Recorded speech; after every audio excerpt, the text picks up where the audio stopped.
Hello, hello, hello. Welcome one, welcome all to Heyday Collegiate Cup, powered by the good folks at WakeU. My name is Craig McMorris, alongside the voice of wakeboarding, Dano the Mano. We are in for one heck of a day, Dano. We're going to have some fun. Let's take a look at the event schedule before we get things started. You got to know where you're going if you want to get there. 9 a.m. Women's Beginner Division, followed by Women's Open, Men's Beginner, Men's Intermediate, and Men's Open. Remember, this is a team event, and this has me extremely fired up. Not only on the event, Dano, but on the boat that these riders will be behind. The H20 launched yesterday. I had the pleasure of riding behind this thing. It was absolutely amazing. A lot of really cool new features. My favorite, Dano? The power platform. That thing folds up. Storage is not an issue with this beautiful, beautiful machine. We also have a lot of other sponsors, Dano, do we not?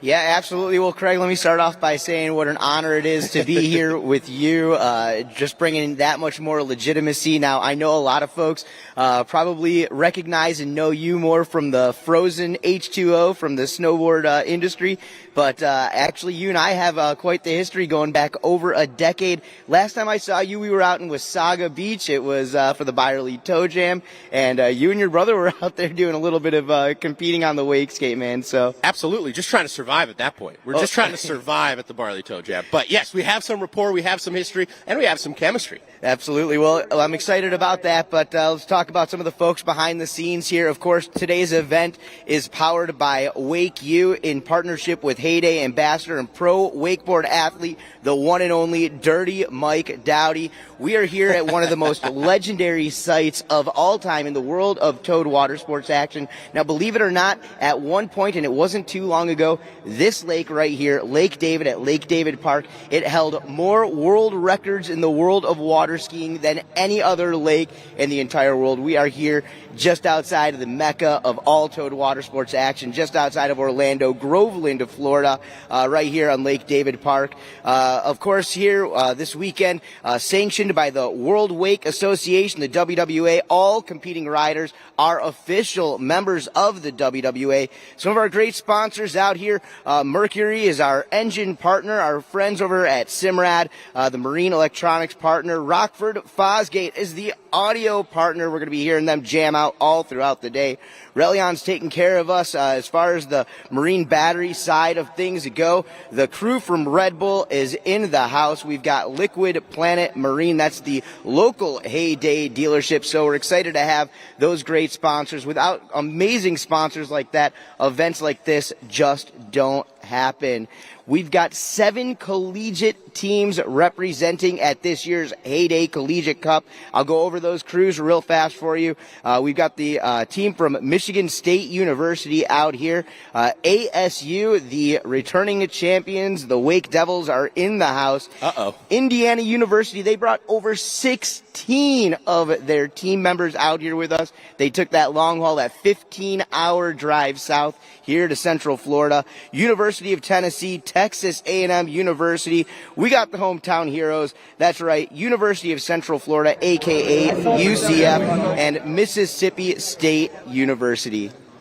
We have a full roster, and that's what I'm very, very excited about. A team sport just brings something out of you. You're doing it for the bigger picture, and that bigger picture could lead you leaving here with $15,000. This is a massive cash purse. $7,000 for second and $3,000 for third. So these athletes could be walking away with some very nice cash. You know what also is very nice, Dano? The H20. The Heyday H20. I believe that we do have a little video explaining more of it. You'll get to see Dylan Miller and Dirty Mike Dowdy be scientists. Should we take a look at that?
Welcome back, everybody, to beautiful Groveland, Florida. We are at Lake David Park, and that was a great look at the H20. Beautiful, beautiful machine, Dano.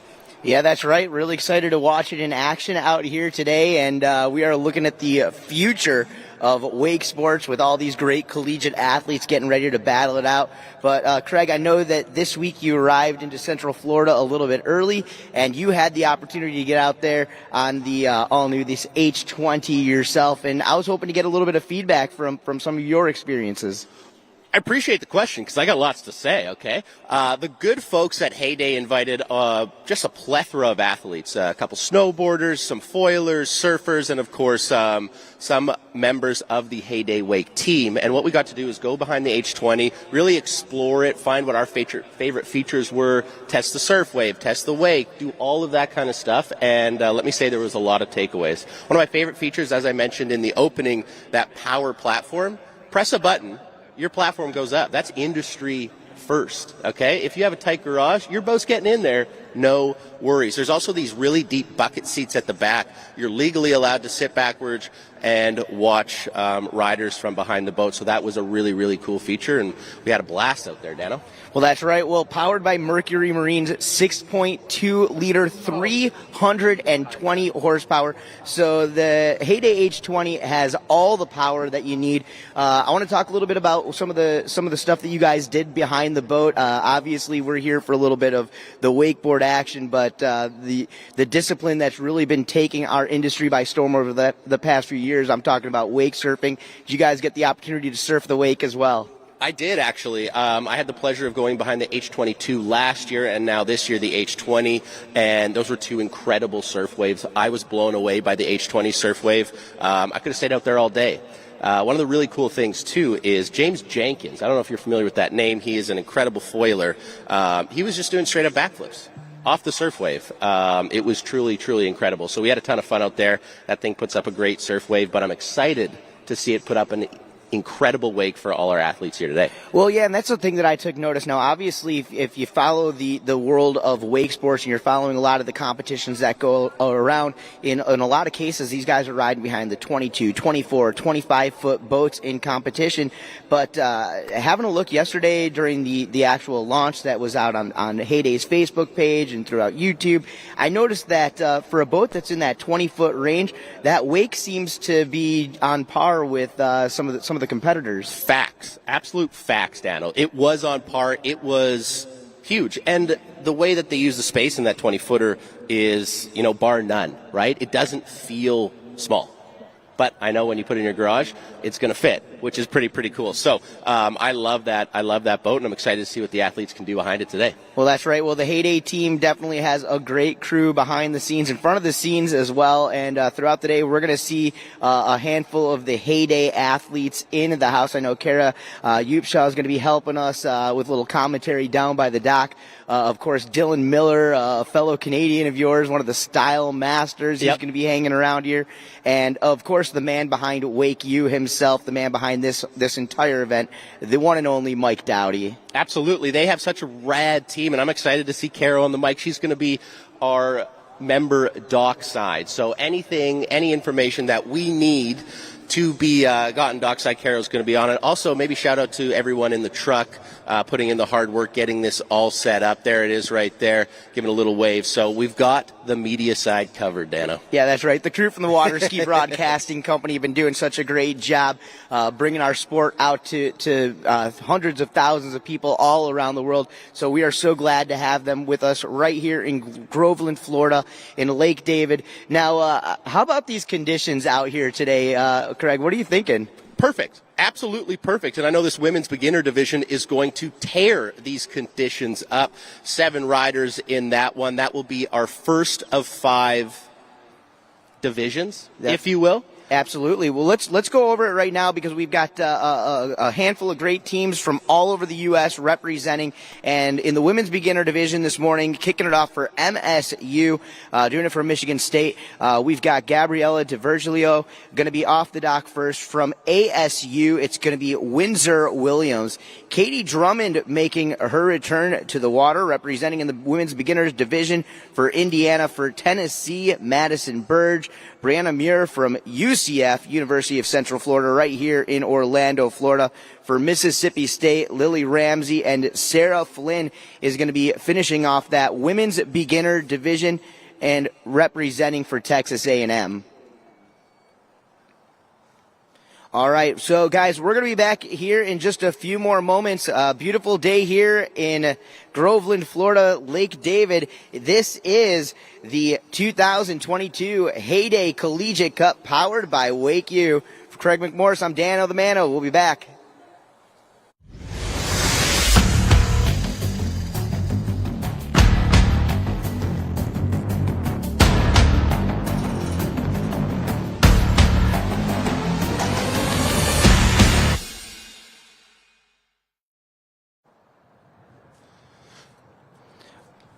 All right. Well, it looks like we are set to hit the water, and our first athlete of the day is getting ready to rip rally and ride it down the line. 18 years young, doing it from Bloomfield Hills, Michigan. Our goofy-footed rider getting ready to do it up. We've got Gabby DeVirgilio getting ready to hit the water here. 18 years old, so this is going to be her first season competing in the collegiate wake scene. I'm sure that she's got a little bit of experience behind the boat, but the one thing I love about the collegiate wake sports is it's a great opportunity to get even new students, when they find out about some of these wakeboard clubs, it gets them out there on the water for the first time. And that's Heyday's mission. Get as many people behind the boat. Water sports are incredible. Let's get more people doing it here. Gabby starting things off, right foot forward, that goofy-footed stance. All right, so here in this women's beginners division, the judges are going to be looking for a lot of things. They're going to be looking for control. They're going to be looking for the basic fundamentals out there on the water. And as you can see it right there, Gabby getting way outside the lake, getting nice and low. Touching the water right there, she cuts back in, doing a couple of surfs, a couple of slashes into that single wake jump off the toe side edge. As she continues to carve it up right behind that H20, she sets edge back over on the toes and way outside, heel side cut back over, going for that double wake jump, just about making it and clearing that second wake. Judge is definitely going to take notice. Some big air right there, Craig. And as she finishes it off, a big old turn outside that edge, outside that wake, back over, toe side wake jump. Going to be happy with that run. Stand up pass to open things up for us this morning. Absolutely. I like what you said there. I call them fundies. Gabby's got them. She went off the toe, she went off the heels, getting some air, maybe getting acquainted to this monster of a wake behind this H20. Let's see what she's got for her second pass. Remember, folks, if you're new to wakeboarding, 2 falls, you're done. 1 fall, you're still in it. You got to get there and back. And as you mentioned, the judge is looking for control. All right, well, here we go. Pass number 2, the Heyday H20 coming back in our direction. And Abby DeVirgilio out there, and it looks like she may have had a little bit of a crash there as they were coming around the turn. And, hey, that'll happen. But right now it looks like we're going to go down to the dock with Caro. Hey, guys, this is Kara standing in the hype zone with Katie from Indiana. And Katie, how have you prepared for this event? I've really just prepared by practicing. I feel like I haven't gotten as much practice this year as I would like to, but just getting mentally prepared and figuring out what I can do to try to get as many points as possible. Awesome. Yeah, I just heard you talking to, was that your coach just here? He's VP for Indiana University. Do you think they all have your back in this event? Oh, for sure. That's awesome. Yeah, we can't wait to see what you do out there. Katie's up 3rd in this division. Now back to you guys. Indiana University was looking, they came in numbers today. They were not messing around. So I think that their entire team definitely has her back right there. Yeah, absolutely. 16 riders all coming out here. Obviously, only room for 5 to battle it out, but definitely a great crew behind them. But right now, we are back at it. We are back on the water, and Gabby representing for MSU coming down the line. I'm hoping that's going to be considered an out-of-course fall. There's a surface 180 right there, and Craig, unfortunately, taking the fall. We're going to find out if that's it, that's all, or if that was actually an out-of-course fall. Let's take another look here right there. of weight on that back foot, unable to butter it around there, so she goes down. But what kind of tricks are we looking at in the women's beginner division here? Yeah, I think as we progress through this division, what you're going to see is you're going to see a lot of surface 180s, a lot of cuts, a lot of slashes at the wake. Again, here in the beginner divisions, the judges aren't necessarily looking for those super technical tricks. They're looking for the basics. They're looking for the fundamentals. They want to see strong, solid riding out there on the water. And I'll tell you what, we definitely got that out of pass number 1 from Gabby, and coming back into pass number 2, you saw her going for it. She wanted to add the surface 180 out there. Unfortunately, that handle getting a little bit high, a little bit too much weight on that back foot. She fell over, she went down, and luckily for her, she's going to be able to get some points up on the board for MSU, but it looks like we are going to be heading back down to the dock here. Heading back to the dock with Kara. Kara, what do you got? Hey guys, I'm standing here with Brianna from UCF. How are you feeling about this Florida weather? I mean, it's absolutely gorgeous. I'm from Canberra, Australia, where the weather's like not so great, so I've been loving it. Oh, that's so cool. How long have you been living here for? Since September last year, so about a year now. Oh, and you've been practicing for this event hard with your teammates, I'm guessing? As hard as I can, yeah. How many events like this have you done before? This is actually my first event, so I'm super excited to be here. Your first wakeboard contest. How about that? That's awesome. How do you feel? A little nervous, but really excited to be here and give it my absolute best. That's so rad. Well, we can't wait to see what you do out there. You're 4th up, I think, so I'm going to let you go get ready.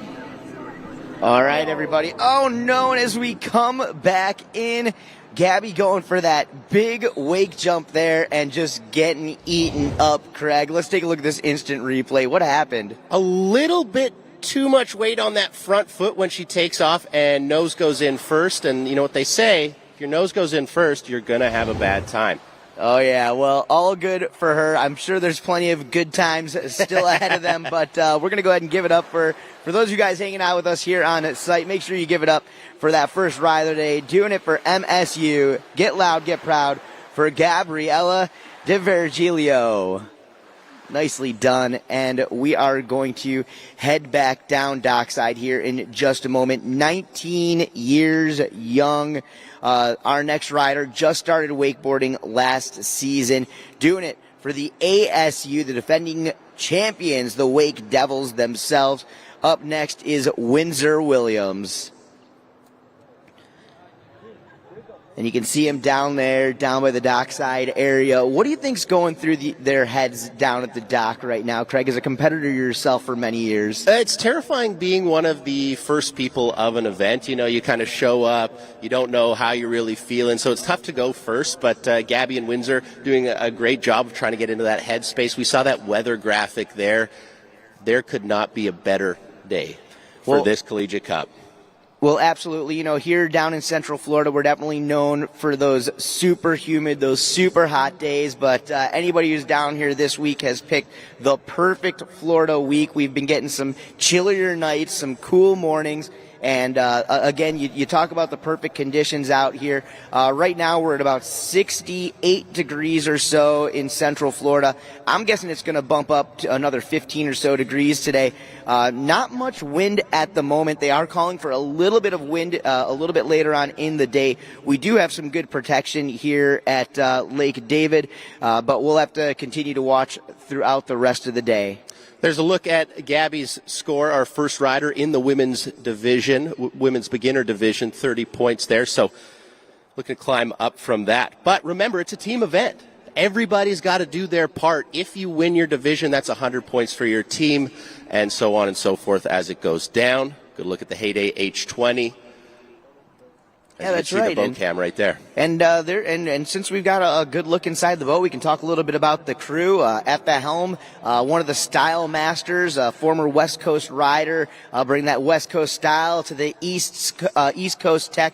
That was Bob Sitchell at the helm of the H20, along with the judges Cody Honeycutt, Beck Gange, and Thomas Herman. I know Sam Langley's going to be behind the wheel a little bit later on. We can talk about those guys and their credentials throughout the rest of the program today, but right now let's get back at it on the water here in her second season ride on that wakeboard. This is Windsor-Williams, again doing it for ASU.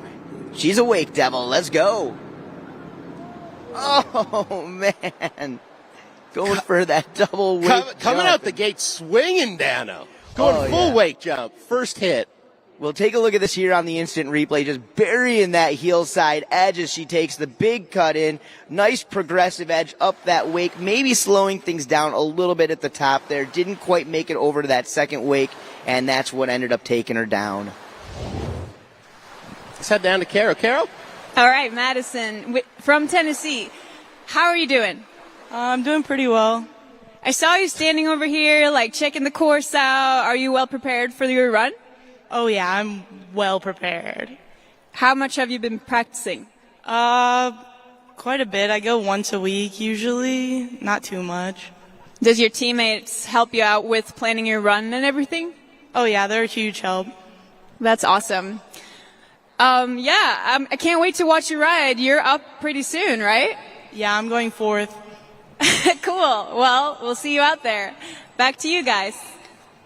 Madison in the zone right now. Few words because she's thinking about what she will do behind that H20. Oh yeah, a lot of pressure on this morning. We are back here. It is the Heyday Collegiate Cup. It is powered by WakeU on the water. ASU's Windsor-Williams getting back up. She has one fall under her belt, but hopefully that's just going to drive her to stand it up all the way through.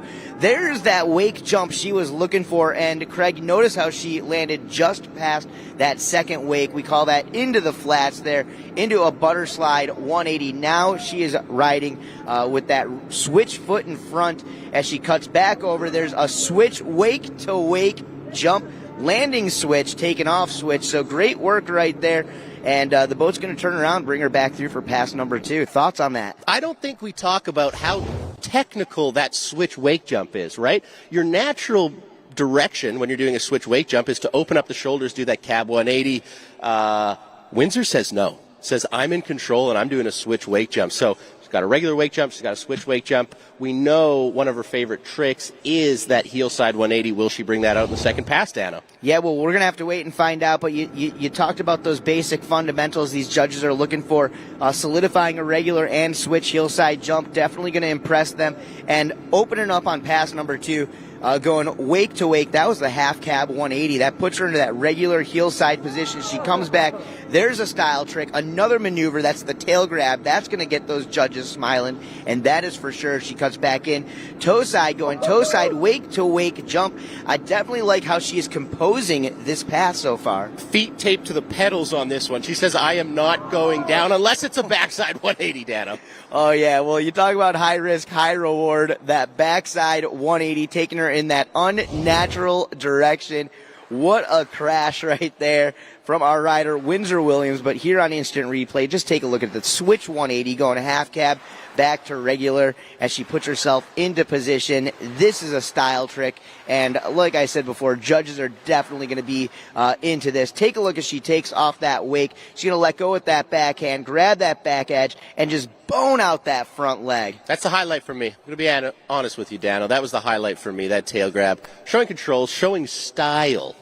Absolutely. That's what it's all about, right? No doubt about that. Well, you take a look here as she cuts back in on the instant replay for this toe side wake jump. She just makes it over to the top knuckle, almost gets thrown off a little bit, but she's able to compose herself and get right back into it. And then it's right here on this backside 180, going for the high risk, high reward. She gets the pop, she gets the grab, she just doesn't quite get the rotation and landing. Hey, it was a great effort out there nonetheless. Let's give it up for Windsor-Williams. I'm standing here with Gabriella from Michigan, who just rode her first ever wakeboard contest. Now she's done. How did it go, according to plan?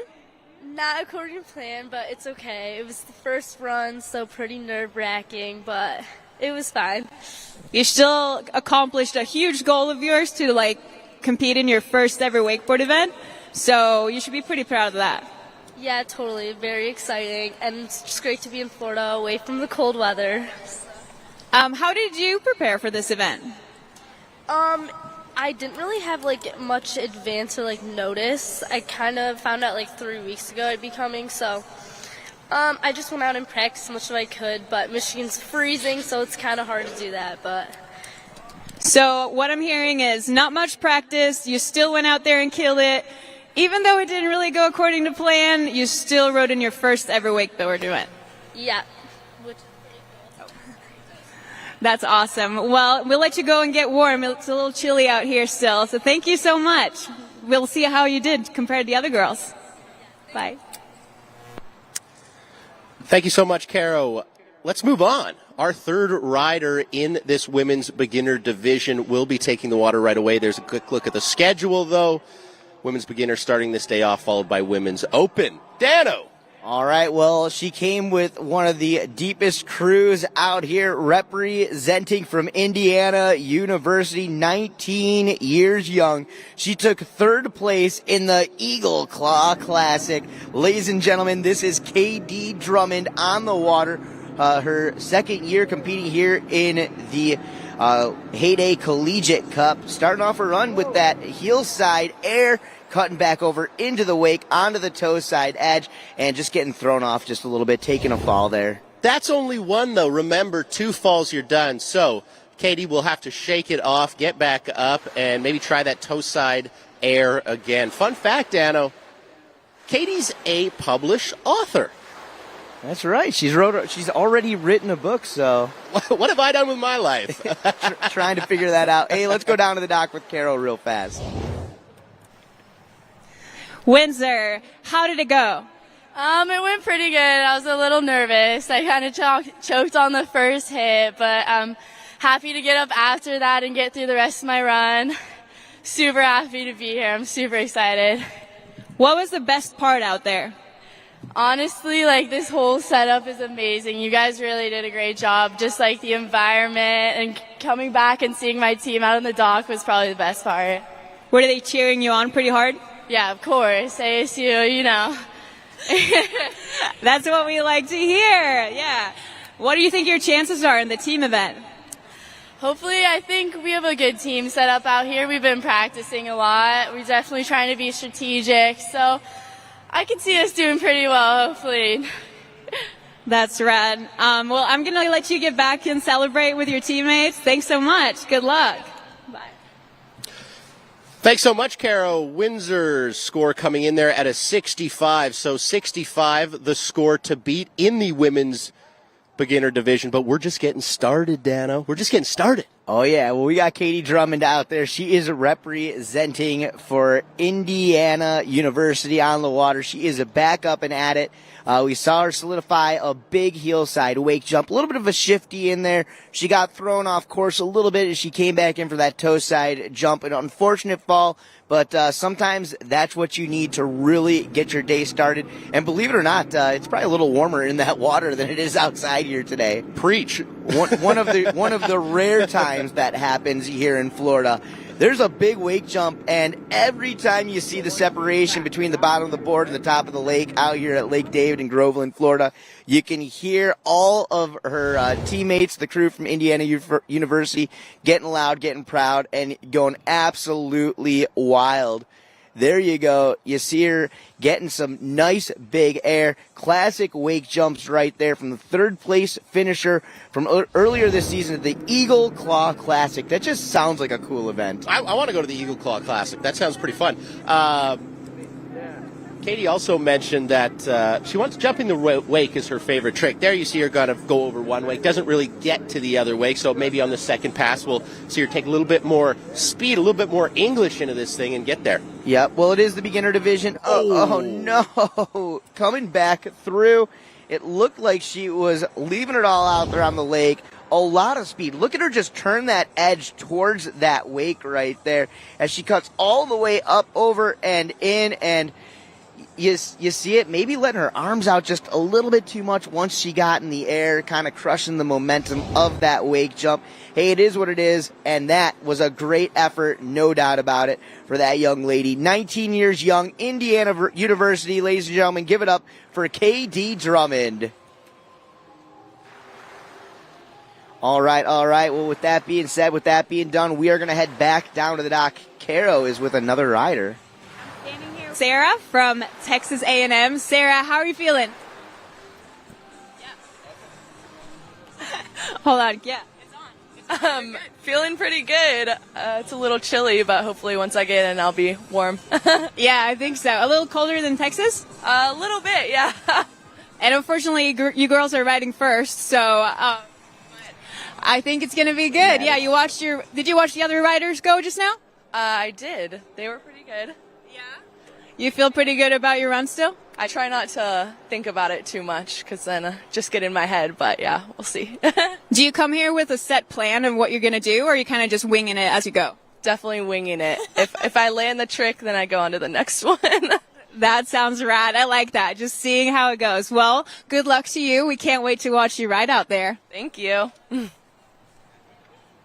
All right. Well, we're going to be back down onto the water. A great view right there of the beautiful all-new Heyday H20 powered by Mercury Marine. Hey, a big shout-out to our engine partner, Mercury, here in the house. You can stop over at the Mercury booth and talk to factory representatives and find out the latest and greatest from those guys, along with our friends, the Marine Electronics partner here of Heyday, Simrad, Rockford Fosgate, Relion, Red Bull, Liquid Planet Marine. They are all in the house. Hey, I'm Dan Lamano. He's Craig McMorris, and we are getting back down to the water here at the Heyday Collegiate Cup, powered by WakeU. We are moving on to Tennessee, and our next rider, 19 years old, Madison Burge, is coming up next, Craig. Well, we've seen, half the field thus far, and we kind of know where the bar is set right now. Madison with that score of 65 in that number one spot. Not Madison, Windsor that was, with a score of 65 in that number one spot. Can Madison match that? Well, we are going to find out. These guys have to strategically put these teams together. This is the beginner division, so some of that strategy might be holding some of your maneuvers back, as there is a glass ceiling in this division, so to say. Absolutely. All right, well, let's get back at it. Let's get down to the water. We have got our rider representing University of Tennessee out there, the 19-year-old. This is Madison Burge. She takes a heel side edge into the wake. Oh, no, and there is a fall for trick number one. But doesn't go down quietly, Dano. Kind of knuckled that second wake, but still held on, still tried to fight through. I thought she was almost going to ride away for a second there. Let's have another look. Yeah, take a look as she cuts in, man. Keeping her eyes on the prize all the way through. You take a look there. She was coming down. She kind of looked down at the water. She let that handle up a little bit, and that got her really far back on that heel side edge. She kind of power slided out of that one and unfortunately just could not hang on to the load of that line. Absolutely. Let's head down to Caro. Caro, what's up? Katie, that was kind of a rough start. Tell us what happened out there. I felt like just because I haven't gotten as much practice as I'd like, and it's a bigger wake than I'm used to, it was just a little rough. Plus, I've never used this board before, so I was just kind of trying my best. So a new board the first time in a contest? How did that happen? Well, I'm actually using my friend's board, so. Which board do you use back home? Generally, I just use a Liquid Force board. I don't have my own board yet. I've always just used other people's boards, but it was still good. I love that. I love that you're at a wakeboard contest and you don't even have your own board. That is super impressive. But then you came up, you had some redemption. How was the rest of your run? I really wanted to land those jumps, but you can't win them all. I'm so happy I came out. It was a really fun time, and I'm just happy I got to compete. That's so rad. Well, thank you so much for the interview. We'll go let you hang out with your teammate. All right. See you later. Thanks. All right, well, currently out there on the water, Madison Burge going wake to wake, getting some nice jumps in there, solidifying some points up on the board for Tennessee as they go into the back corner of Lake David. We're going to turn the Heyday H20 around, and we're going to bring her back through for pass number 2. Dano, lots to like here. Madison fell on that wake jump as her first hit, right? That could be in your head. That could be playing. What does she do? She gets right back up, and she goes right back at it. So very impressive to get that wake jump dialed in that first pass. Well, you got to keep in mind it's a new boat, it's a new wake, so for a lot of these riders, just kind of getting used to it. And when you hear that 20-foot size in a boat, you don't really expect what you're going to get out of this Heyday. They've done such a great job creating that perfect wake shape, launching these guys and gals. You see it right there, that solid wake-to-wake air from the heel side edge from Madison as she cuts back in, going toe side wake jump. Just a nice, consistent looking wake out there, Craig. Absolutely. Absolutely. Madison dialing in those fundies, the fundamentals. That's right. When you see it, oh no. Well, going for that heel side air, that tail grab, and smile on her face, but we might be looking at crash of the day so far.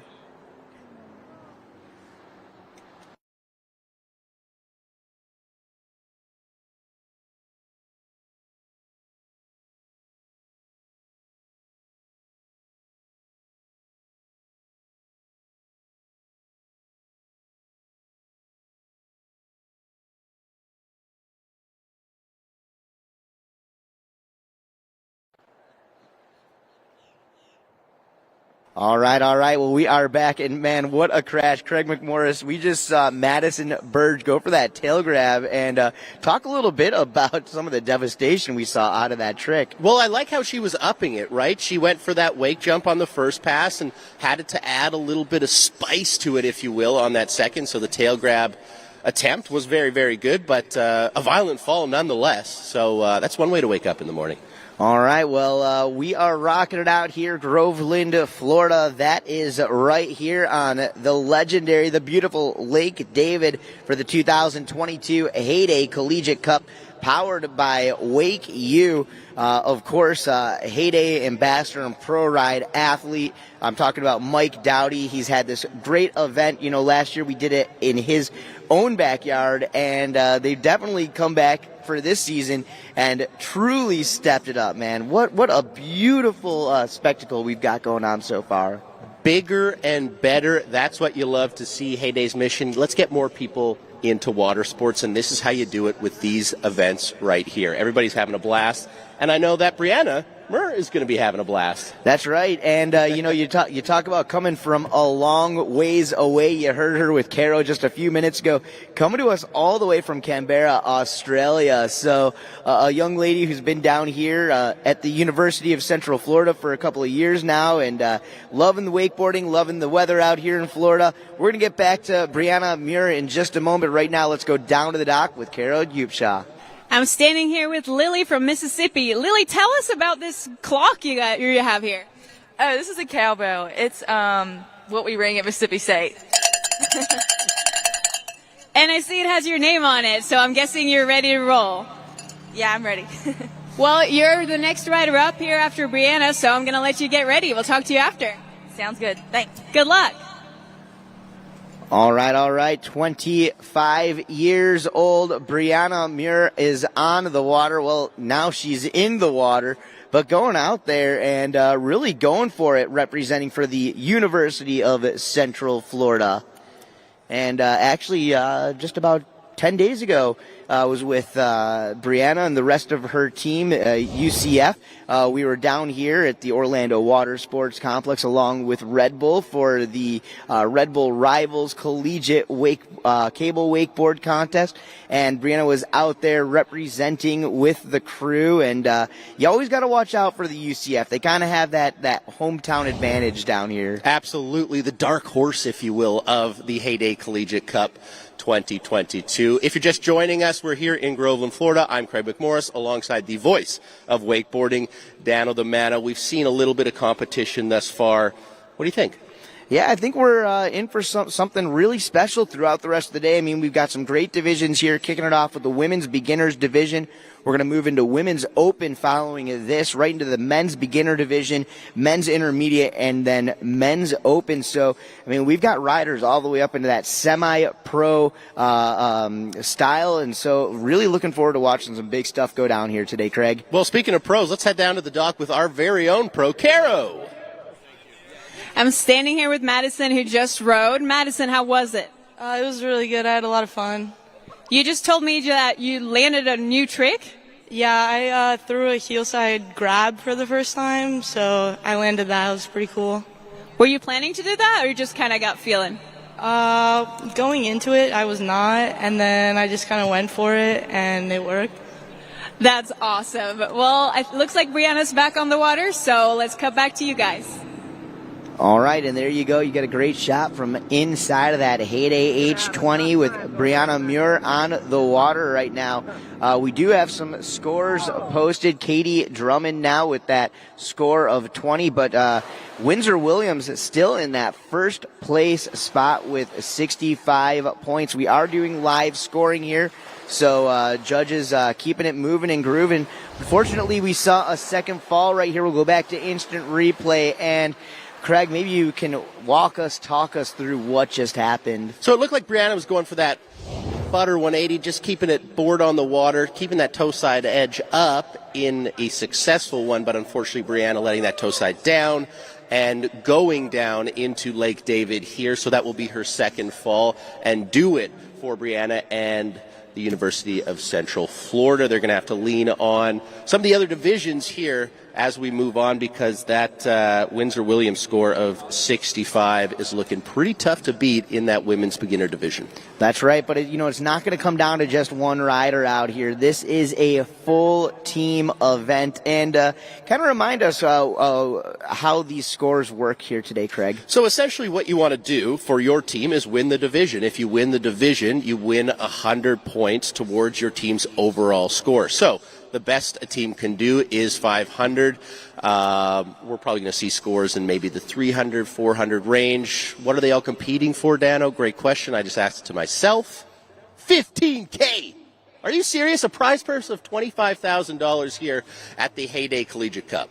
Yeah, and that'll definitely go a long way for these collegiate clubs out here, no doubt. A lot of these guys and gals throughout the season, they've got to afford to pay for new boards, new equipment, new gear, gas, of course, cable park passes. For some of these riders, cable parks aren't too far away, so it gives them a great opportunity advantage to get out there and take well use of those as well.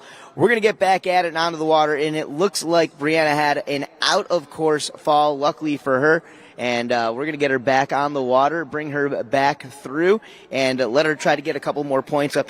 That surface 180, that's her favorite trick to do out there on the water, and my fingers are crossed. I'm hoping that we get to see her ride away from it, because that would be something special this morning. That'd be incredibly special, because you have to remember this is Brianna's first competition ever.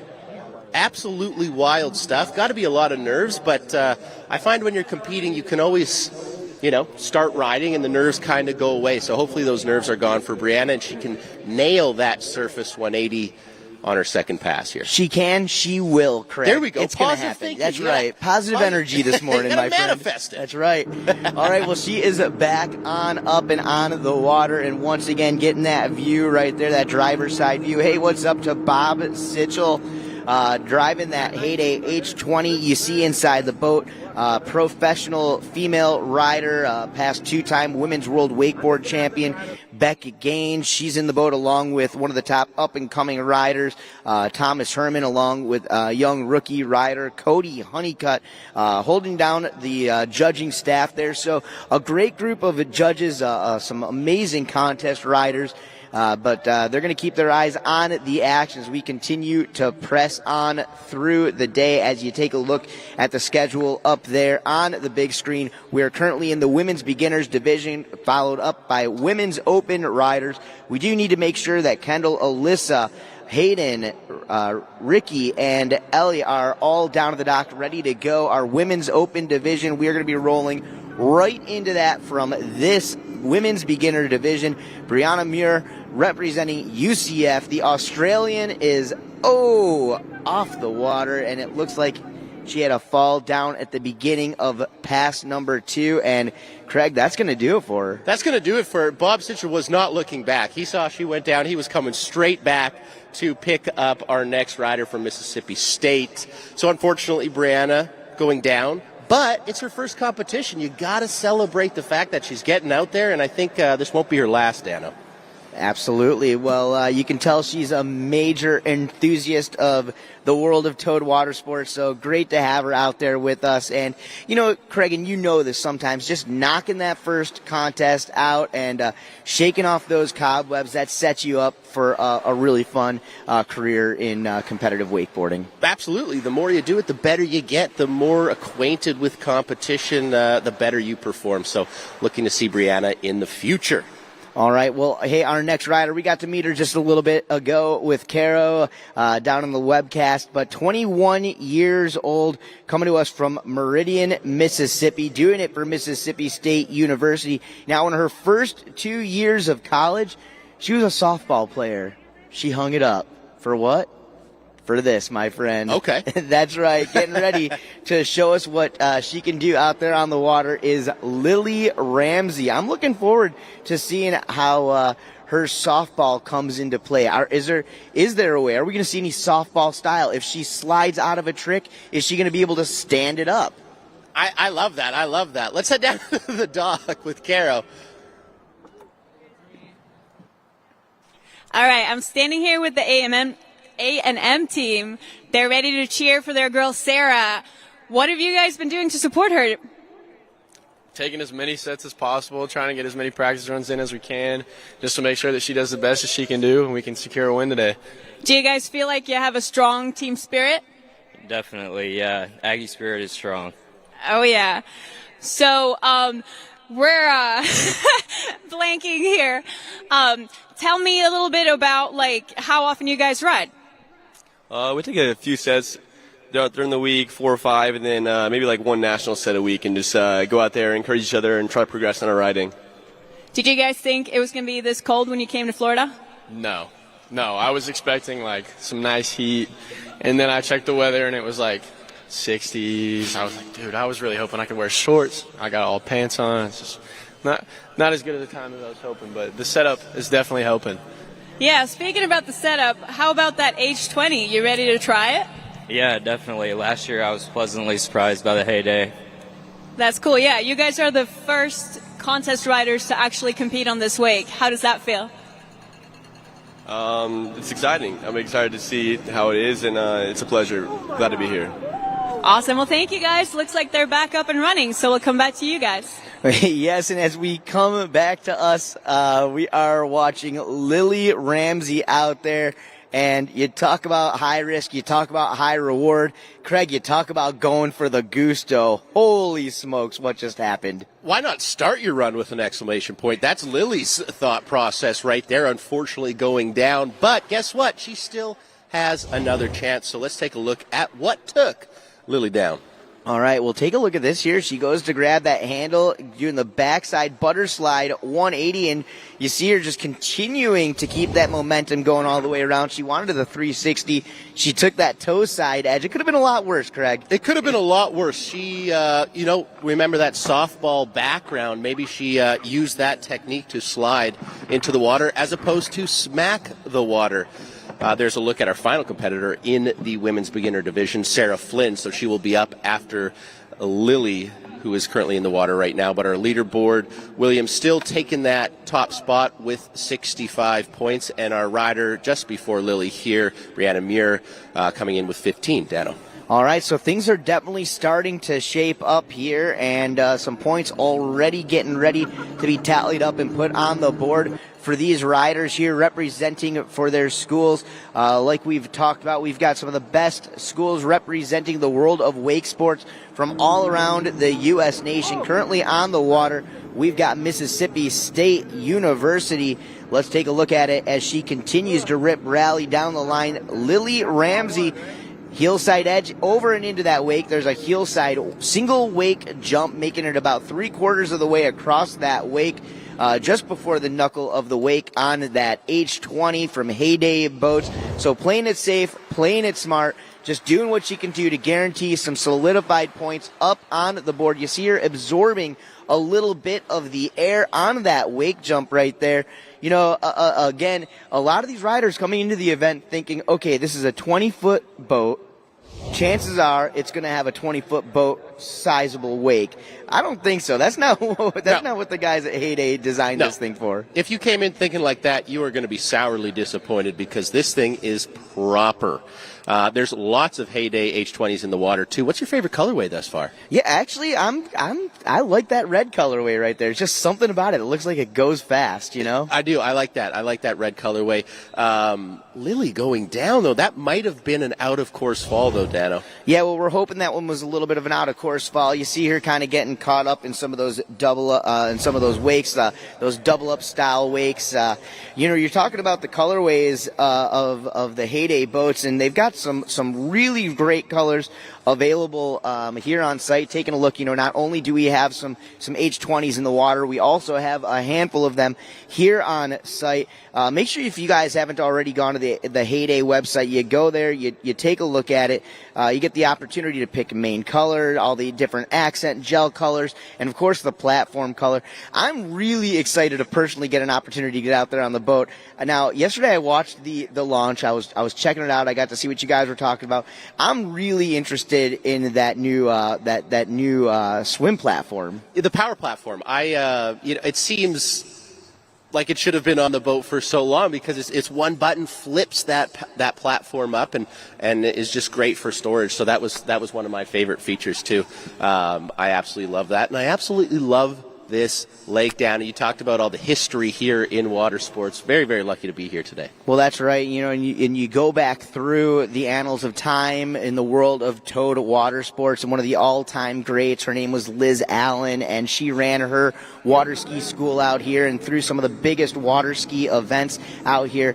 The Benzel family, Tara Mikasic now, she grew up riding right here in Groveland, Florida. The likes of Trevor and Reed Hansen from right down the road, and we are continuing to keep that tradition alive out here this weekend and going for another big wake-to-wake jump, and Lily Ramsey taking that softball slide fall straight down to the back here as we take another look at instant replay. She gets the wake jump, and she just gets on that hillside edge a little bit too deep, and Craig, you noticed her hands started lifting up right there, and unfortunately that drove that wakeboard way into the backside of the boat and took her down. We'll see if she gets the pickup, but believe unless she suffered an out-of-course fall, that's going to do it for Lily Ramsey. We're going to leave it up to the boat driver and the judges inside the boat, though.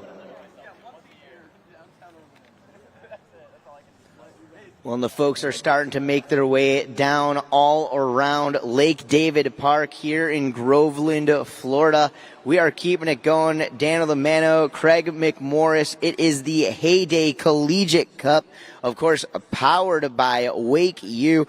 We've got some great friends here with us, of course, all the amazing sponsors. The local boat dealer, Liquid Planet Marine. If you guys are from anywhere in the Central Florida area, have a look at Liquid Planet Marine and see what you can do with those guys to get yourself on the water, a demo, or into a all-new Heyday. Hey, right now, let's get down to the dock. Caro has got another rider. Let's find out what's up. All right, I'm standing here with Brianna. You're from Australia. Now you're in Florida repping UCF. Tell us what that's like. It's pretty awesome. I'm very grateful for the opportunity to get to try and learn wakeboarding. I didn't actually do it back in Australia, so it's been something I've just started this year. So did you start riding with the team then? Yeah, they were really kind, really opening, really friendly when I wanted to try something new. So it's been really fun to learn. That's so cool. And you said this is like your first, not only your first contest, but one of the first times you've been riding boat. You usually ride cable?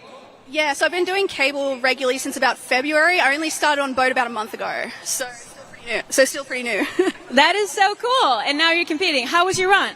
I think I'm really proud of how I did, just because I don't have as much experience as some of the others, but I'm really happy with how I did. That is so good. Well, we're stoked for you, and we hope you do really good with the results, with the points. Have you gotten any points yet? I'm not sure, so probably not. Well, we'll let you go and check that out, and we'll watch. I think it's the last rider of the division who's about to ride, so good luck. Thank you.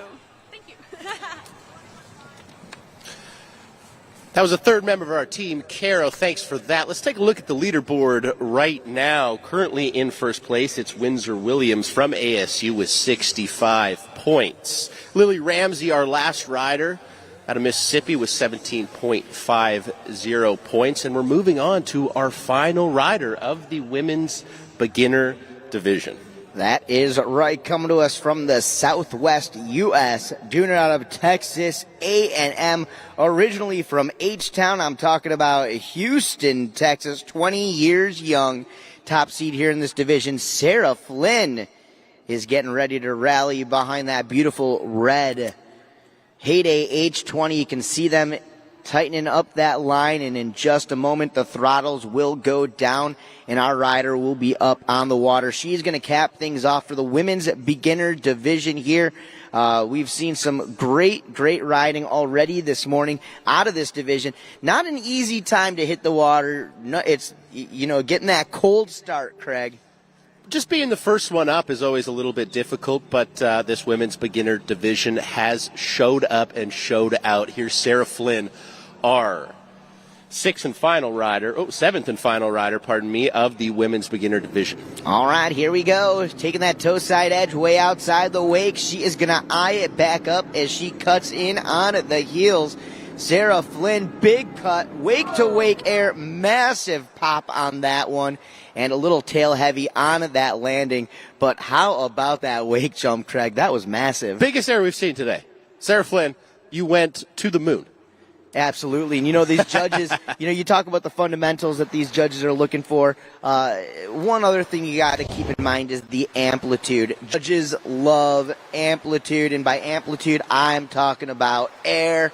I'm talking about big air. You see her clearing that second wake right there, coming down a little heavy onto the tail, just kind of miscalculating that landing a little bit. Absolutely, but I do not want to see her take any MPH off that cut in. I like her going for it. That top score of 65 is going to be tough to beat. How do you beat it? Go bigger. Do better tricks. It's just science. Well, and that's that. At the end of the day, when you go home, at least you can say, hey, I went for it and I left it all on the water. I came here for one reason, and that was to shine. That was to show these judges and the rest of my competitors and peers what I can do out there on the water. And Sarah just going for it right there, out of the gates, blasting off, taking that fall, y'all. But, hey, Craig, you know it. Sometimes that one fall, you just need to get that underneath your belt to really drive you into that next mode.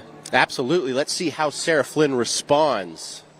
All right, and just like that. And keep your eyes on that wake there of the Heyday H20 and take a look at it. And as quick as that boat gets up and onto plane, that wake already shaped out. Characteristics of a much bigger boat out there, but packed into that beautiful 20-foot package. Unfortunately, going for another jump right there. She ends up taking the fall, y'all. She goes down. We'll go back to instant replay, see exactly what happened right there. It looked like she was going for a bit of a shifty air, trying to add a little bit of style, make that wake jump just that much more unique, give the judges something to work with.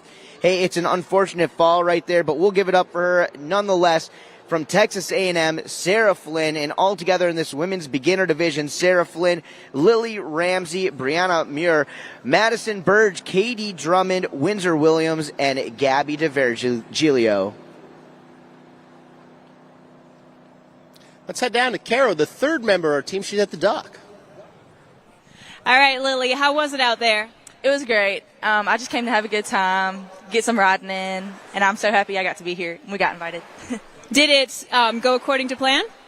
Honestly, I didn't really have a plan. I was just kind of like, I'm going to wing it and see what happens. How did you like the wake? Oh, it was great. I've never ridden behind anything that has a wake like that, so it was a really cool opportunity.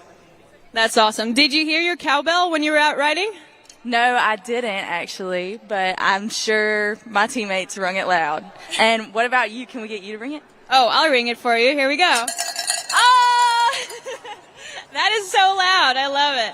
All right. Well, I think we're about to start the next division in women's, and I'm excited to see all your results. So thank you so much. Back to you guys. Thanks so much, Caro. Appreciate that. That is the women's beginner division, all said and done. I'm just guessing, but I think Windsor Williams took it with a score of 65. Before we move on to that women's open category, we have that Collegiate Cup video. There it is, as I mentioned, Windsor Williams in that number one spot for ASU with 65 big points, earning her team 100 big ones to that overall score. But we've got lots more action, Dano. Let's get a look at this little collegiate hype video, though.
Hey, welcome back, everybody. We are here downtown Groveland, Florida, beautiful Lake David. I'm Dan Lamano alongside Craig McMorris.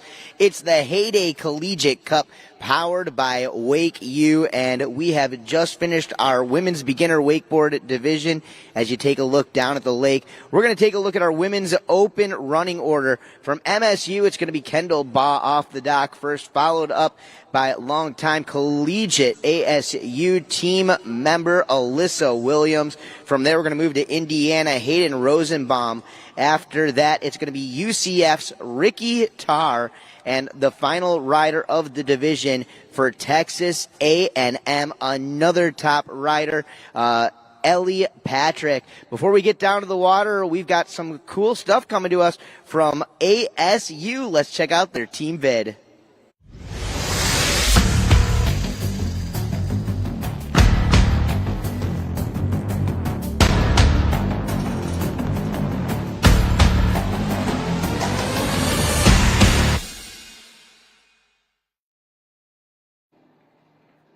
All right. Well, we are back. ASU, over the past decade, they have become one of the most recognizable team in collegiate wake sports. They have been pushing it so hard on the competitive side of things, but you also talk about gaining exposure for the sport and getting participation. ASU has had one of the most well participated on teams in collegiate wake sports. They continue to grow that team. They continue to push the sport, and that's a beautiful thing. You got to have a lot of appreciation for that. That's got to lead. That ultimately leads to success, right? That's how you have your team be at the number one spot so many times in a row. You just got to have the bodies there, get them in the boat, and get people introduced to water sports. I mean, that's what Heyday's mission is, really. Absolutely. Well, you really got to give it up again for the crew from ASU, the continuing not only to build their team, but to help grow the sport of wakeboarding in general. Right now, we're going to go down to the dock. Carol Upshaw's got another athlete. Let's check it out. All right, I'm standing here with Alyssa from the Wake Devils. How are you feeling?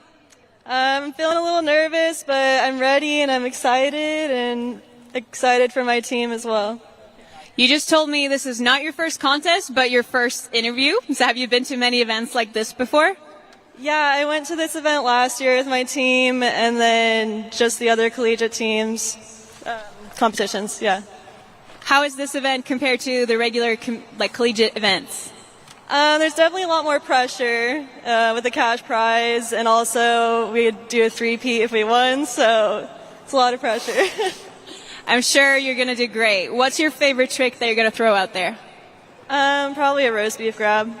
Oh, yeah, that is rad. That's a pretty, strange grab. How come that's your favorite trick? I don't know. I just feel like that's my most styly, and I usually go big on those. Oh, yeah. Are you excited to ride the Heyday Wake? I am. In the new boat, I'm really excited. Yeah. Have you ever seen it before in person? I rode the Heyday last year, but not this boat, obviously.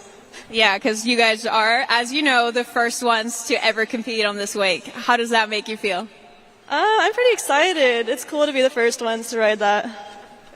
And yeah, I think you're second up in the women's open division. How long have you been competing in open? The last 3 years. Yeah. So you're pretty much a veteran now. Cool. Well, we're going to go let you get ready. Thanks so much and good luck out there. All right, well, very, very humble down there, Alyssa Williams. You know, you talk about the crew from the World Wake Association, the sanctioning body of all major wake sports events throughout the industry. Alyssa there, not only a part of the two-time defending champion ASU Wake Devils, she's also a WWA wakeboard regional champion in her own rights, a national champion in her own rights as well. So we'll see. Definitely she's not known for holding back, but the kind of girl that's going to let her riding do the talking. So excited to watch Alyssa Williams along with the rest of the ladies battling it out, as you can see right there down on its site. The collegiate athletes are tweeting it out. They are Facebooking it out. They are Instagramming it out. They are letting the folks know that we are live. We are in action. You can check us out all throughout the World Wide Web. Of course, in the Heyday YouTube channel, live webcast coming your way all day long. So for those of you folks watching us from around the nation, around the world, hey, go to the top of your computer screen, copy and paste that link in your Facebook page, on your Twitter, on your Instagram, and let everybody know what we've got going on. We are wakeboarding. We are live. We are in action. It is hot, and it is just heating up here in Central Florida, Groveland, Lake David, and the Heyday Collegiate Cup. Craig? We're kicking off the women's open division. Here is Kendall Baugh of Michigan State, 20 years young. Left foot forward, her natural way of riding, so she's edging out on that toe side there, Dano. And she's going to pick up some MPH into this beautiful H20, brand new boat, brand new wake. All right, well, going straight for it, and there you go. This is the open women's division here. So these young ladies are going to be in that just below or possibly in that semi-pro style status. There was a heel side wake to wake jump. You saw her just blast across that wake into a nice, smooth, perfect landing. Now cutting back across that wake, electing to cut in again on the toe side. That time getting that board back behind her a little bit. It looked like she was swiping for a little bit of a grab, Craig. The fingers were looking to touch some lumber there. I don't know if she really got a good purchase on it, but hey, it's the effort that counts. 2 solid wake jumps from Kendall there on that first pass. Anxiously awaiting the second. Absolutely. Well, once again, giving those judges a little bit of something to work with here. She's going to be setting the tone, setting the bar here in this open women's division. 6 ladies battling it out all together behind that all new, that just released Heyday at H20. Absolutely looking perfect. And, so far so good. We've seen some great performances from the riders. This is its competition debut. And what better of an event to debut this beauty than right here at the Heyday Collegiate Cup. Check this out as we start off pass number 2. She got a piece of that grab that time, Craig. Absolutely. Can confirm. That is a can confirm. There was a grab there. The only thing that I could really take away from Kendall's run is that crossing of the toe edge, opting for only heel side wake jumps, but she's got those heel side wake jumps locked in. It will absolutely, and maybe that goes back to experience on the water there. She could probably play around a little bit more with that toe side jump, but she wanted to guarantee herself an opportunity to throw that last trick right there. That was a heel side back roll, and unfortunately not getting the takeoff that she wanted. You saw her trying to really swing that thing around with a lot of speed, but let's take a look at what actually went down. You see it right there. As she comes in, taking that backhand off that handle, grabbing the back edge of her board. That's the stalefish grab. That's a style trick, and no doubt that the judges are going to take notice on that one. Of course, style, one of the most important aspects in competitive wakeboarding, that's for sure. But she went down for a little bit of a boot adjustment, and hopefully that didn't play into anything but what happened next. But walk us through this, Craig. So, I didn't see this coming. I'm going to be honest with you, Dano. Attempting the back roll right here, and as you said, just didn't get the takeoff. So taking off a little bit early, and when you take off a little bit early on a wake of this size, you just don't get the pop. You don't go up. So great attempt, but unable to put it down. Let's now head down to the third member of our team. Carol, what's up? All right, I'm standing here with Hayden, who just told me this is her first ever wakeboard contest also, and she's riding open. Tell us about that. Yeah, so I am just competing in open kind of for fun and just to help my team out. So I'm super excited to be here today. And my team is very hyped for me to go. We love to hear that. Yeah, taking one for the team, making sure you get the points, trying to get some of that prize money maybe? Maybe. We'd really love to win and get a new boat. Hopefully that's like our goal. So we'll see what happens. That's awesome. And I also saw that you lent your board to your teammate before. Like, so far, this is the most team spirit I think we've seen in the event. Oh, yeah. Our team is very, like, one big family. So we always, like, lend each other our boards and cheer each other on. It's super fun. I love to hear it. Yeah, I know your team's excited to watch you ride, and I am too. So good luck out there. Have fun. Back to you guys. Hey, thanks, Caro. We appreciate it. And, Craig, you know, that's one of the things I love about watching the collegiate wakeboard action is a bit of the looseness out here. You just heard her talking about it, sharing the board, and you see it. Some of these teams, they're sharing a board, and that's what the collegiate style stuff is all about. But it's so funny. You look into a little bit deeper into the industry, and, you know, you almost never find a pro rider using somebody else's board unless they absolutely have to. Hey, on the water for the ASU Wake Devils, this is Alyssa Williams. She's a WWA Wakeboard Regional and National Champion. She's competed on the biggest stages of them all. She comes to us from Henderson, Nevada. Of course, now longtime member of the ASU Wake Devils. There's the first inverted maneuver of the day. That's the heel side back roll. You notice how clean she rode away from that back end with that toe side wake to wake 180. She grew up riding under the tutelage of one of the top riders from the Northeast, a guy by the name of Jimmy Trask. Jimmy now lives and trains out on the West Coast in California, helping Alyssa out. You see her rocking that Conley wakeboard setup. Now, Alyssa was chatting with the third member of our team, Caro, down at the dock. She said her favorite grab is a roast beef, executed perfectly right there. So that was one heck of a first pass from Alyssa here. Great toe side wake jump, so going back and forth on the wake. We talked about it in the women's beginner division, but if you want to go big, if you want to be good, you got to have the fundies, the fundamentals, and Alyssa demonstrating them right there. Well, giving us a little bit of everything, and the judges are going to be excited about that. You saw the grabs. You see in the grab right there, that time going with that arm through the legs onto the back edge of the board, that roast beef grab that she's talking about. We've seen her solidify some grabs. We've seen her solidify big air 180 maneuvers just like that, and we've also seen the invert. So once again, Alyssa right now solidifying that so far today she is putting down the top ride. Alyssa's not messing around today. Nope, and there it is. She's here for what?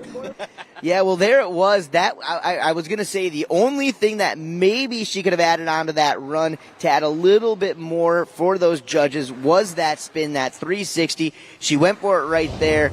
She just about rode it away. And from where we're sitting right here, I can't tell if it was before or after the three-quarter marker. So we'll find out if she gets a pickup and another opportunity at it. But, of course, coming back from instant replay, you saw her taking that backhand, going through the legs and grabbing roast beef on the back edge of that board. Super technical grab, and our judges in the boat, they definitely take notice. They're absolutely going to love that. Now, folks, if you're new to wakeboarding and new to wakeboarding competitions, you could have seen Alyssa go down there and think that's only her first fall. There is a three-quarter buoy that you mentioned there, Dano. If you fall in and around that, the boat is unable to get up to speed for the rest of your second pass, meaning that you are finished. So you can have two falls as long as you fall before that three-quarter buoy.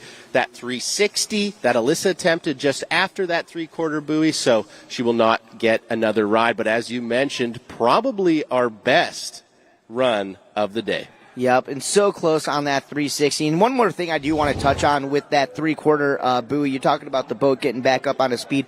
What's so cool about that H20 from Heyday is if you notice this site compared to most contest sites, they actually moved that 3/4 buoy closer to the dock, giving those riders a little bit more time out here. That H20 gets up on the plane and shapes out a lot quicker than almost any other boat out there, especially putting out that competition, that 23-foot size boat wake behind that 20-foot boat. So it gets right up on the plane a lot quicker, and definitely gives those riders that extra trick in their run on that second pass. Not really even a 3/4 buoy. It's more of a 4/5 buoy at this point with the H20, right? Yep.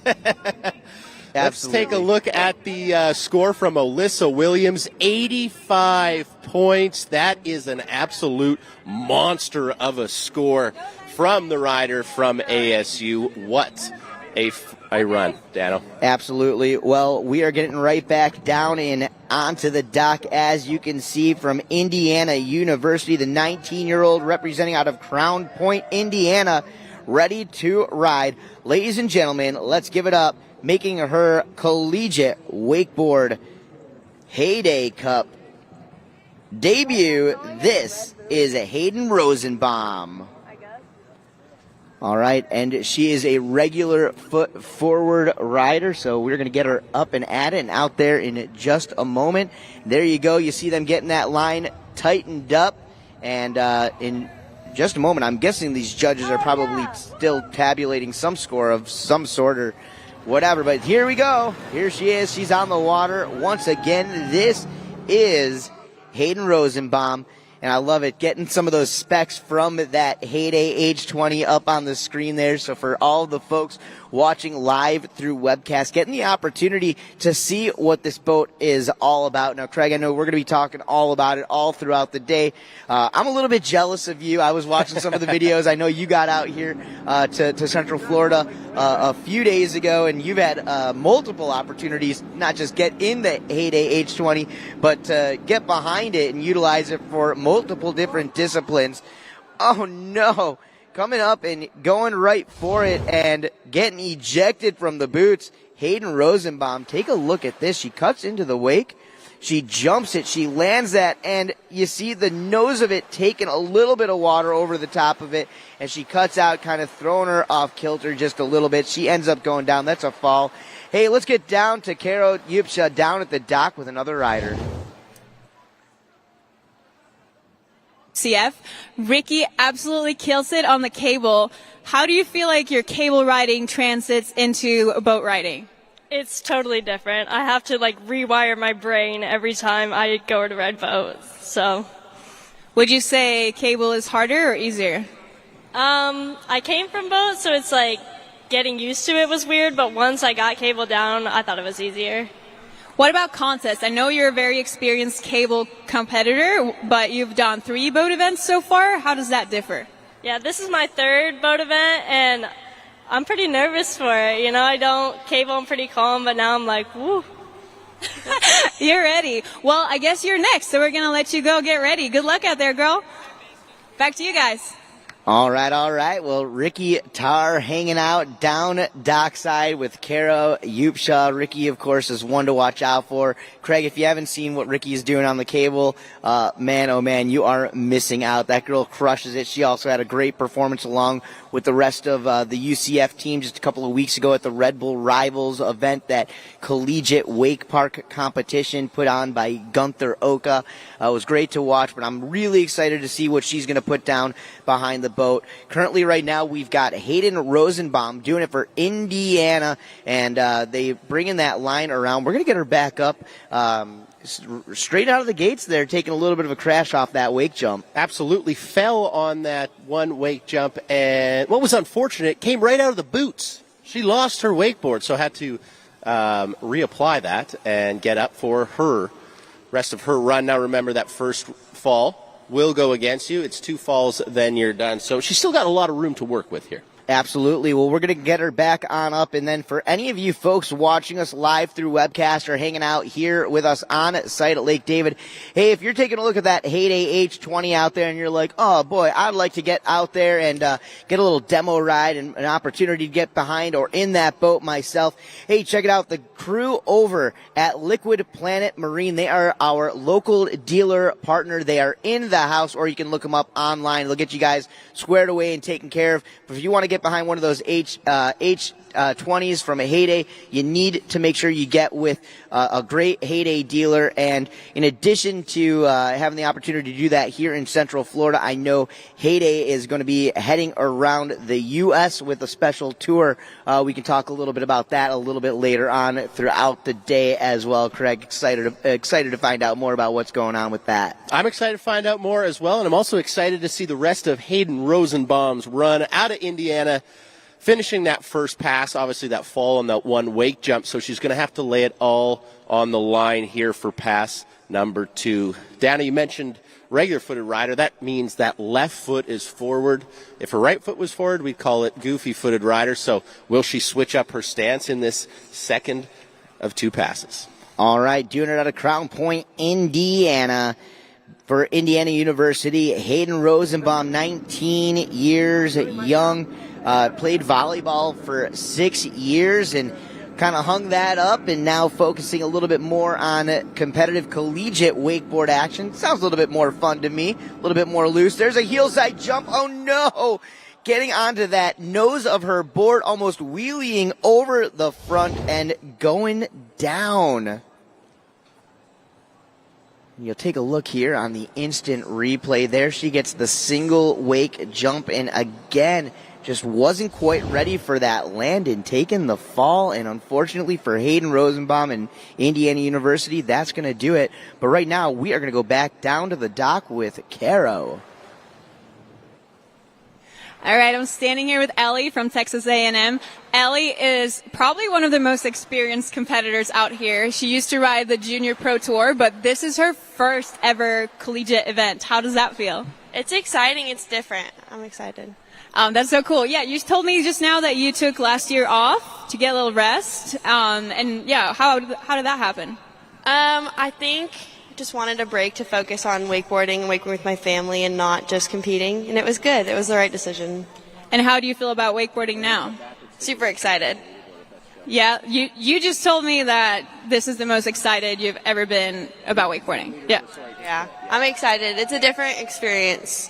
That is so cool. And do you think that has anything to do with riding with your team? Yeah, it's fun having people cheer you on and different group for sure. That's so cool. And what do you think the pressure is like? Does it differ a little bit from the pro comps compared to this comp, or is it about the same?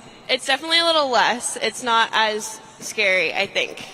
But there's more prize money up for grabs in this one. Yes, there is, which is exciting. It's pretty crazy that there's more prize money in this contest than on the Junior Pro Tour. So we're super excited. Good luck to you out there. I personally can't wait to watch you ride. Bye. Thanks so much, Caro. Appreciate that. You guys talking prize money, a purse of $25,000 will be given out today. Let's take a look at our current leaderboard for the Women's Open Division.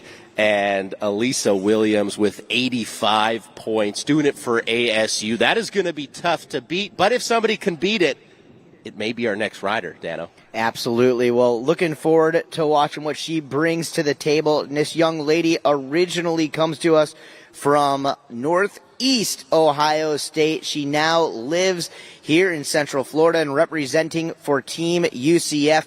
Most currently taking a big W out at the Red Bull Rivals Collegiate Wake Park competition just 2 weeks ago here in Orlando, Florida. Coming up next, this is Ricky Tarr.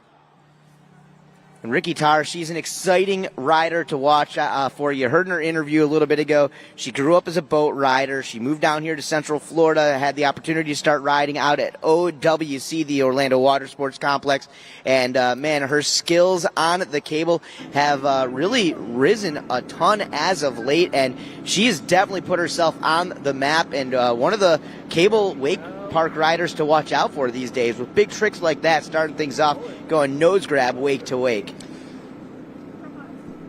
We saw Ricky have a conversation with Caro down in the dock, and you mentioned that cable prowess, spending so much time on the cable, saying that she almost has to rewire her brain for this boat contest. And I think she's done it correctly, because the start of this first pass is on point. There's a look at a tantrum, her favorite trick.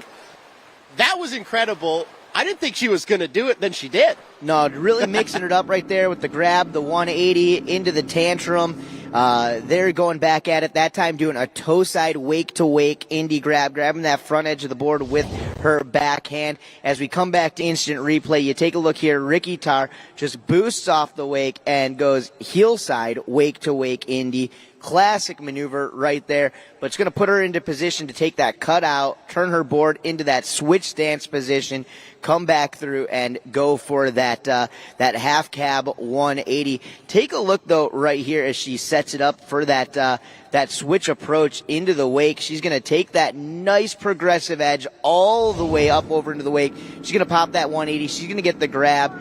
And, of course, coming back through, she got the tantrum, that toe side indie grab. She starts off pass number 2, again with that tantrum, that time taking it up a little bit higher up and into the air, and following it up again with that toe side wake to wake indie grab. Now, I had a chance to chat it up with Ricky Tarr a little bit earlier today. Believe it or not, this young lady grew up actually water skiing a little bit before she got into wakeboarding. She did a little amateur ski show action when she was a kid, and that hits close to my heart, as that's what I did growing up as well.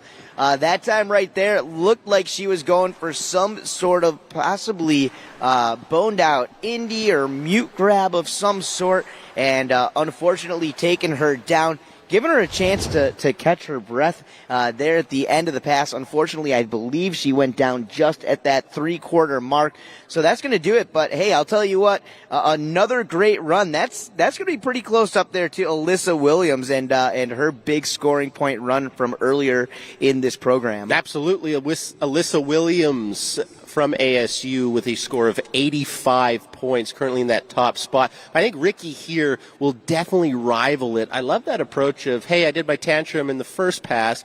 Wasn't great, I'm going to be honest with you. It was a little bit low. Then comes back on the second pass and just goes yard on that same trick, showing the judges, yeah, I can do it, and I can do it infinitely better than I did it on the first pass. All right, well, a great instant replay. Big shout out to our friends from the Water Ski Broadcasting Company behind the scenes here in today's live webcast, and they're doing a fantastic job on that. If you guys are just joining us, welcome out to the Heyday Collegiate Cup, powered by WakeU. I'm Dano the Mano alongside Craig McMorris. We have got the top collegiate wake sports athletes from all around the U.S. battling it out here on the waters of Lake David in Groveland, Florida, literally 35 minutes from the city center of Orlando, Florida, otherwise known as the Mecca of all wake sports action.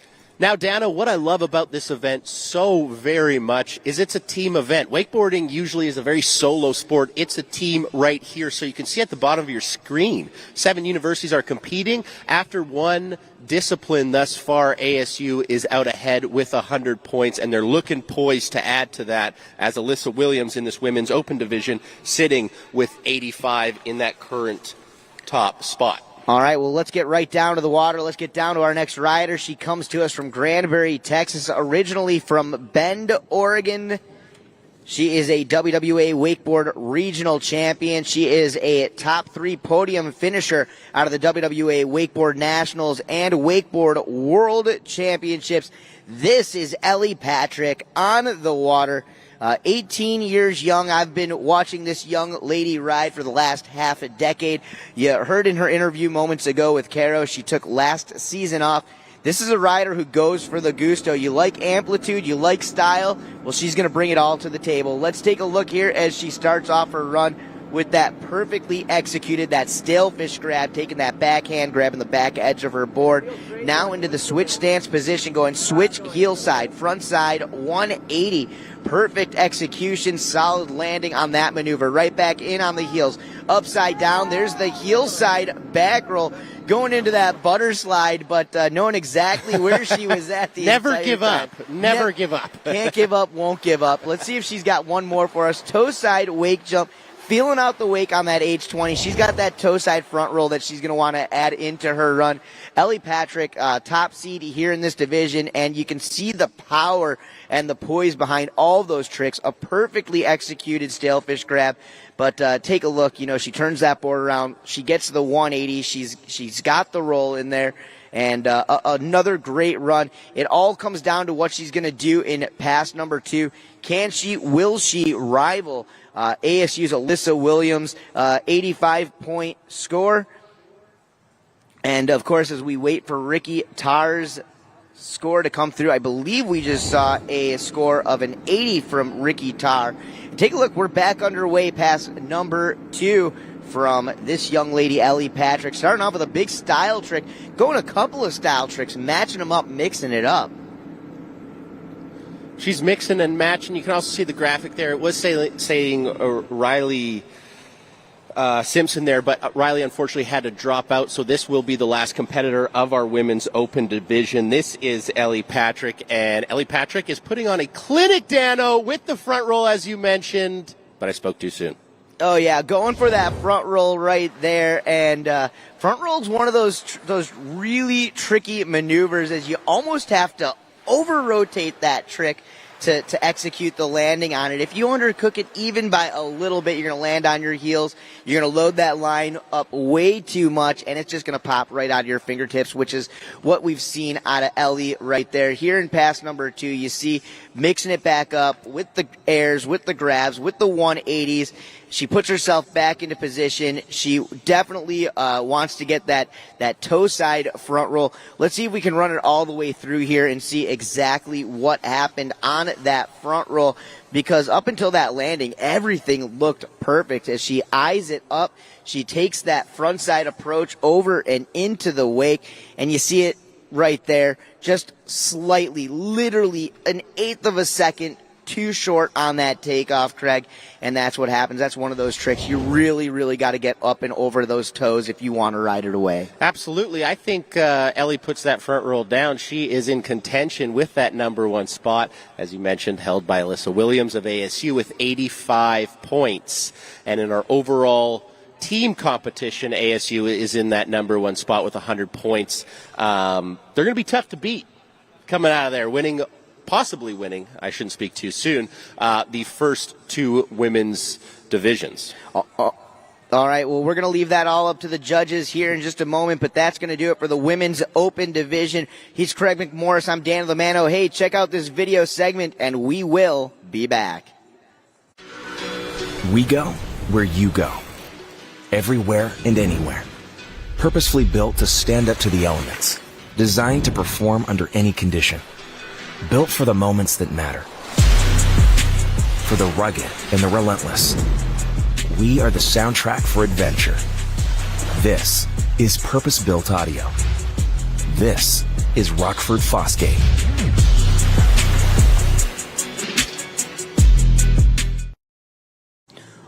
All right, everybody, and we are back. Welcome to the Heyday Collegiate Cup, powered by WakeU. I'm Dan Lamano along with Craig McMorris. Craig, we have got some standings up on the board. It says women's beginner, but that's the women's open division. Walk us through it. Extremely hotly contested women's open division. Alyssa Williams of ASU taking that number 1 spot, however, with 85 points. But Ellie Patrick and Ricky Tarr were on her heels. It really could have been anyone's game out there. Ellie Patrick landing that front roll, I think would have been an absolute game changer. And Ricky Tarr, unfortunately, just going down right at the end of her run, kind of got a little sucked into the wake there and unable to perform that last trick. So it could have been very, very different if those 2 riders were able to put it down. But I digress. We move on. Men's beginner division, Dano. That's right. Well, it's going to be Charles Epink off the dock first for MSU, followed up by Veji Melanishki from ASU, Alfredo Perez from Indiana, Spencer Cahoon out of Tennessee, from Texas A&M. It's going to be Brett Redmond, Tyler Carson doing it for UCF. And for Mississippi State, we've got Brooks Hull. So a great lineup of riders coming up in the beginners division. Following the beginners division, we'll go into intermediate wakeboard, and we will cap it off with the main event today, which will be the men's open wakeboard division. We're going to get back at it and onto the water here in just a moment. But first things first, let's take a look at some action from our friends from Indiana.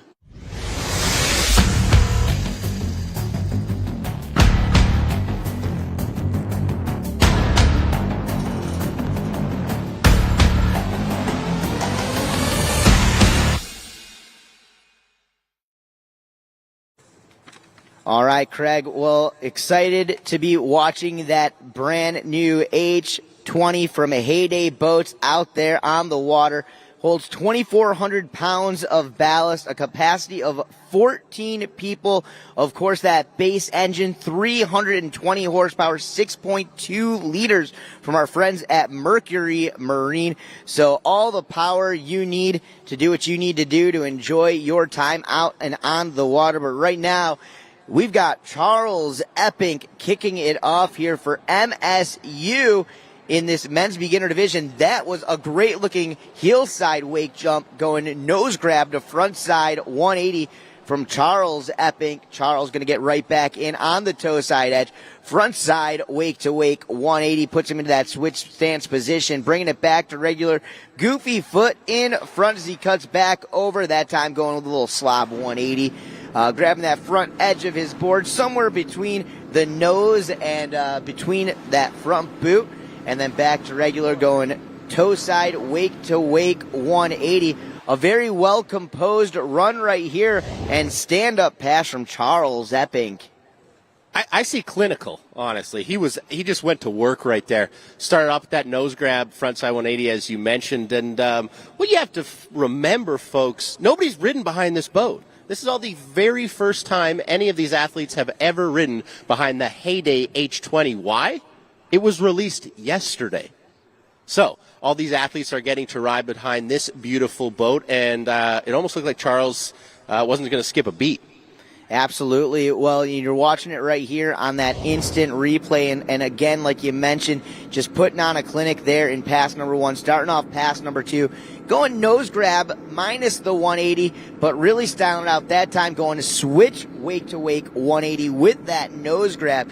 So really not repeating any tricks here in this second pass so far. We'll see if he continues to rock it right now. Losing a little bit of momentum right there as he just cuts toe side back across, kind of skipping to get himself back into position for his more comfortable edge. That's off the heels. That heel side, there's a nose grab. Nice shifty there at the end.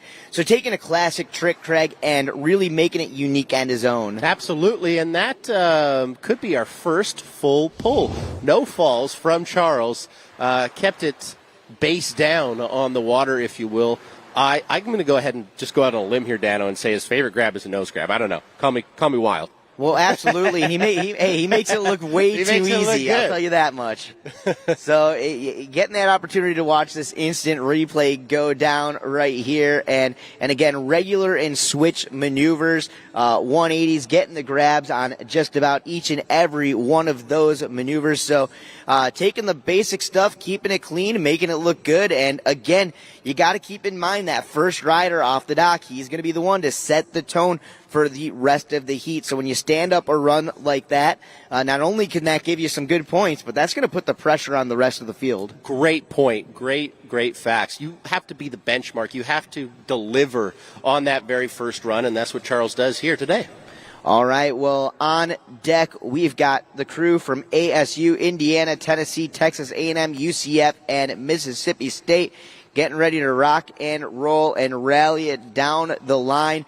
Charles Epping setting the tone for MSU, Michigan State in the house, and rocking it out here with us. The Michigan State University team making the long haul, that trek down from the Mitten State, where things are getting a little bit chilly, Craig. Absolutely, and I was surprised at how chilly it was this morning, too, but it's heating up, just like our competition, Dano. Oh, I knew it was going to happen here. That's the thing with Florida. You might wake up to a 40-degree morning, but definitely going to get warmer throughout the day, and it certainly is. It's probably about 15 degrees hotter than it was when we got here earlier this morning. A score posting for Charles Epping from MSU, and I believe that was a 70-point score. So setting the tone nice and high to kick it off here for this men's beginners wakeboard division. That's what you mentioned, being the first one out in the men's beginner. You got to set the tone, and Charles did that. That's a very, very good score to start off this division here.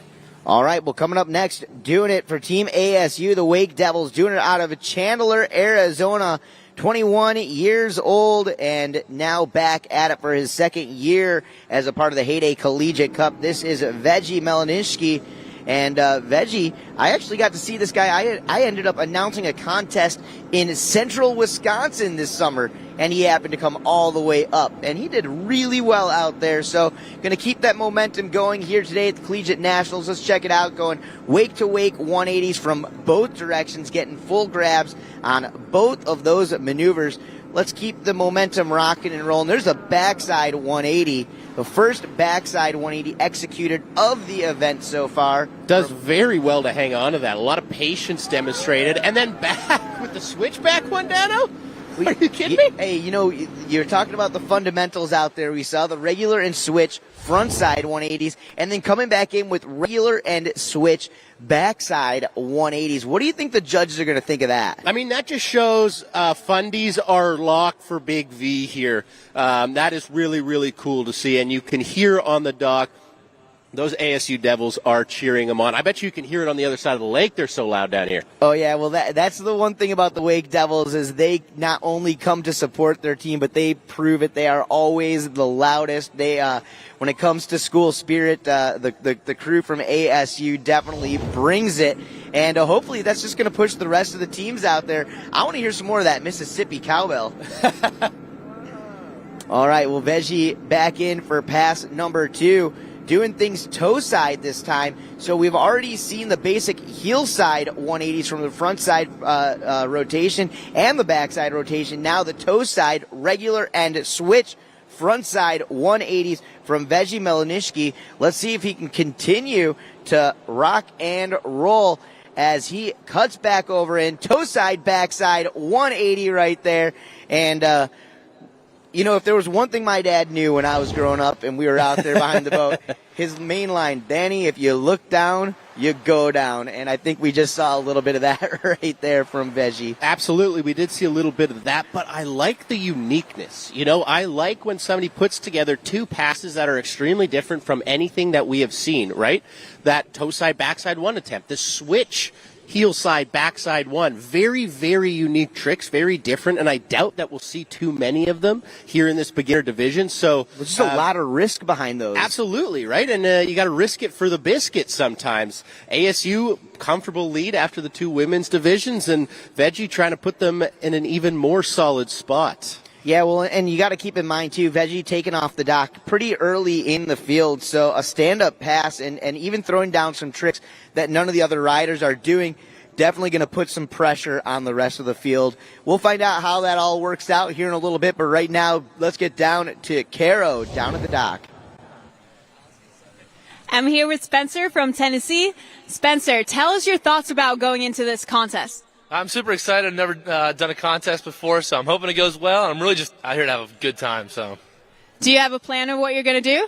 I have a general plan. I know the tricks that I'd like to hit, but I think I'm just going to go mostly how I feel and then go for what I think I can do. Sounds good. What's your favorite trick that you're going to throw out there? I am hoping to land a 180. I don't know the proper names for tricks, but I'm a full send it. You know, it's going to be cool.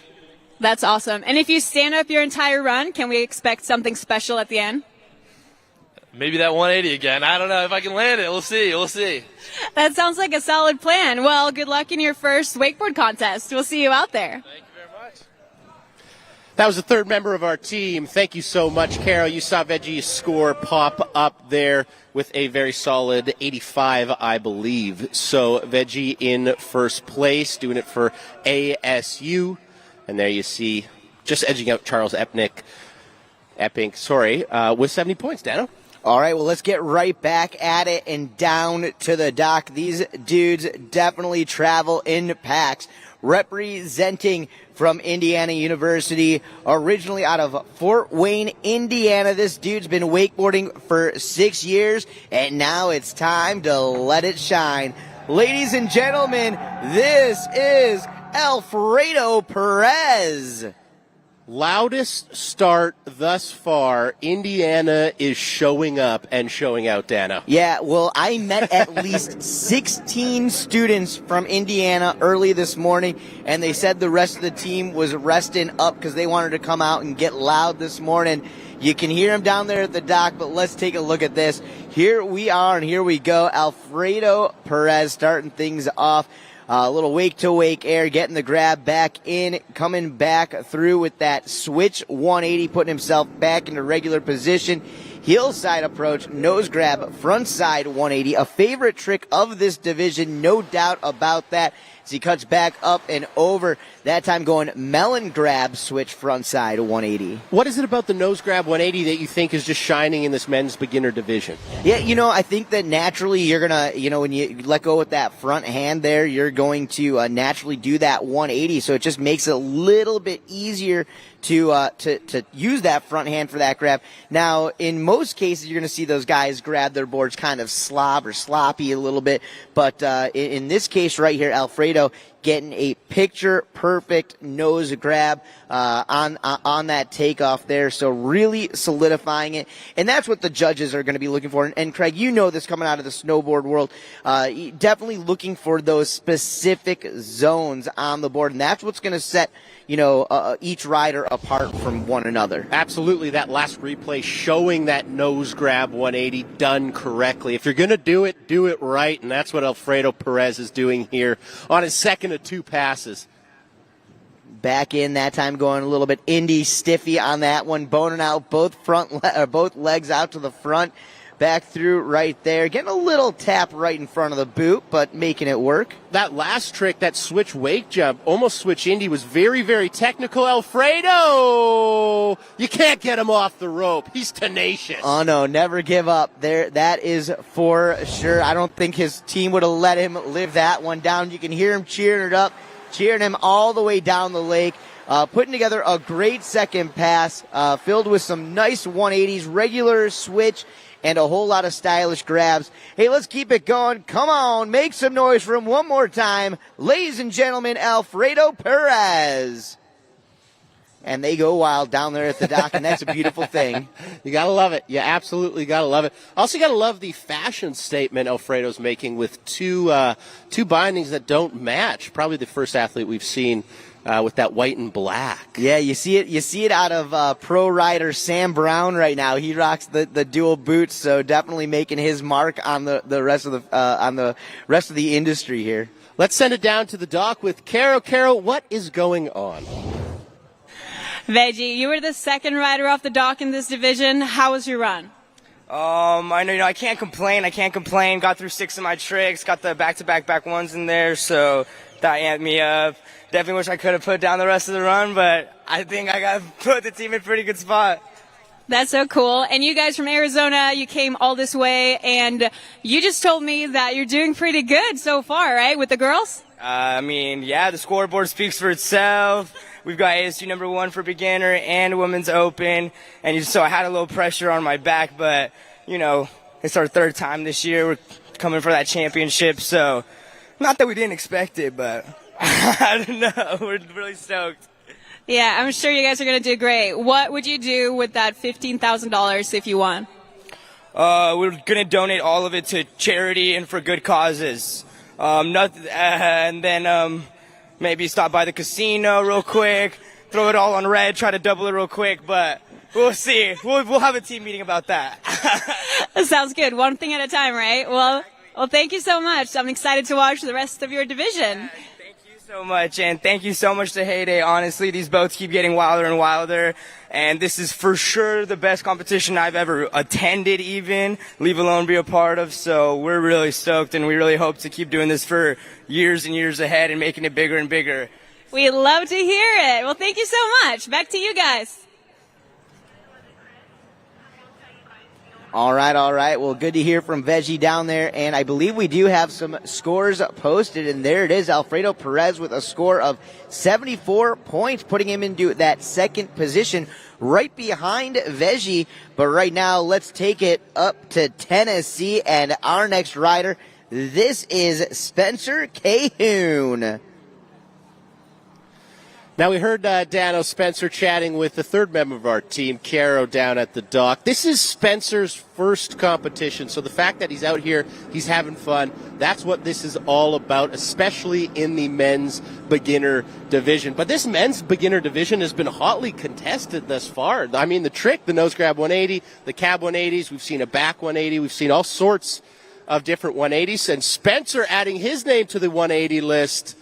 Doing it for Tennessee, Dano. That's right. Coming to us originally from Fairfax, Virginia. Spencer spent some time in the Marine Corps. He's a vet, and we thank him for his service, and glad to see him now as a part of the Vol Wake team, representing, of course, for Tennessee. Taking a fall right there, but this dude's looking jacked. He's looking ripped, and he's looking like he's having a good old time out there on the water behind the Heyday H20. Absolutely. I love Spencer's favorite trick. This is the best answer of all time. Anything I land.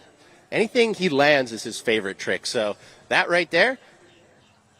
That just means he's having a good time when he's out there. You know? Yeah, that's exactly it. Fortunately, going down right at the end of that first pass there, Dano, so he's going to get picked up. Going to whip that beautiful H20 around, and he's going to come down for his second pass. But before we get to that second pass, let's head down to the third member of our team, Caro. I ride for Heyday, that's why. Alfredo, I heard your team going absolutely crazy for that last trick. Tell us what it was. It was a backside 180, which I never land, so I got lucky with it, but obviously they liked it, and I think the judges did too, so it felt nice. It felt nice. Yeah, it looked really good, and the rest of your pass looked incredible too. You did a stand-up run, and have you competed a lot before? Never, no. Never. So a stand-up run in your first contest. Yeah, what were your thoughts going into it? Were you nervous at all? I was really nervous because I don't know what to expect. I mean, I didn't even know what a competition was before 2 weeks ago, but, you know, it's fun to be here, so I'm having a good time. That's rad. Yeah, is it kind of like how you imagined or any different? It seems more competitive than I imagined, but I don't know. I mean, like I said, I had no idea what to expect, so. That makes sense. Well, you just told me you have 17 people here from Indiana. We can hear you guys screaming on the dock. How does that make you feel when you're out there? Oh, it's really inspiring. Not inspiring, but, you know, it's motivating. You know you got people to back you up no matter what, and it's a good feeling to have. Awesome. Well, I'm super stoked for you. Good job on your first event. I'll let you go celebrate with your friends. All right, good to hear from Alfredo Perez. Well, good to hear from Alfredo Perez out there from Indiana. Spencer Cahoon for Tennessee, unfortunately taking that second fall here early in pass number 2. Let's take a look back at instant replay. Just booting over the front, going for that 180. And Craig, what a smack on that one. Just knuckled that second wake. Needed a little bit more English to get up and over landing in the transition of that second wake, but fortunately not doing that right there. So Spencer goes down for Tennessee, but glad to see him out here in his very first competition.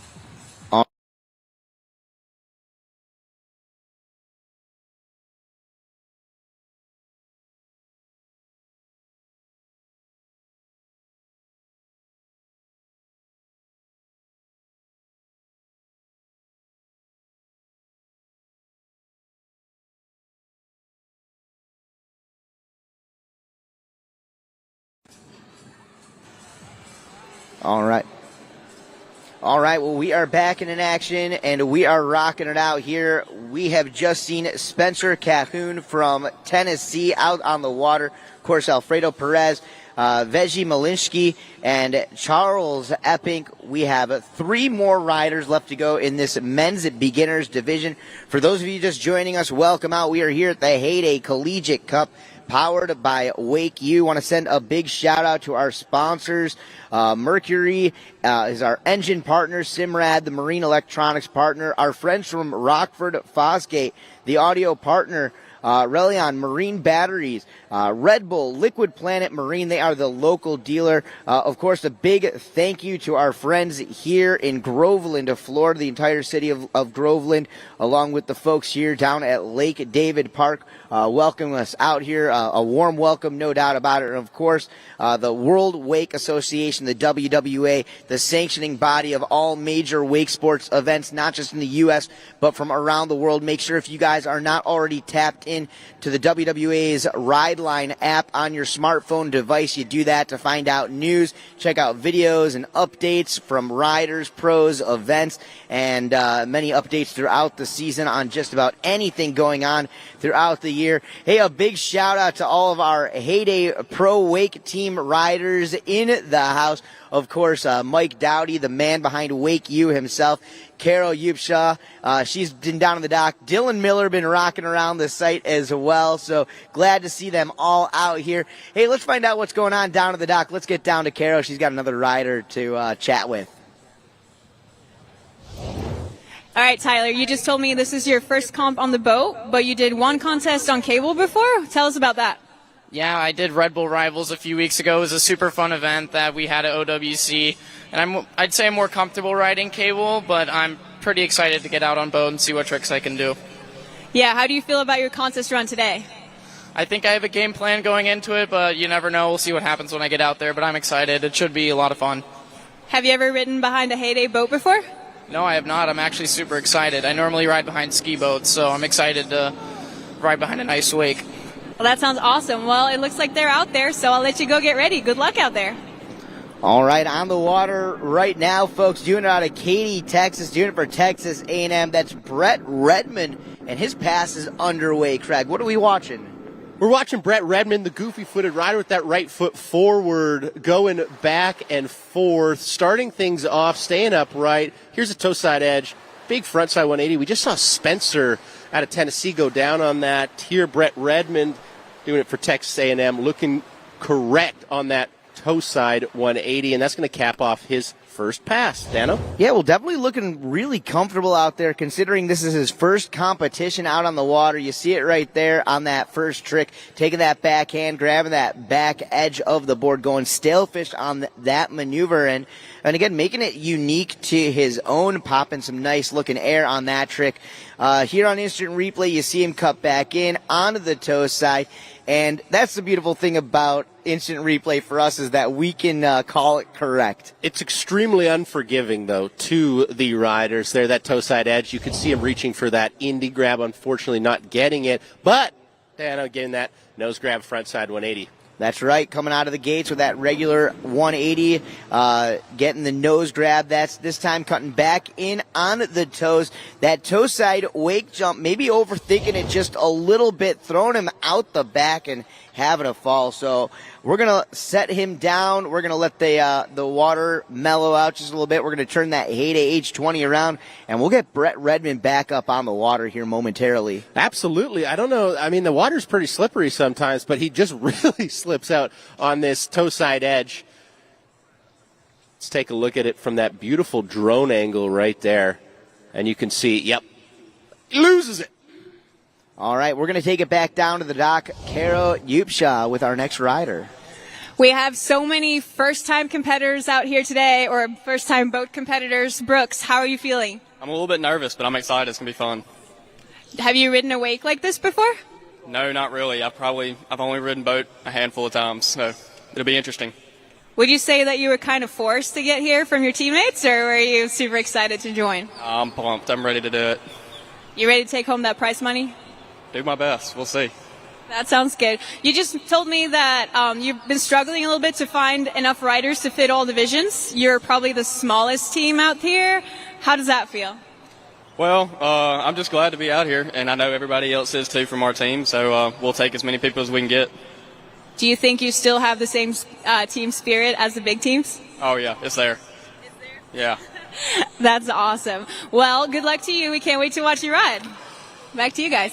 Thank you so much, Caro. Appreciate that. Glad to hear from them. That was a wild fall, Dano. That could have been terrible, but Brett does well to save it right there. Let's take a look here. Going for that Indy grab, but what really took him down was kind of a frontside 540 attempt off the toes. There you saw that overall leaderboard at the bottom of your screen if you're watching the webcast, or you can see a screen here. ASU currently in that number one spot, 200 big points. There's that fall I was mentioning. Just lose a little bit there, Dano. Yeah, absolutely. Well, hey, you know, we're talking about these riders being the first athletes in the world to get an opportunity, a chance to get behind the Heyday age 20. Well, Heyday is hitting the road from here on out throughout the rest of the season. If you guys want an opportunity to get inside of a Heyday, check it out for yourself. Maybe get a demo ride or an opportunity to ride with one of the Heyday Pro Team athletes like Caro Upshaw, who's down to the dock with our riders, like Mike Dowdy or Dylan Miller. You've got to check out the Heyday Who's Next tour. It kicks off tomorrow here in Central Florida. It's going to head up to Atlanta, from Atlanta over to Dallas, and you guys can follow the entire tour through the Heyday website, but make sure you guys get in on it soon and schedule a demo ride, because the Heyday Who's Next tour is coming to a town near you. Love to hear it. Love to see Heyday touring it around, getting as many people as possible behind that H20. You saw a score from Brett Redmond right there, 68 points. He's currently in fourth place, but Veggie, with that score of 85 points out of ASU, they're looking extremely, extremely good right there. The judges, you know, they're pretty see-through. They want to see something unique. They want to see something technical, and that's what Veggie brought with that switch backside 180 and attempting that toe-side backside 180. So it's no secret here today. 7 colleges, 34 riders, all competing for that total purse of $25,000. $15K of that going to that first place team, then $7,000 for the second, and $3,000 for that third and final team, Dano. All right, let's get back at it. He comes to us from Tampa, Florida. He is representing for UCF. On the water, the 19-year-old, this is Tyler Carson. TC, baby, this guy's got a water sports background. He's actually a professional water skier down at Legoland, not too far down south from here in Polk County. Actually, this weekend down there, they've got the Show Ski World Championships happening. So, you know, a fun little fact happening here in the world of Toad Water Sports. But you're seeing him right there throwing it down. Tyler Carson going trick to trick, making it stick, and wasting absolutely no time at all, stacking those points up on the board. I got to ask you, Craig, what do you think the judges are going to think on that first pass? I think they're going to like it a lot. You know, there is lots to like. Kept it upright. I like that show of style, that ollie, that control. We've said it once. I'm going to say it a million times. Fundies, ladies and gentlemen. You need to have those fundamentals, and Tyler's showing it on that ollie right there. Very, very well done. Well, absolutely, and he continues to just show you guys fundamental maneuvers. He started off with wake jumps from both ways and then into the basic 180s. That time, cutting in, going regular front side 180, and then that switch stance, heel side approach into the wake, and grabbing that board on that melon grab right there, that front hand on the back edge of the board. So great work adding that in with the 180. He's going to keep it going. Tyler Carson, TC baby, making magic and making moves all the way down Lake David. We'll see if he can keep the momentum going. He probably holding back just a little bit, doing what he can do to solidify some points up on the board here in the beginner division, and going down on the backside 180. That's what happens when you let that handle get that far away from the small of your back. I think he heard you, Dano. You said maybe holding back and trying to keep it upright till that final probably hit. That's where you see a lot of the riders try the trick that they are most uncomfortable with, the one that they think they might go down on, and that for Tyler right there was that backside 180, so unfortunately going down on that. But lots to like from Tyler, kept it upright for almost the majority of his run right there. Yeah, a lot of reward behind that backside 180. Keep in mind, not only does that trick have an unnatural rotation, but you can't spot your landing unless you got a Gumby head, you know? Absolutely, absolutely. Tyler was looking back at it, and I think that's what may have took him out right here. Taking a look as he comes up into the wake, eyeing it up, and again, just getting that handle into the fingertips, can't quite ride it away. Hey, we'll get another pickup from him. We'll see him finish things off. But hey, let's give it up down to the dock here with Caro. I'm here with Brett from Texas A&M. Brett, tell us about your ride. It was awesome. I got to go out there, throw some few tricks. Not all the ones I wanted, but had a great time, and it was just cool to be here. You had a little bit of a technical difficulty on your first trick. What happened? My contact fell out, so the rest of the ride, I was half blind. How was that? Was that scary? Coming into it, I was kind of prepared for that, so I've done it before, but definitely not ideal. Well, you absolutely killed it all the way up till the end. What happened on the last trick? Just got a little antsy towards the end, didn't know what I was doing, and went for it big. Well, good job. Good luck to you guys.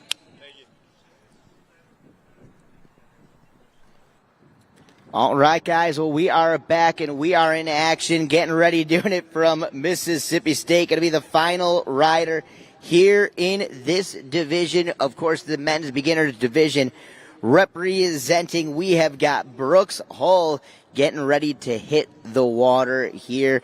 Let's find out what he has in store. Before that, let's check out the leaderboard.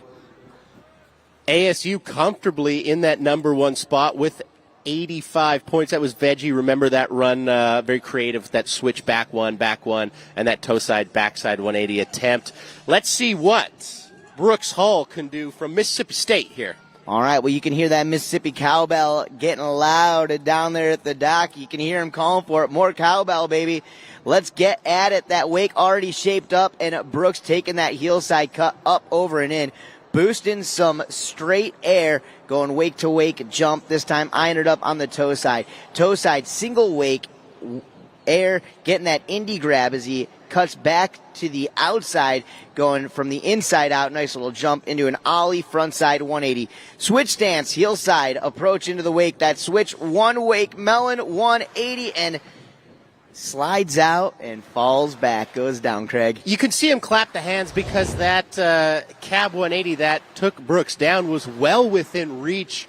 Getting a little squirrely on the landing with a lot of weight on that back foot and losing an edge there. So Brooks will have to wait till he gets picked up and see what he can put down on his second pass.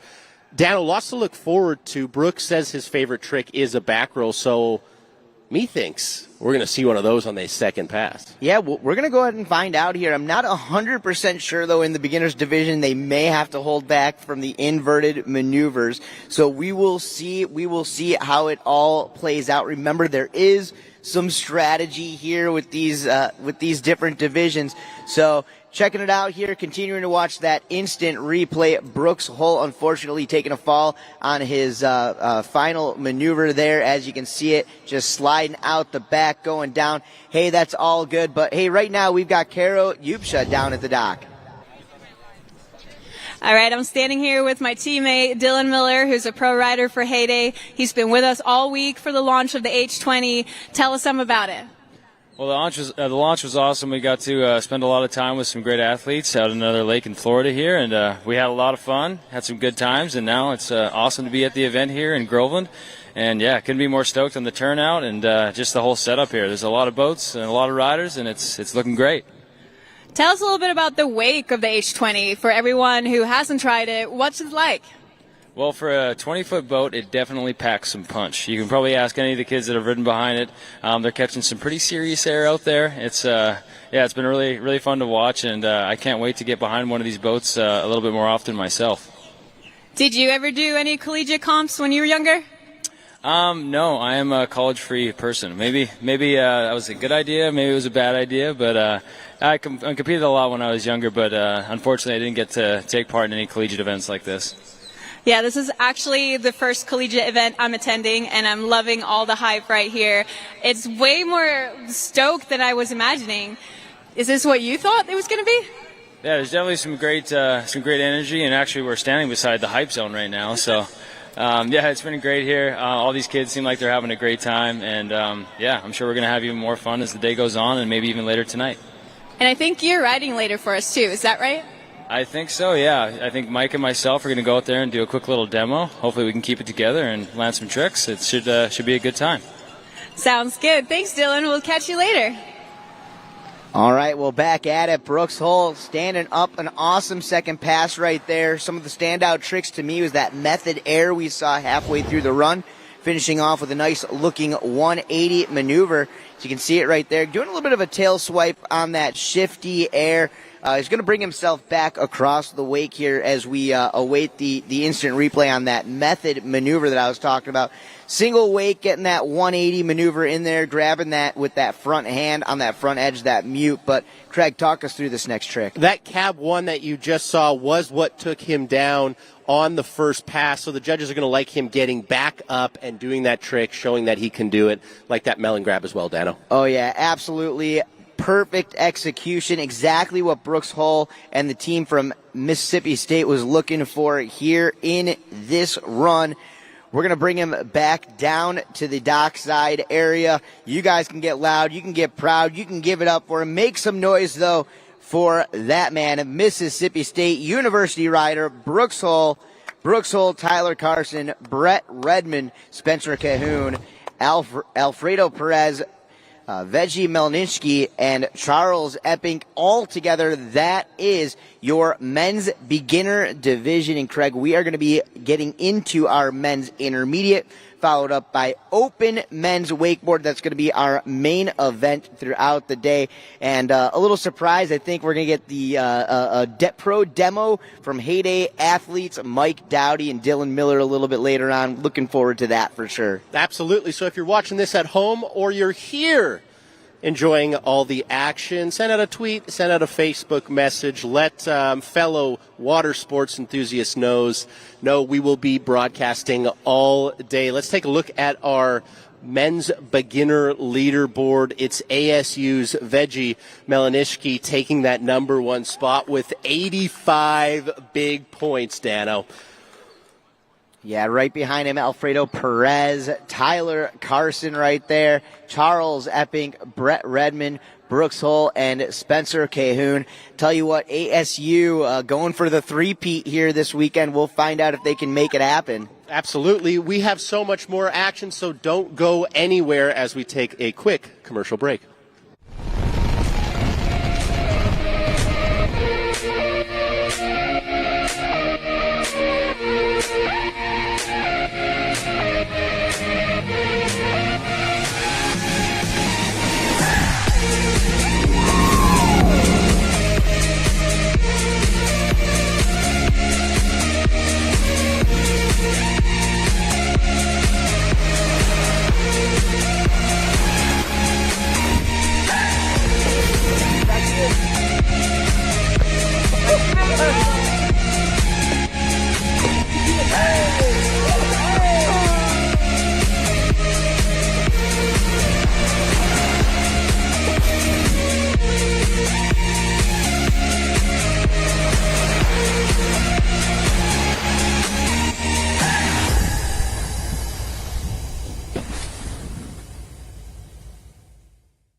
We go where you go. Everywhere and anywhere. Purposefully built to stand up to the elements. Designed to perform under any condition. Built for the moments that matter. for the rugged and the relentless. We are the soundtrack for adventure. This is purpose-built audio. This is Rockford Fosgate.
All right, thank you so much for joining us here today in beautiful Groveland, Florida at Lake David Park. We have a very special segment of the show right now. Our very own Dano the Mano, the voice of wakeboarding, is with Heyday team member Mike Dowdy, and they're going to be going through the brand new Heyday H20. Dano, how's it look over there? Hey, Craig, thanks a bunch. I'm really enjoying the view from up here inside the all-new Heyday H20. The boat looks absolutely incredible, but I'm here with Heyday athlete, the one and only Dirty Mike Dowdy. He's going to tell me about some of these awesome features that we are already witnessing throughout the day today. First of all, Mike, thanks again for having us out here. You and your entire crew, the folks from Heyday doing a great job with the event in general. So far, just overall, what are your thoughts of some of the riding that you've seen out on the water? Yeah, it's been awesome. I think there's definitely been some nerves in some of those early divisions, but all in all, it's been awesome to watch these guys compete. You know, there's a lot on the line for them, and they get a chance to show off who they are and what their school's about. So it's always just exciting to get the crews together to ride.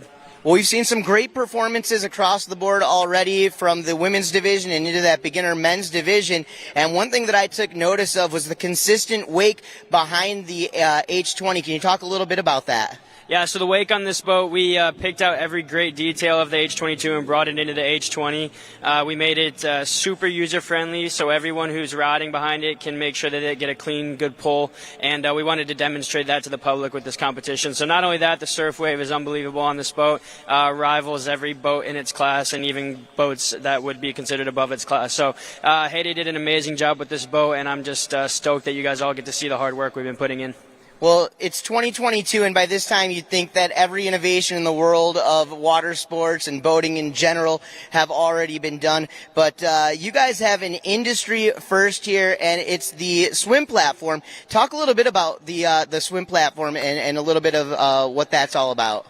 Yeah, so Heyday came out with their power platform. The engineers worked really hard on a way to make sure that people could store this boat in a typical garage if possible. So with the folding tower and the power platform, you're able to actually put the platform up toward the stern of the boat. You can park it in a garage or in somewhere that maybe traditionally wouldn't be able to park your boat. So it allows someone who is looking for a storage solution to have that option rather than manually removing the platform for storage. I love it. It's definitely smart, and I'm blown away by the great technology so far. It looks awesome. Now, in addition to inside of the boat, the great cockpit seating, giving everybody a great view, you guys have stepped outside of the box here, and you guys have created the best view ever possible in the world of wakeboarding and wake surfing. And you traditionally don't get to sit back here, but Heyday has changed it. Talk a little bit about what we're looking at.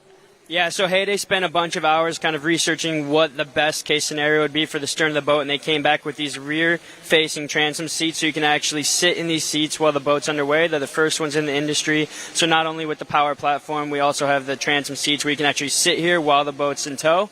It gives you just a great view of the action on the water, and yeah, like you said, it's an industry first. It won Most Innovative award at the Miami Boat Show. So these guys have been killing it. I'm stoked to be on the team, and we're not done yet. It's just the beginning. Well, very good, guys. Mike Dowdy, I'm Dan Lamano, powered by Mercury Marine, all 6.2 liters. The Heyday H20, it is on parade out here in Groveland, Florida.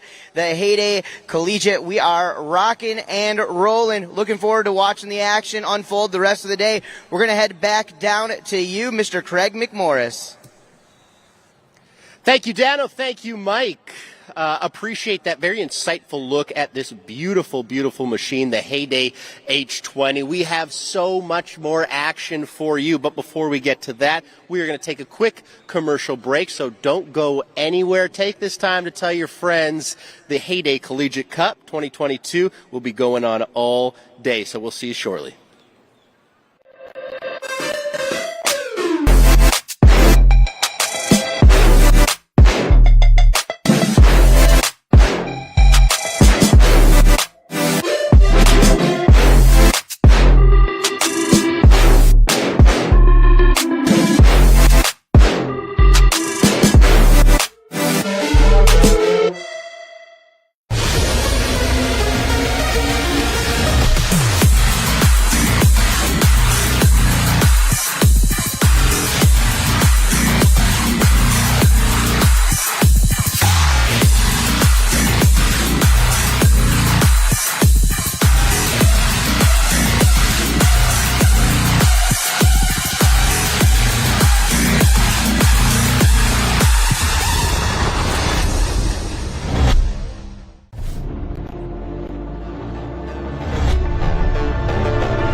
What's up, everyone? This is Mike Dowdy, and if you are watching this video, that means you have received your official invite to compete in the Heyday Collegiate Cup powered by WakeU. Congratulations. The Heyday Collegiate Cup powered by WakeU takes place this October 22nd at Lake David Park in Groveland, Florida. This 10-team invite-only competition gives you guys the opportunity to compete for your share of a $25,000 prize. $25K? And your name on the WakeU Cup. The invited teams include MSU, ASU, Indiana, Texas A&M, Tennessee, UCF, Baylor, Mississippi State, and Oklahoma State. We look forward to hosting you guys here in Groveland, Florida on October 22nd at Lake David Park. Don't miss this. You guys are going to want to be here. Let's let the games begin, and I'll see you guys there.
We go where you go.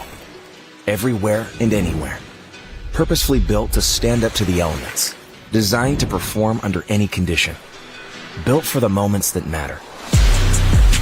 For the rugged and the relentless. We are the soundtrack for adventure. This is purpose-built audio. This is Rockford Fosgate.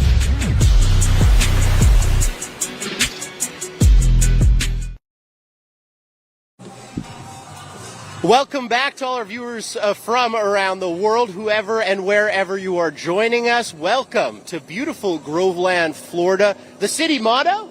The city with natural charm. And I've been charmed here today at beautiful Lake David Park, a very historical spot to run a water sports event. This is the Heyday Collegiate Cup 2022, brought to you by the wonderful people at WakeU.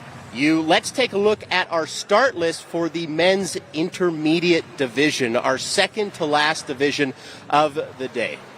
All right, well, taking a look at it right there, you saw his brother in the men's beginners division, but Jamison Epping is going to be kicking it off for MSU here in the men's intermediate division, followed up by Matty Boyd for ASU, the Wake Devils, the defending two-time Collegiate Cup champions. Kai Stidham going to be on the water representing for Indiana. Tyson Beach out of Tennessee for Texas A&M. It's going to be Calvin Neal for the University of Central Florida, UCF's Graydon Swartzberg. And going to be finishing it off in the intermediate division is Cole Fogelsong for Mississippi State. So looking forward to watching all 7 of these athletes here in the intermediate division popping out of that beginners division. So definitely looking forward to seeing some big tricks coming up here in this next round of action, Craig. Absolutely, I'm excited for that. Before that, however, let's take a look at Texas A&M's intro video.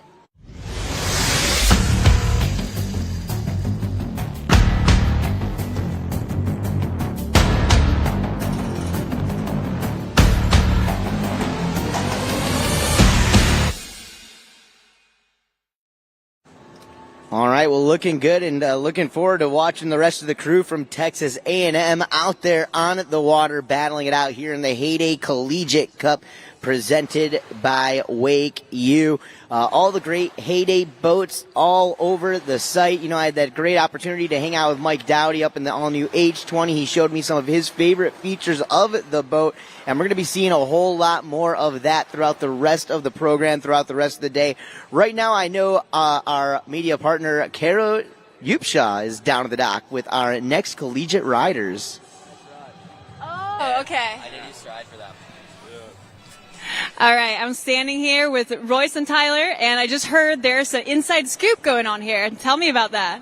Yeah, so last year I competed for Indiana in the Open division, and this year now I'm at MSU, so they're not too happy about that. Yeah, how does that feel? Stings a little bit. I'm not going to lie. We were very excited to hear that Tyler was riding for us last year, and then to find out he's going to be at MSU. But seems that he's happy, but still kind of stings a bit.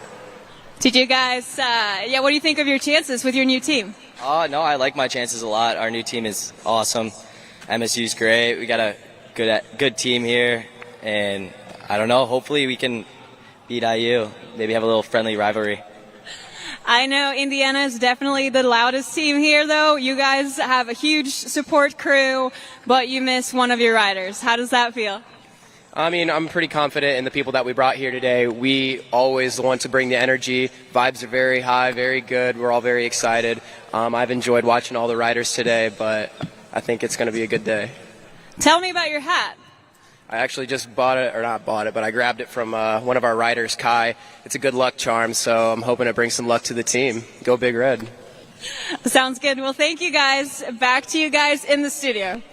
All right. Well, hey, thanks a bunch to all of you guys down there. But, hey, if the crew from MSU or Indiana want to get jealous, I actually live on the same lake that Ty trains on up in Illinois, so you guys can be jealous of me. I get to watch that dude ride every single morning just outside of the Chicagoland area. So what can we expect from Ty then? If you're seeing him, you're behind the curtain. Oh yeah. Just trust me. He's got the tricks. The guy, he's got the work ethic in it all. So watch out for it. He'd be a great addition to any team out there. We're gonna get at it here in just a few moments. We've got the men's intermediate division gonna be coming up next. A great week so far down here in Central Florida. The debut of the Heyday H20. Craig McMorris, I know you had an opportunity to not just be a part of the debut, the launch of this boat, but you had many opportunities over the past 4 or 5 days to actually get behind the boat. Would love to hear what you thought. I wakeboarded, I wake surfed, and I drove the boat. All three of those things, highlights for me. They were all amazing. Boat was running really well. Wake is big. It's simple. You know, we got off the dock and we were riding within minutes as opposed to really doing all the stuff that some of the other boats take. This is simple. This is easy. This is a fantastic product, that Heyday H20, and our athletes here today, the very first competitors to ever get to ride behind this thing. So a very, very special day for collegiate wakeboarding and for Heyday. We're having a lot of fun here at the Collegiate Cup, brought to you by the good folks at WakeU. But I think it's time to start this men's intermediate division, Dano. All right, well, let's get down to the dock and let's get at it. Our next rider from Clarkston, Michigan, doing it for MSU, 20 years young. He's the cooler twin. That's what he says. Ladies and gentlemen, Jamison Epping is on the water. You saw his brother Charles Epping kick off the men's beginner division a little bit ago. Something you're going to take notice, and I know we can feel it. Yes, it is heated up. The air temperature has definitely jumped up quite a bit since this morning, but we are also getting a little bit of a wind shift today in this afternoon. Absolutely, and that wind is shifting in the direction. Oh, that is what happens when you're thinking too far ahead. Okay? Jamison, absolutely wonderful back roll. Stomps it here and then edges out, and a relatively simple trick for Jamison, just that little ollie frontside 180. He's thinking too far ahead, and I'm thinking ahead about going to the third member of our team, Caro. Caro, what are you thinking about? I'm standing here with Jacob Torres, the previous president of Indiana. Jacob, you're not competing today, but you're still here. Yes, that is correct. I'm still here to hang out, have a good time, support my team. I'm not competing anymore, but I'm still happy to be here. But you were on the previous events, right? Yes, yeah. So I was at Mike Dowdy's house 3 years ago when we first started doing the collegiate competitions, and then I was also competing last year when it was the first in person. So I've been part of this competition since its inception in 2020 or whatever that is, and it's super cool to kind of see how it's progressed like through the couple years. So yeah, what do you think about the progression from Dowdy's backyard to now we're here? Well, see, it started in Dowdy's upstairs room. The first competition was completely virtual, and it wasn't even in Dowdy's backyard. And it was Dowdy he was definitely trying to figure out all the streaming stuff himself with like a couple of his friends and everything. And so it's just super cool to kind of see how it started as like Mike Dowdy, like pushing the sport, like getting the colleges together, stuff like that. And now, like, the WWA is reposting it. I think Wakeboarding Magazine did something about it. Like, this venue goes for like 2 miles. It's really cool to kind of see how it started as literally just Mike Dowdy streaming in his room at the competition. And now we've got like 6-7 boats out here and like, I don't know how many people are here. So it's super cool to kind of see where it started and where it's at now. Super proud of Dowdy. Yeah, well, we can definitely see Indiana continuing on the wakeboarding tradition. Now back to you guys. All right, well, out there on the water, Jamison Epping from MSU, after a fall, able to get back up onto his feet, cuts directly into the wake, gets the scarecrow, that front roll 180, he knocks it down, he backs it up with a 360 spin. So a great way to get back up after a fall. And here we go on pass number 2. All right, Jamison up, over, and in. There's that tail grab as he sets back up for trick number 2. Front side approach. There's the toe side front roll. And a nice clean landing right there as he sets back up. Melon grab, poking that trick out, styling it out, holding it all the way through. Textbook, no doubt. That was the trick that actually took him down in pass number 1. That bunny hop, that ollie 180 into that half cab 180 maneuver. Butter slides it back around once again and puts himself into that switch toe side position. We'll see if he brings it back around. He's just going to bring it back to the dock. How about we give it up for him? Ladies and gentlemen, Jamison Epping. And we're going to go back to some instant replay. And, Craig, I'm going to let you call it out. I like that tail grab to start his second pass. Sometimes when you fall on, kind of a setup trick or something like that, it can weigh on your head. So Jamison does well to get into the right headspace and really finish up that second pass. Love the front roll there. Kind of knuckles the second wake, but he's strong. He's a powerful athlete, able to ride out that second wake knuckle there. And Jamison, lots to like. And lots to like if you're on MSU. Only one fall there, and not a real fall. I'd count that as a half fall.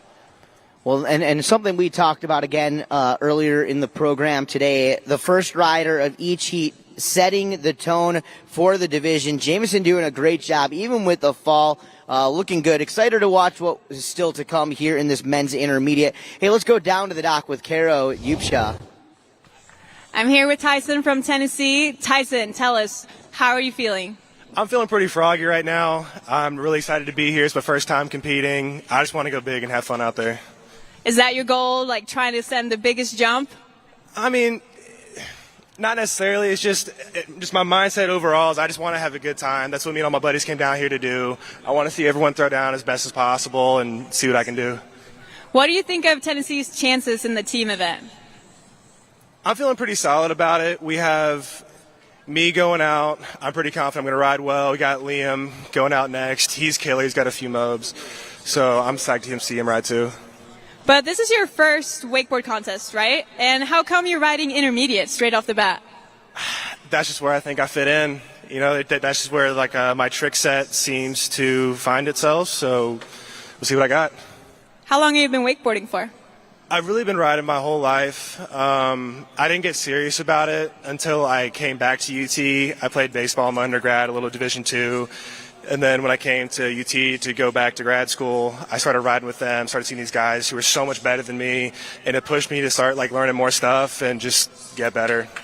Well, that sounds good. Well, I can't wait to watch you ride. Good luck out there. Back to you, Craig and Dano.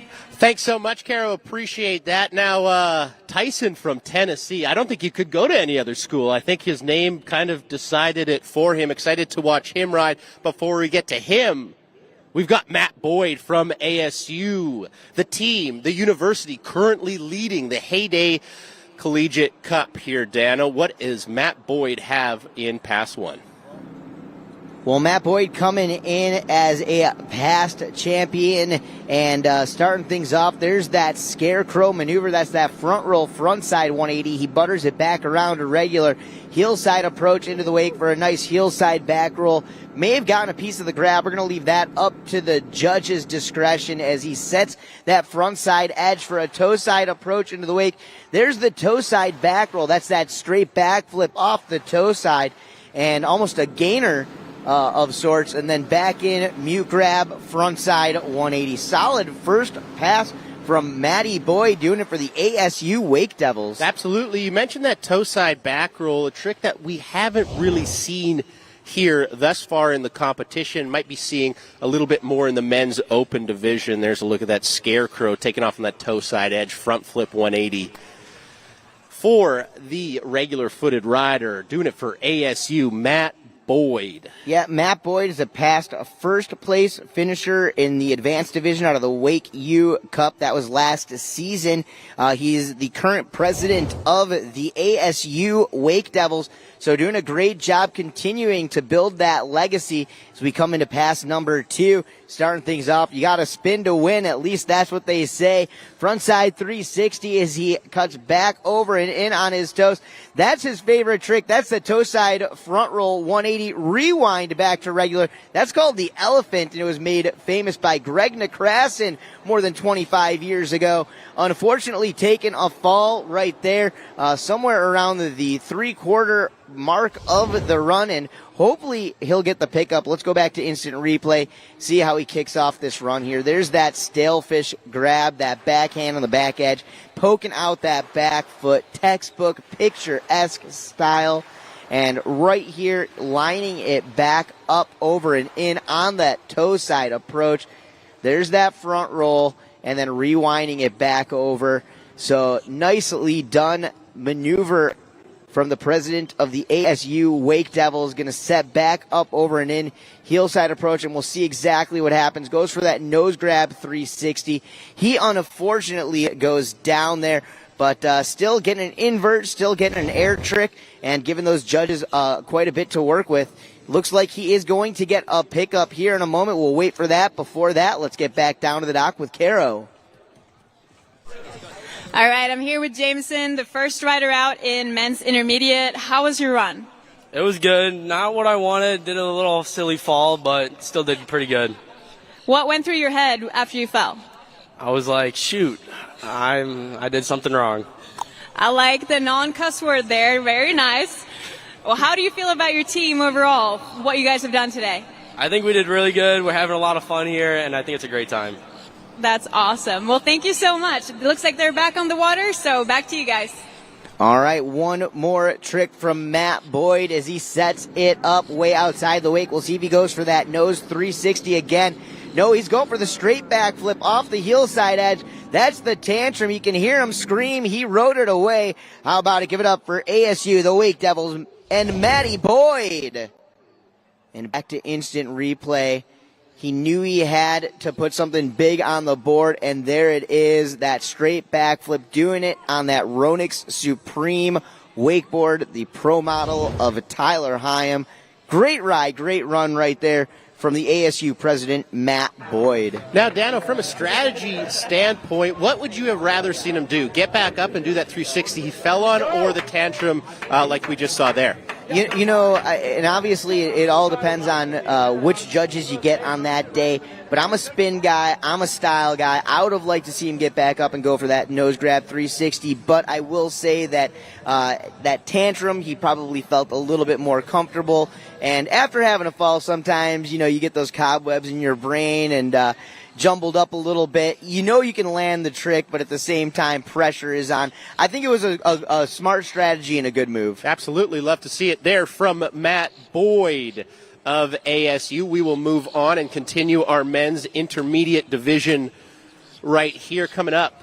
From Indiana University, Dano. That is right. A young man who I've been watching come up through the ranks for about 12 years now. That is right. I've been watching him competing in the WWA regionals, nationals, and world championships from the junior boys division all the way through boys into junior men, junior pro men. And then the men's 1 division semi-pro wakeboarding. His top credentials included a 3rd place finish at the WWA's Wakeboard World Championships from Columbus, Indiana. Kai Stidham is coming up next.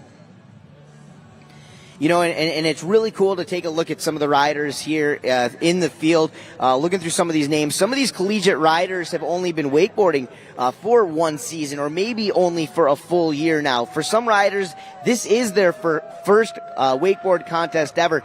This next rider, you're going to see a lot of strategy out there from him. He's a young man, like I mentioned before. He has been competing since he was a little kid, over a decade of experience, and we've seen him on so many podiums in that semi-pro field. Looking forward to Kai Stidham. We're going to get to that here in a moment. Right now, let's go back down to the dock with Kara Upshaw. Matt, I just saw all your friends give you a bunch of high fives coming into the dock. Tell us, how was your run? It was pretty good. I really wanted to stand it up, but couldn't really hold that 3 down. So I'm still happy with it, though. Is that a trick that you feel pretty confident on normally, or were you just sending it? Yeah, the 3, I kind of lost in the past few weeks, but I really wanted to throw it in there. So. Yeah, there's a lot at stake, huh? But it looked like everyone was really stoked on your run anyway. How about your team, the rest of your team? Oh my, I cannot be more happy with my team. We are running the boards right now, and I'm so proud of them for that.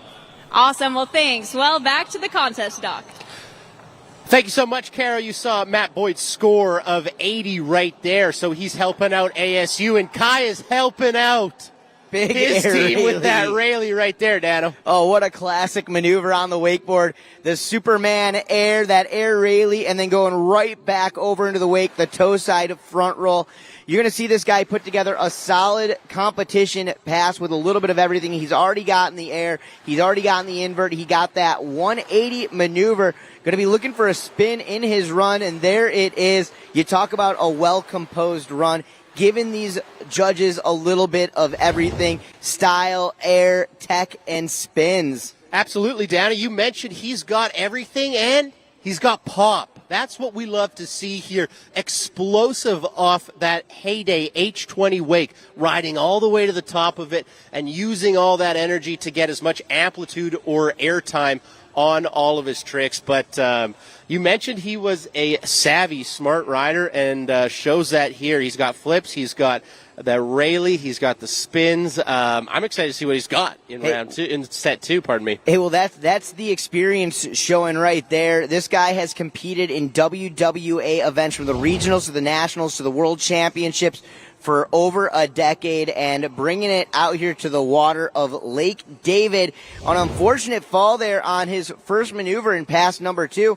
We'll take a look at exactly what happened, and Kai taking off from the bottom of the wake, still with that great air sense, was able to get that board all the way around, got the full rotation, including the 180 on that toe side roll to revert. The problem I saw there, didn't quite have the distance to get to the downside of the wake.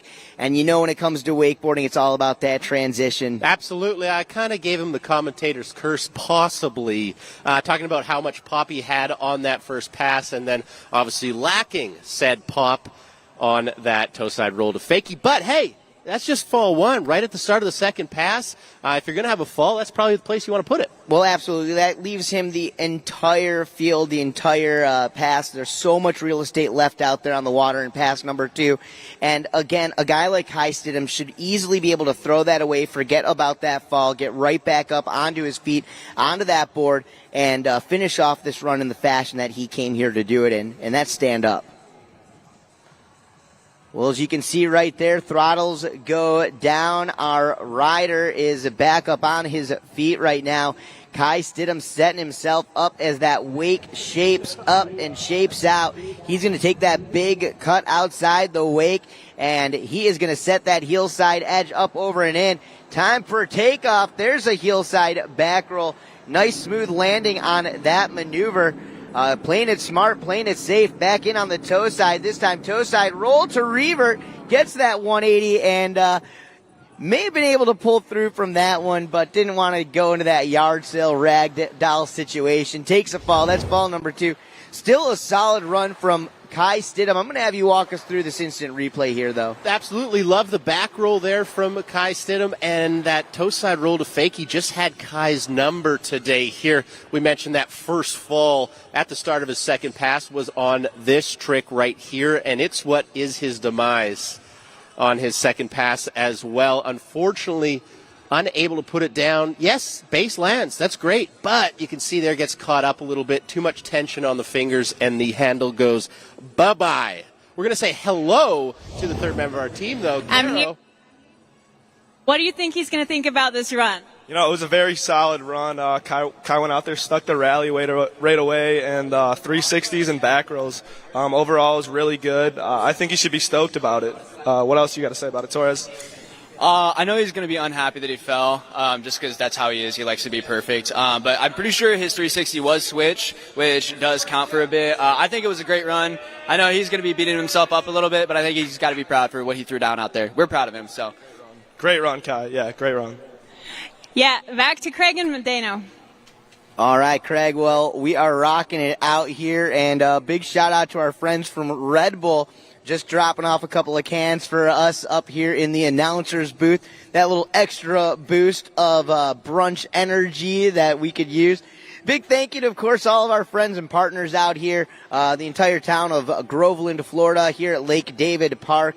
Mike Dowdy and the crew from WakeU, of course, Mercury Marine in the house, along with the rest of the sponsors. Heyday debuting, launching the all-new H20 this weekend. Make sure you guys keep your eyes out for the Who's Next tour coming to a city near you, like real soon. Of course, Who's Next kicks off tomorrow here in Central Florida. Going to move to Atlanta later on in the week. From there over to Dallas. And you guys can check out the Heyday website to find out the rest of that schedule. As you see a score posting for Kai Stidham, 83 points up on the board. We're going to have to see where that puts him as far as the leaderboard is all set.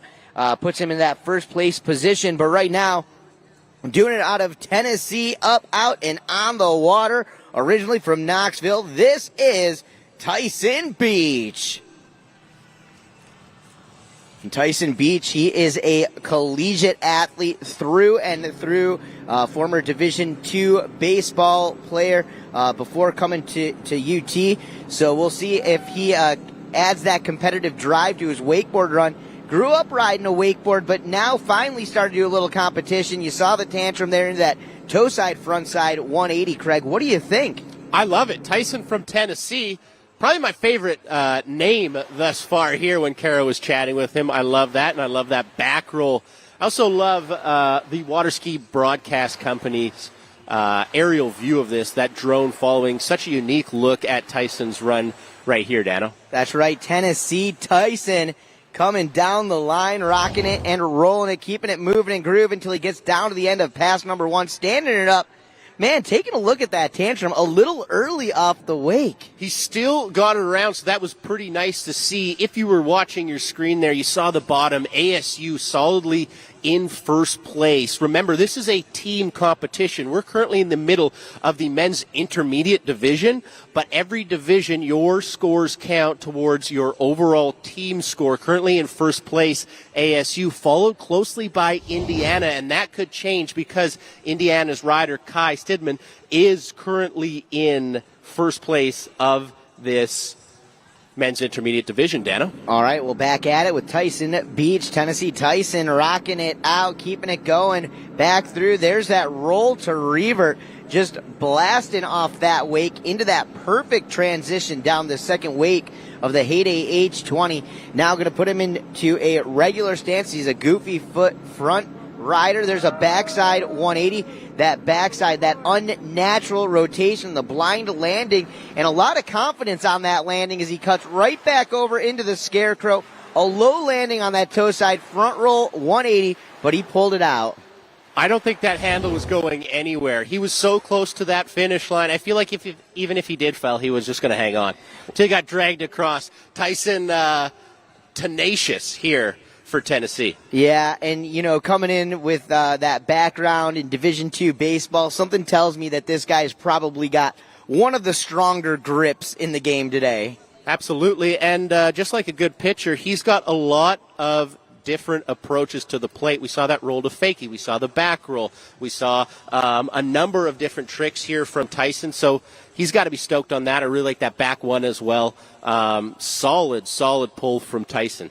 Man, for a guy competing in his first ever wakeboard competition, he definitely came out looking like a seasoned pro. I might call a bluff on that. I don't know if that's true. He looks too seasoned, honestly. Yeah, no doubt about it. But again, going back to that baseball experience, this guy competing in Division II baseball, he's definitely been in front of the big stage before, so should be able to press through here, no doubt about it. But right now, let's go back down to the dock with Kara Upshaw. I'm here with Graydon from UCF.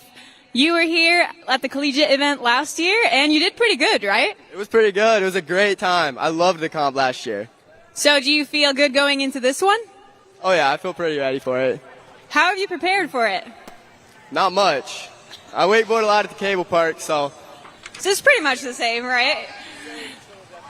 Did you want to say hi to anybody that might be watching right now? Oh, yeah, I want to say hi to my sister back home in New York and my dog Ryder. What's your sister's name? Becca. Is she your number one wakeboard supporter? Yeah, probably. She and the team? Oh, yeah. Well, thank you so much. Good luck out there. We'll see you later. Back to the studio. Hey, thanks, Caro. Taking a look up on the leaderboard, it looks like we do have a new leader with a score of 90 points. Congratulations, Tennessee, Tyson Beach. That's a big 90 points for Tennessee. Currently, you were looking at the men's intermediate leaderboard, but on the overall leaderboard, they're a little bit closer to the bottom, so that 90 is going to change their fate. Remember, $25,000 prize purse. So the winning team is going to walk away with $15K. You want to be in that number one spot, and that number one spot currently held by ASU. But I think this next gentleman from Texas A&M will want to change that. Well, and you're taking a look at it right there with that score of 90.00.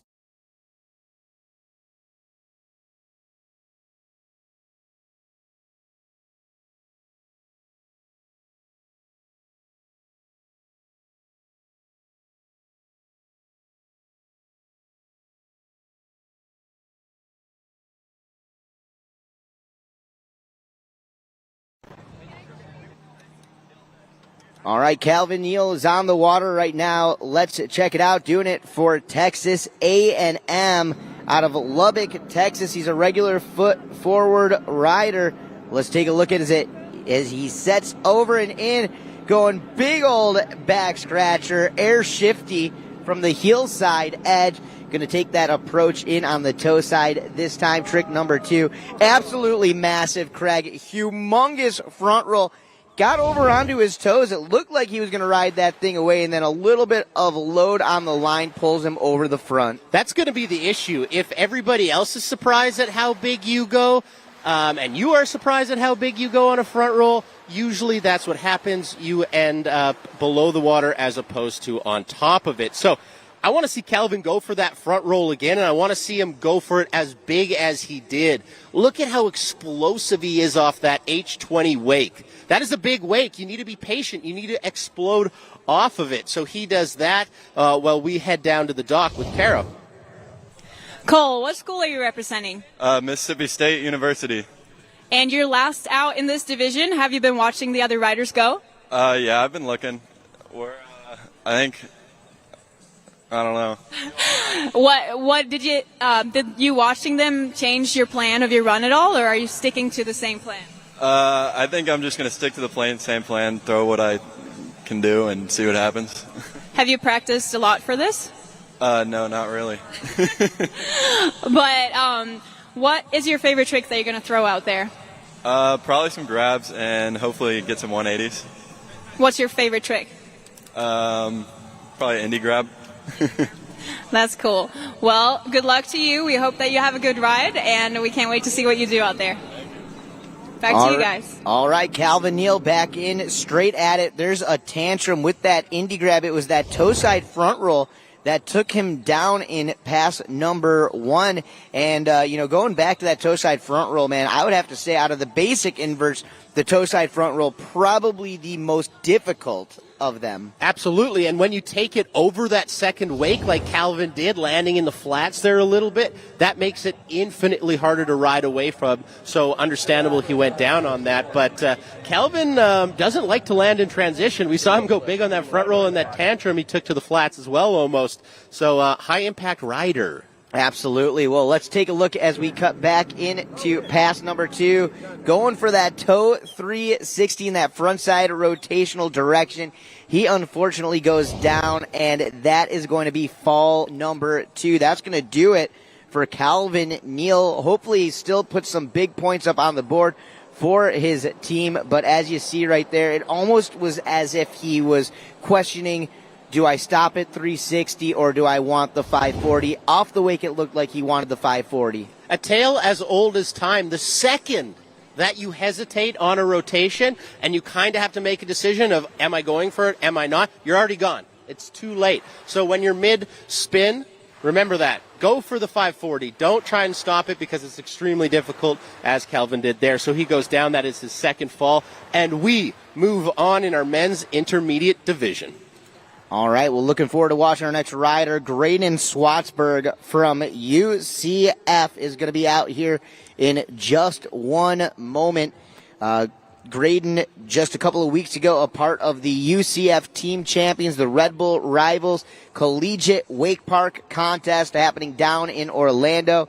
As a score post, not a bad score, 45.00 for Calvin Neal. So we'll see where that puts him in the leaderboard running right now. As it sits, Tyson Beach in first place, followed up by Kai Stidham, and it looked like Matt Boyd. So ASU, again, the story and the dramas are starting to unfold out here, as for the first time of the day, ASU has been pushed down into not a second position, but a third position. Nobody's safe, but before we take a look at that leaderboard, let's head down to the dock with the third member of our team, Caro.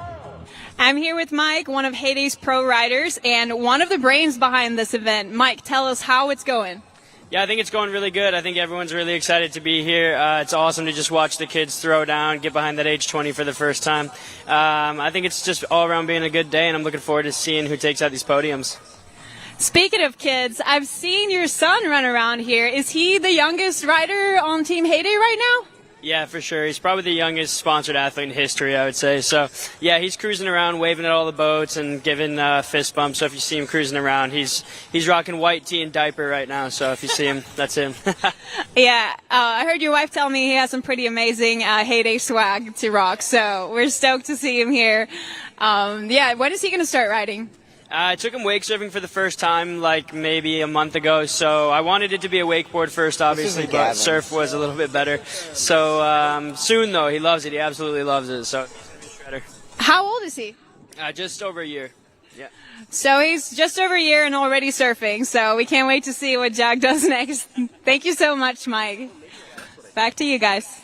Hey, thanks, Caro. Thanks, Mike Dowdy. And right now, it is Graydon Swatsburg for UCF. The University of Central Florida is on the water. Many-time National Collegiate Wake Park champions. And let's check out what Graydon is going to throw it down. As you heard from him a little bit earlier, spends a lot of his time riding the cableway here in Central Florida. But no stranger to a little boat riding. There's an explosive tantrum off the hillside edge, that straight backflip right there. That's going to be his favorite trick as he turns that board around, switch stance, going half cab, 180. Gentleman from Pennsylvania State, now living down here in Central Florida, Orlando, UCF. To be specific, there was a stalefish grab, that backhand of the back edge of the board into the toe side front roll. And that one, he had the pop. He didn't quite have the rotation on that and just undercooked it. A little rare on that maneuver. Absolutely, extremely rare a little bit. But I do love, the go for it, the go get it attitude on that toe side edge in. Said, I'm going to go big, and hopefully I bring it around to my feet. Unfortunately, not doing that there. But guess what? That's just even better for us because we get to see Graydon go for that front roll again. I'm really excited. I hope he takes as much speed and gets as much amplitude as he did on that one, Dano. All right, well, we're going to go down to the dock right now. Caro is with our next rider.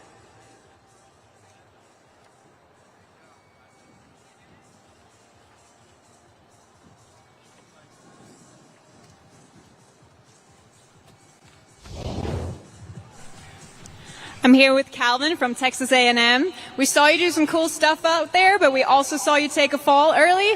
What went through your head right after that fall?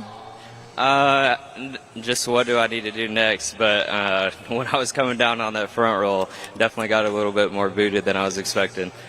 How was the wake? Was it a little bit bigger than you thought? The pop was really nice. Yeah, that's why you got some extra flip on that front roll. But you got up, you kept going. Did you change the plan at all? Yeah, after I fell on that front roll, I was planning on doing toe 5 on my first hit coming back, but I felt like I needed to just get something solid. When I tried the toe 5, thought I was going to come up short, tried to pull it back to 3, just didn't work out. That happens. And it is a contest, so it's way harder than just riding at home. Well, thank you so much for the interview, and I'll let you go back to your team. Thanks. All right, out on the water right now, we have got Graydon Swatsburg for UCF as the boat turns around that Heyday H20, making its debut here this weekend in Groveland, Florida. Beautiful Lake David. Check it out, though, as we come into pass number 2. That time, a little mix of a tantrum and a front flip. We'll call that the frantrum. We're going to set him back up with that opposite foot forward. There's a switch 180. So borderline the same start that we saw out of pass number 1. He's going to keep it going. There's a grab for Graydon Swatsburg, trying to continue to add the points for UCF up on the board. We're going to see how he finishes off this run. It looks like it's going to be a frontside approach. Will it be that toe side front roll? There's that front roll, giving it a little bit less pepper on the takeoff and under rotating it once again. Ends up going down. Hey, that's it. That's all. That's going to do it for Graydon Swatsburg. Let's take a look, though, at the instant replay here. As you can see, it almost looked like he wanted to take off for that front flip and then his head kind of going backwards there, pushing him into that back flip maneuver as he pops the board around, just like we saw in pass number 1, that switch stance approach into the wake with the switch 180 back to regular, getting a piece of the grab right there, giving, again, the judges a little bit more to work with here. And as he cuts back at the wake, this trick is going to get him over to the opposite side. Now, we've seen other riders just scoot across the wake, just cut back over to put themselves into position. In most cases, it's to put themselves in a heel side position. But for Graydon, he sets himself up for this last maneuver. This is the toe side front roll. And in pass number 1, although he didn't land the trick, he did get a little bit of a better takeoff. That time, not the takeoff he was looking for. A little bit early on that one. Unfortunate fall. That'll happen. He can hear you, Graydon Swatsburg, but right now let's go back down to the dock with Caro. I'm here with Keisha Spicer, the director of Heyday. Keisha, how do you feel about the Heyday Collegiate Cup? We are so honored to be out here with these incredible athletes today, having fun behind the brand new H20. We're having a blast in the city of Groveland. It's been incredible. So excited to get this boat out into the world and actually just use it. Yeah, I know you've had a big play in the development of the H20. How is it hearing all this amazing feedback from the riders today? Oh my goodness, it feels amazing. We've been working on this boat for a couple of years now, and so to release it and see everyone having fun is the biggest reward we could ask for. It's been a big secret. Has it been hard to not tell everybody? It is extremely hard to not tell people when you're so excited about something the way we are. So we've kept a secret for a while. Now it's out there. Now we get to talk about it nonstop. That's awesome. And this is a great way to launch a new product. I'm so hyped. But now we got to get back to the water.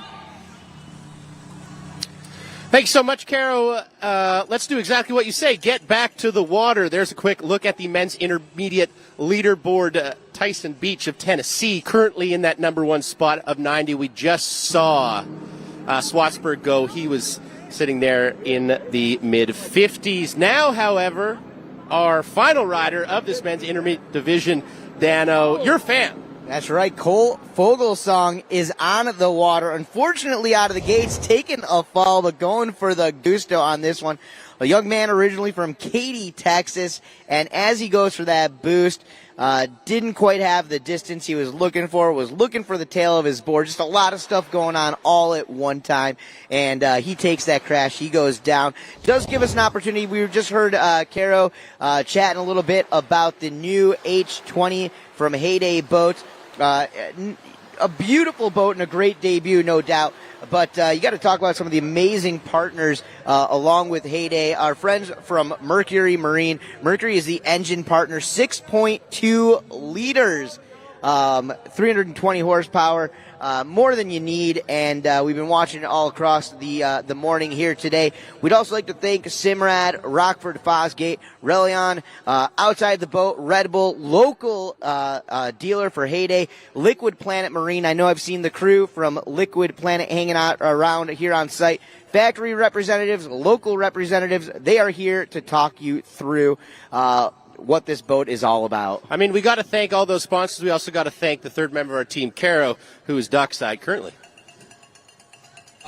I'm back with the Indiana crew. We're all watching their rider in the opens division getting ready over here. What do you feel like about his opening technique? He's just rebooting pretty much. Just laying down, sleep. He's waking up. He was just down in the zone. Is that how you guys get ready too? Well, I mean, we had a pretty late night before this, so he's probably just getting ready after that, but we got some solid sleep in us, so I think he's ready to go. Justin, you're alive. That's a pretty good technique you had there. Yeah, I was just recharging, getting ready to get out on the water. We're all good, though. Stoked to ride on the new Heyday boat. Was on it last year. Really great wake, so really, really excited.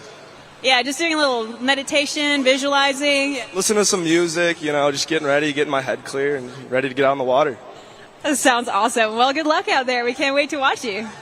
Back to you, Craig and Dana. Holy smokes, Craig. Talking about waking up down at the dock. If he wasn't already awake, Cole Fogelsong is now awake after that crash. He is 100% awake. On his bio, it says his best result is biggest crash winner, and guy doesn't lie. That's about as truthful as it gets out here. So congratulations to Cole. That was probably one of our biggest crash winners here at the 2002 Collegiate Cup presented by Heyday and WakeU. There's a look at the rest of the schedule today. That was the last rider of men's intermediate. So we're going to take a quick break shortly and get into the men's open division. What did you like about that? Yeah, no, just great riding all across the board. You can see it. It's been building up throughout the day, starting off with that women's beginners division. They really set the tone for the morning. From there, the opens women's division came back through. We started to see a lot more technical riding out there on the water. Men's beginner, those guys were firing. You could see them really waking up. You could really see it firing up from there. Into this intermediate division, from some of the performances we saw there, I'm pretty excited to see what's coming up next in the open men's contest. As am I, Dano the Mano. As am I. Very excited about that, and I'm very excited to watch this quick video. We'll be right back after it. We go where you go. Everywhere and anywhere. Purposefully built to stand up to the elements. Designed to perform under any condition. Built for the moments that matter. For the rugged and the relentless. We are the soundtrack for adventure. This is purpose-built audio. This is Rockford Fosgate.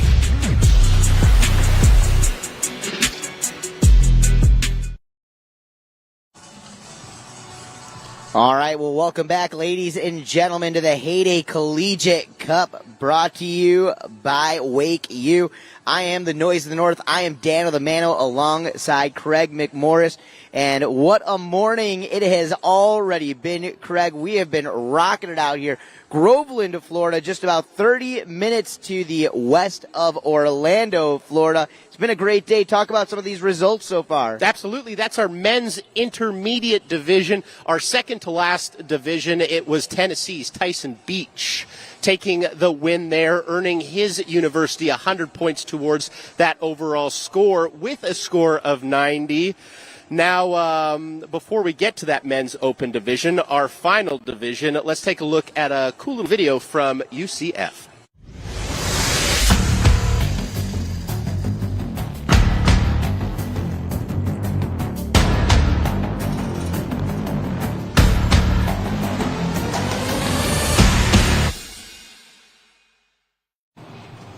All right, well, great to see the crew at UCF. Definitely a club to watch out for. But right now, let's go back down to the dock with Heyday team rider. Oh, Carol what happened Upshaw. out there?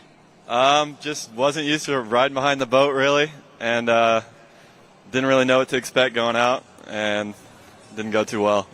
You seem pretty happy, though. You and your friends are all over here giggling still? Oh yeah, we're really just here to have fun at the end of it all. So as long as you're having fun, it's all right. That's cool. Yeah, you haven't been riding much boat lately, only on the cable, right? So you were a little surprised by that Heyday wake, maybe? Yeah, a little bit. It's pretty big. It's got some pop on it.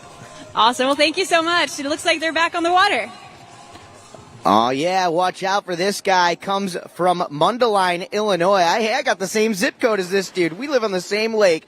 Off Diamond Lake, this is Ty Dickey making his debut with MSU. You heard it earlier today. Rode with IU last year. Ty Dickey, one of those top young up-and-coming semi-pro riders, rocking and rolling here and really making waves, as they say, in the collegiate scene. And you see it right there, Craig. What a pass. What a run to kick things off.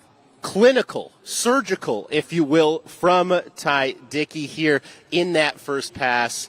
No mistakes, no bobbles, just came correct. So this men's open division is going to be hotly contested. Excited to see what Ty's got on that second of two passes. Well, that's right. Well, Ty now in his second freshman year of college, coming back through in his second appearance here at the Collegiate Cup, brought to you guys, of course, by Heyday and Mike Dowdy's WakeU. Getting some interesting shots there. Getting that heel side corked out 540. Landing on the knuckle, but showing you guys that control, that strength to ride away from it. Back up and over. There's a straight tantrum. That's that backflip. And once again, textbook, picturesque toe side approach into the wake. Toe side roll to revert, and taking a little bit of a conservative cut into it, not really taking as much of an edge as he probably needed, taking it a little bit easy, but hey, the rest of that run looked so good. Here, take a look at that. Corked out 540. I'm just blown away, able to ride that one away, Craig. Absolutely, the leg power that you have to possess to land on that uphill second wake and still stay upright. I want to talk about that toe side roll to revert attempt. Can we get a pulse check on Ty first? Because that was one of the most violent falls we have seen today. You said he kind of came in nonchalant. I didn't think he was going to do a toe side roll to revert, but he goes for it anyways. Respect through the roof. Here's a great look at it. If you can see a screen right here, if you're at the venue, gets stuck upside down, and that hurts. From experience, that hurts. So we'll see how Ty bounces back for that second of two passes here. Let's take a look at the start list right now. As we can see, Ty Dickey is in the water. But as you look down that list of names, Dan, right. Who are you excited about? Yeah, well, Cam Winter, Justin Lublow out of Indiana, another name that you definitely want to watch out for. Liam Jeske from Tennessee, Jacob Keeper from Texas A&M, Gavin Giglio out of UCF. This guy is known as a cableway rider, but I've had the chance to watch him ride behind the boat at least a half dozen times in the last couple of seasons, and you better watch out, because if Gavin is firing on all cylinders, he might be the guy to watch out for in this open men's division. And Doc Bransom, another cable rider from Mississippi State. I saw him ride cable just a couple of weeks ago. A lot of style, and last off the dock, so he gets the opportunity to sit back, watch what everybody else does in the field. This could go any which way. Remember seeing ASU taking that third place finish in that last division, still keeping them in the lead, but opening that door just a little bit for the rest of the teams. Ever so slightly. The window is cracked ever so slightly. So can somebody in this men's open division blast that thing open? Let's send it down to Caro, who's at the dock right now. Caro, what's up? I'm here with Gavin, representing UCF. Gavin, tell me how the hurricane has affected your training for this event. Yeah, so about a month ago, Florida got hit by a hurricane, and so since then, all the lakes have been so flooded that they've been closed, so haven't gotten much practice, but we've been at the cable, so hopefully it translates a little bit. Well, that sounds good. I'm sure it will. Is your goal to take first place in your division? I mean, I hope to throw what I can and, let the judges do their thing. If it works out, I'll be stoked, but here to have a good time. Sounds good. Well, good luck, Gavin. Looks like they're back again. Craig and Dano, take it away. All right, doing it for the ASU Wake Devils, coming to us from Livermore, California. He is the Cactus Classic champion. This is Cam Winter on the water. And take a look at this. Would you look at that? Already underway with some fantastic maneuvers. There's that toe side back roll, that drone shot right above as he cranks back in on the heel side edge. That's the tantrum. So 2 backflips just coming in from different directions as Cam Winter continues to press down the line in on the toe side edge and just getting thrown off on that last trick, that last maneuver. That's a fall. All good. We're going to go back to instant replay. What are you seeing, Craig? I'm seeing a lot of talent. That 360 was very well done from Cam. A little style on the ride out there, so lots to like there. That toe side 540 that took him down, though, he kind of got stuck in what I like to call a constant cork. When you do a cork on a wakeboard, you got to come out of it. It's where your body goes off axis, and then you have to get out of that. Cam, unfortunately, does not get out of that, but still lots to like in this first pass. As you mentioned, those 2 unique backflips, toe side back roll, and the tantrum there. Here's a great look at the tantrum. Patience and lands a little bit far down there, but still hangs on to it, Dano. That's right. Wait, we're looking for Jacob Kiefer down at the dockside area. Hey, Jacob Kiefer, if you are in the house, please go check in down at the dock. And for those of you guys just joining us here, welcome one and welcome all. We are hanging out at the Heyday Collegiate Cup, brought to you guys by Mike Dowdy's WakeU. If you have not had an opportunity to stop up at the top of the hill and take a look at some of the beautiful boats by Heyday, please make your way on up here and check it out. We've got factory and local representatives to talk you through the latest and greatest from the Heyday brand. Of course, Heyday boats powered by Mercury Marine, that 6.2 liter engine. Head on up and find out more. But right now, let's get back down to the lake. Let's get back down to the water. This is Cam Winter from the ASU Wake Devils. We'll see how he puts it together here in pass number 2. The 20-year-old from Livermore, California. This dude just had his growth spurt like 2 years ago. Come to hear that he was under 5 foot until senior year of high school. Well, he's going to have to grow to this challenge. Right now, ASU currently in the lead. But how do they solidify that? With a hammer pass from Cam Winter. Can he perform under pressure, Dano? Well, they're putting a lot of pressure on him. He's going to be the final Wake Devil of the day. And there you go. How about the moneymaker right there? That's a tantrum to front side 180. A trick you don't see very often, I'll tell you that much. Unorthodox on that tantrum to fakie. And that toe side 540. Giving Cam Winter some trouble again, Dano. That's right. Well, let's keep our eyes on this instant replay. As you can see, there's the Scarecrow. That's a front roll with a 180-degree front side spin. Classic maneuver, no doubt about it. And nice and easy as he cuts back in. Nice slow-mo maneuvers here. Back in. There's the tantrum, grabbing it with that other hand and spinning front side 180. Very technical tantrum maneuver. It's a variation you just don't see very often. And what we don't see from Cam Winter is going down on the same trick twice that often, but this toe side 540 was just his demise. The only thing I can see in that replay is on a toe side 540, you kind of want your shoulders to go out the front a little bit there. Cam opting for the shoulders to go out the back, making that rotation extremely difficult. So Cam goes down. What will his overall score be, and where will that put ASU in this men's open category? We're going to have to wait and see. They are pretty comfortably in first place, but they want to lock that in with a big score from Cam Winter. Let's lock it in with the third member of our team, Caro. Ty, we just watched you have an amazing run, but it ended in somewhat of a mega slam. Are you okay? Yeah, I'm all good. I was looking at the wake. I got distracted. It was looking really good. So as I was cutting there, I was like, let's look at wake, and then all of a sudden I was upside down and lost. I wish I had that trick. It was a pretty good run other than that, though.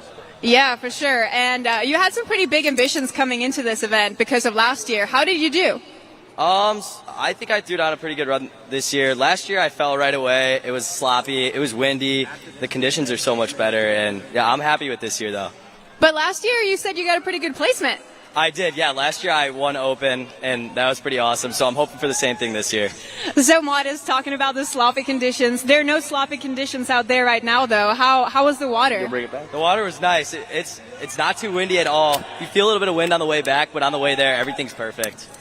Did you get distracted by like the 6 Heyday boats anchored out there in the course? Yeah, all those boats were looking too shiny for me. I kind of want one now. My parents. Maybe you guys will have to steal one back to the school. Yeah, if one goes missing, don't come to MSU looking. Sounds good. Well, thank you so much. Good luck to you. I see you watching everybody else. Yeah. Back to you guys. Thanks so much, Caro. That was Cam Winter in the water. Previous to that interview right there, Cam Winter representing ASU, who is currently in the overall lead of our team competition. Cam with a score of 75, so that will help their cause to get that 15 grand in the water. However, right now, from Indiana University, it's Justin Lublow. And Danny, you got lots of good things to say about this young man. Oh, yeah. I've been watching Justin Lublow for many, many years, whether it's behind the boat or under the cable. Second place finisher at the WWA Wakeboard National Championships.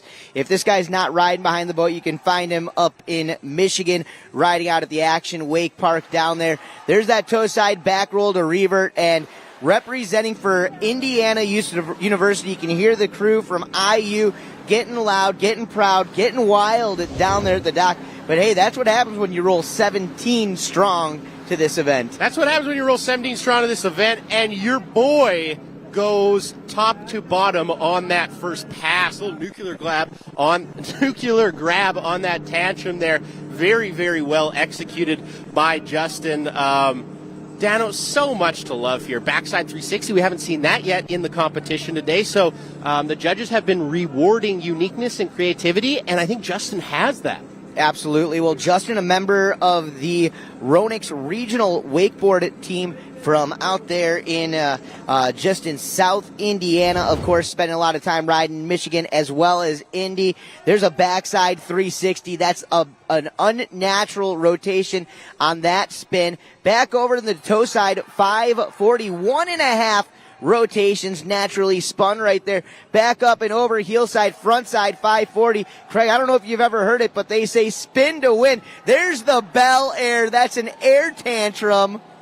With no wake. No wake at all. Made famous by Sean Murray, and then the Pete Rose. That's a toe side back roll into a front side handle pass 360. I will say it right here, after almost 20 years behind the microphone announcing these events, that was the heaviest wakeboard pass that we have seen of the entire day. This is your new leader, Justin Lublow. And Indiana faithful losing their minds, rightfully so. Justin's playing chess. Everybody else is playing checkers thus far in the heat. Toe side 540. How you doing? Then he drops a Pete Rose and a Bel Air. Doesn't even need this beautiful H20 wake to do a tantrum. So that is impressive from Justin. But this is going to be an absolutely monster score. Oh, yeah, just eyeing it up, linking up 3 spins in a row right here, and then take a look at this. There it is. There's that tantrum. He loads the line. No wake needed at all. That's the air tantrum. Super classic trick, of course, made famous by Sean Murray. But here, take a look at this as we slow it down. Toe side, throws his head back into the back roll. Front side, full 360, and he lands into that funny wrap right there. Very, very impressive, visibly fired up, and rightfully so. That poor life jacket's taken a beating because Justin just went top to bottom. We are not worthy, says the Indiana faithful. I'm a big fan of that run, and I think the judges will be too. What's interesting here, Dano, in the overall team event, yes, ASU is currently in first place, but guess who's in second? Indiana. And with a monster score like that from Justin, will this leaderboard change? We're going to have to wait and find out. How big will his score be? All right, well, we're going to find out just that here in just a few moments. But right now, let's go back down to the dock with Caro.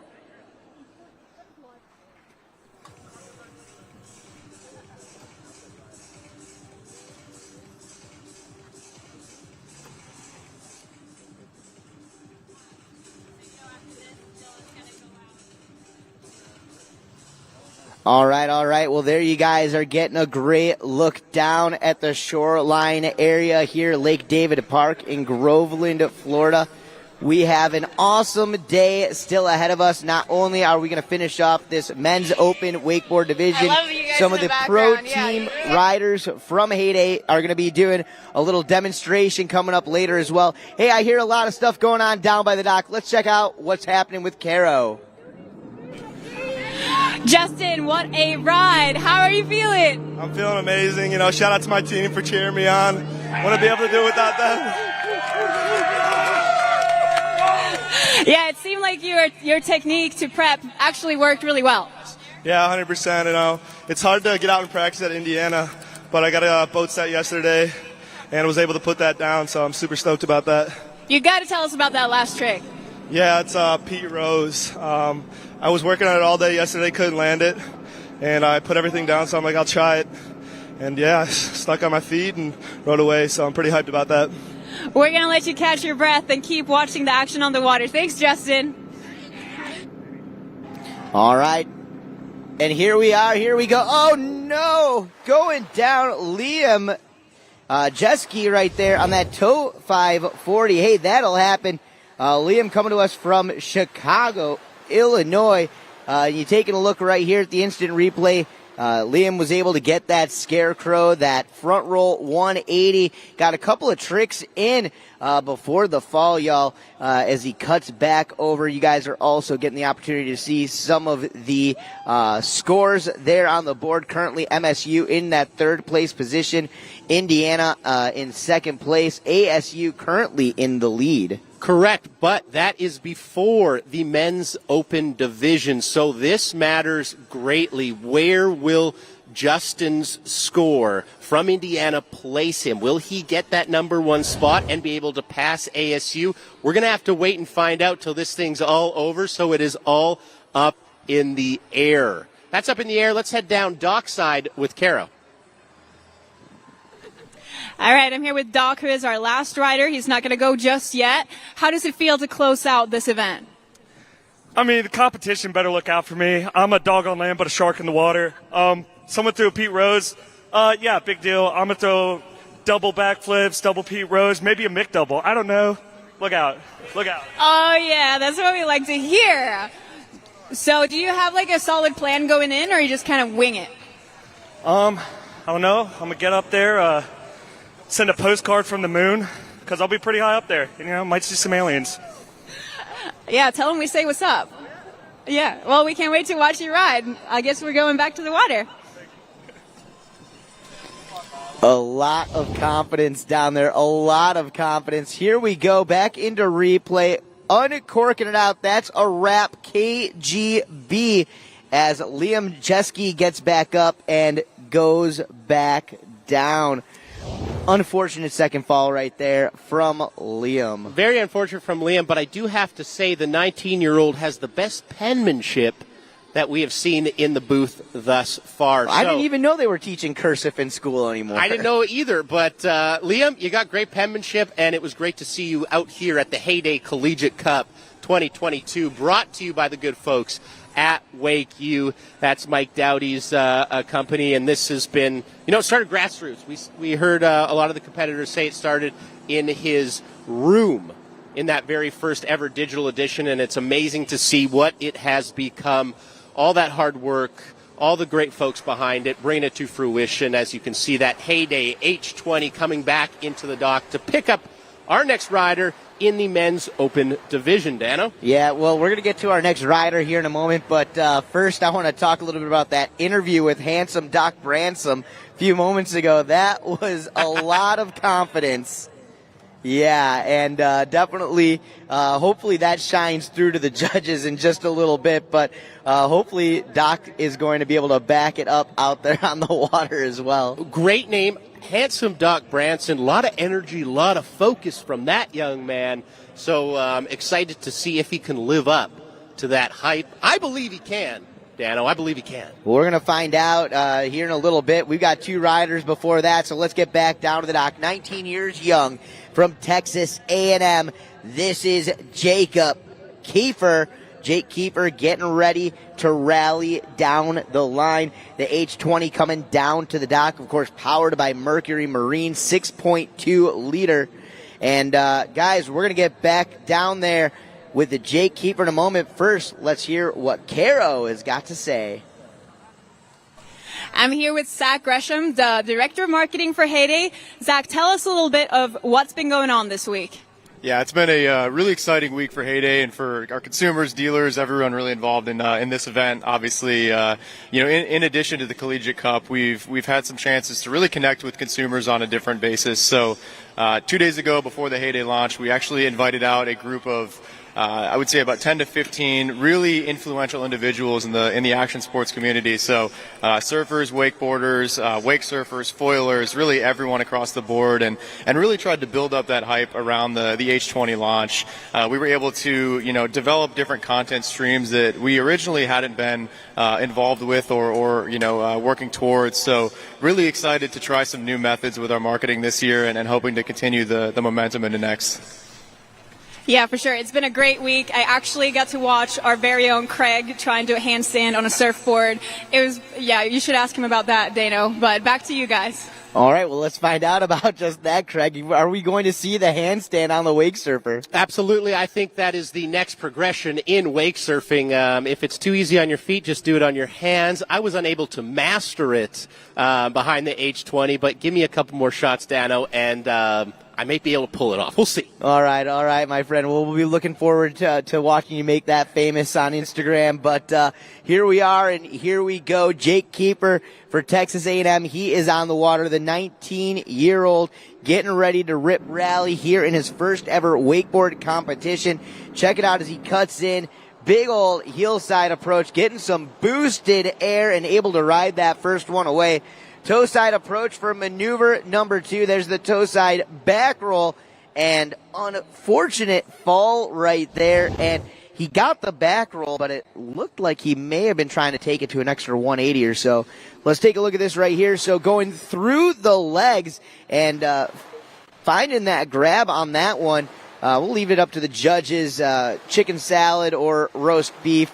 And as he cuts back over here on the toe side, let's see exactly what happens. He throws that toe side back roll and just slides out the back. A little bit of weight on the front foot, definitely not the easiest to land, but what I do like from Jacob is attempting to grab during the flip.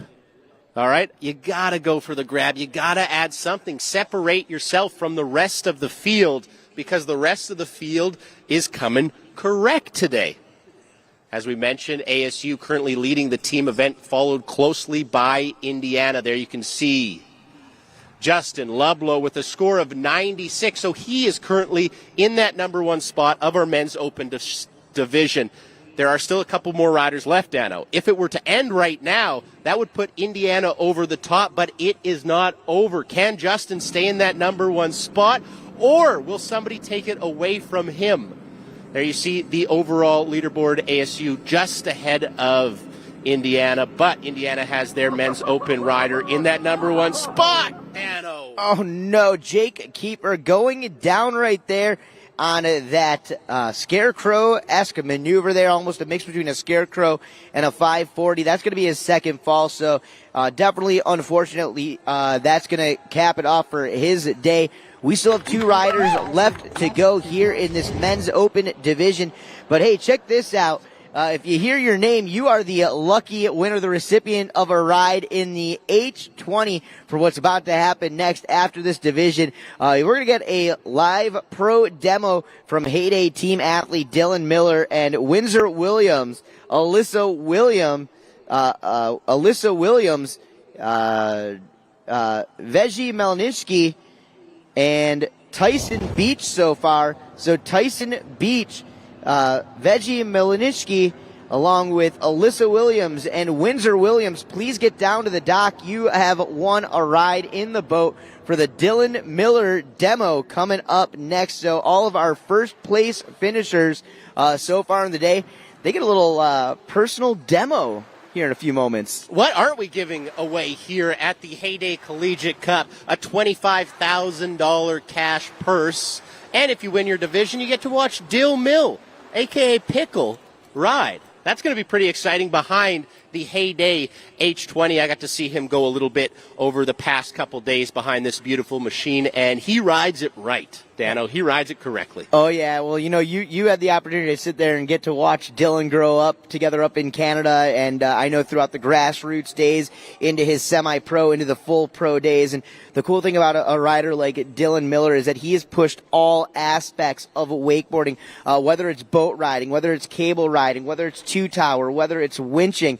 He always has brought his own unique style to it, and just very well diverse across the board. Absolutely. And speaking of board, let's take a look at the leaderboard right now. There you see Indiana University's Justin Ludlow in that number one spot. Remember, they are in second place in the overall event. If they finish in second, great. They walk away with $7,000 and silver medals. Great. Happy for you.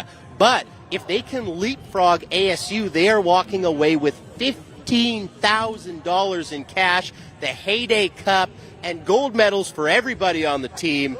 That is a big difference. So can Justin Ludlow stay in that number one spot, or will UCS Gavin take it away from him? He's coming up next. You're a big fan, right, Dana? Well, absolutely. The fact that I've been around for so many years, getting to announce some of the biggest events in wakeboarding, been watching a lot of these riders come up through the ranks from their days as junior athletes into the boys athletes, into junior men athletes, and now into this semi-pro pro field here. And Gavin Giglio, one of those guys to watch out for, represents for Ronix. This guy has traveled the world doing cable wakeboarding last season, spent a bunch of time in South America. If you've never actually watched this guy ride the cable, I definitely recommend you hop on YouTube, you look him up, and you check out some of his past action. This guy, absolutely amazing. I don't think so. He is unbelievable from Belle Isle, Florida. Ladies and gentlemen, give it up. This is Gavin Giglio.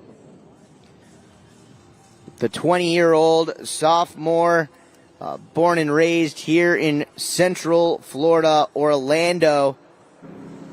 Definitely been spending a lot more time under the cable over the past few seasons, but this dude knows how to ride a boat, and he knows how to do it with style. Beautiful execution right there on that method air as he pops that board around, setting back up, over and in. Take a look at that 1.5 rotations, the front side 540, regular and switch heel side tricks. Boom, mirrors it right there with that front side 540. So cab 540 into front side 540. Gavin putting on a demo, and then toe side. Down. That toe side 3 ends up taking him down. Take a look at this though right here. There's that method, bringing that board all the way up and nice and proper. Maybe not quite the grab he fully wanted on it, but he knew it. He knew it. But right here, take a look at these spins as he goes back-to-back heel side 540s. Here's the switch 5. Just a little miss on the nose there, but still great execution on the rotation. Absolutely. I like how he mirrors these back-to-back, right? The switch 540 into the regular 540, doing the same grab. So that first one, switch nose, and that second one, regular nose there. So very, very solid from Gavin. Speaking of solid, I think it's time to head down to the third member of our team, who is dockside with some of Gavin's fellow competitors as we see Gavin go down. All right, I'm here with Jacob representing Texas A&M. Tell us about your ride. I mean, it wasn't what I wanted. I had this whole ride planned out. I think that was my downfall. I was thinking about it too much. But, I mean, I can't be mad. I'm still in Florida. I still might go ride cable later, so it's not a bad day. How was that Heyday Wake? Have you ridden behind one before? I've never been behind a Heyday before, and I was pleasantly surprised. The pop was very solid. No complaints. Did you ever think about that it's only a 20-foot boat, or was it kind of like what you're used to? No, I was definitely thinking about it, but like I said, I was pleasantly surprised. It was great. I had no problems. I was still getting up. Nothing wrong with it. That's awesome. So you're in Florida. What else are you going to do? Are you going to hit the cable up before you head home? Hopefully. I think we might go as a team to OW. We already went to Cocoa Beach. We surfed yesterday. So, it's a solid little getaway from College Station. Sounds like a good one. Well, it looks like they're back on the water. Back to you guys. All right, well, Gavin Giglio for pass number 2 came in with that tantrum, reaching all the way across his body, almost seatbelt on that grab, and then back in the trick that took him down, that toe side, front side 360. Keeping it going, a lot of momentum right here, Craig, from Gavin Giglio, putting it together. He does, but he does need an exclamation point on this second pass. Needs something big, something technical. And there's a backside 540. That would have been the exclamation point. You talk about a high-risk, high-reward trick. That maneuver with that backside landing, we'll see exactly what happens. But as we come back to instant replay, you see how he reached all the way across his body and grabbed the nose of his board with his backhand, making that tantrum, that basic backflip, that much more technical. Add a little spice to it, and that's what you got to do with some of maybe a simpler trick with the tantrum. Make it more difficult. Show the judges you can do it, and you can do it really well. Dano, what I'm excited to talk about is his final trick, Gavin's final trick there. It was a switch backside 540 attempt. In my opinion, probably the most difficult trick, if landed, we will have seen today. What goes wrong for Gavin here, and what is most difficult about this trick is patience. You got to be so patient riding up all the way up the wake and then initiating rotation. You could see there the rotation is what took him down, lack thereof. That's right. You got to have that confidence and know that board's underneath your feet, and we're going to ride it away. Getting a little bit too much load on that back arm upon landing, just getting snapped out of his fingertips. Hey, it's all good. We'll wait for some scores, but there you see the leaderboard with LeBlanc, Dickey, and Winter holding down the top 3 spots as we get down to the final rider in the contest of the day. Don't forget, we still do have some pro demos coming up along with our award ceremony happening right here at Lake David Park. Doing it for Mississippi State, 22 years young. Just 2 weeks ago at the Red Bull Rivals event, he won the belly flop contest, and I believe their entire team won the Spirit Award. Give it up for handsome Doc Branscombe. And once again, we do need Windsor Williams, Alyssa Williams, Veggie Melninsky, and Tyson Beach down to the dock. You are all going to be invited to ride in the boat for the Dylan Miller Heyday Pro Demo. So once again, Windsor Williams, Alyssa Williams, Veggie Melninsky, and Tyson Beach, we need you down to the dock right now. All right, handsome Doc Bransom getting ready, the final rider of the day. As you see the Heyday H20 heading out towards Lake David. We're going to put the throttles down, and our last contestant getting ready to stack some points up as we see a score posted from Gavin Giglio of an 83.00. What's really interesting about that score, Dano, is it doesn't affect that number 1 spot. Justin Ludlow of Indiana still in that number 1 spot with 96 points. Only 1 rider left. This is the entire fate of the competition, this team event. If handsome Doc Branson can get into that number 1 spot, this entire event could be different. It's musical chairs up there. Can he perform, Dano? Well, my guess is yes. We'll find out here and now. That boat wake has shaped out. The Heyday H20 is on the water in its debut performance here as a part of the Heyday Collegiate Cup, brought to you by WakeU. And here we go. The dock getting ready to rock it. Here we go. Hillside approach. Oh no. Going for the back roll and taking off slightly early. Craig, I heard you talk about the patience that these riders need to have into the wake, and you see it right there. A little bit different than when going off a kicker there. And again, maybe getting a little excited a little bit early and looking for that pop just a little too soon. Absolutely. You will be burned every single time if you start that rotation at the bottom of this massive H20 wake. Remember, this Heyday H20, brand new, so a lot of these riders have not got to ride behind it yet. That first hit sometimes can be a little bit surprising, so that could have been the issue for Doc right there on that back roll. Remember, he's still got another fall, so he can get back up and really make something happen here once they pick him up. All right, well, they are bringing it around. We're going to get him back up and at it on the water here momentarily. Another beautiful view of that red Heyday H20. And if you guys are just joining us here at the Heyday Collegiate Cup and you want to find out more about these amazing boats, stop on up. We've got Heyday Factory representatives in the house as well as local reps here to answer any questions that you may have. Be sure to check out the Heyday Who's Next tour coming to a town near you, whether it's this fall, this spring, or next summer.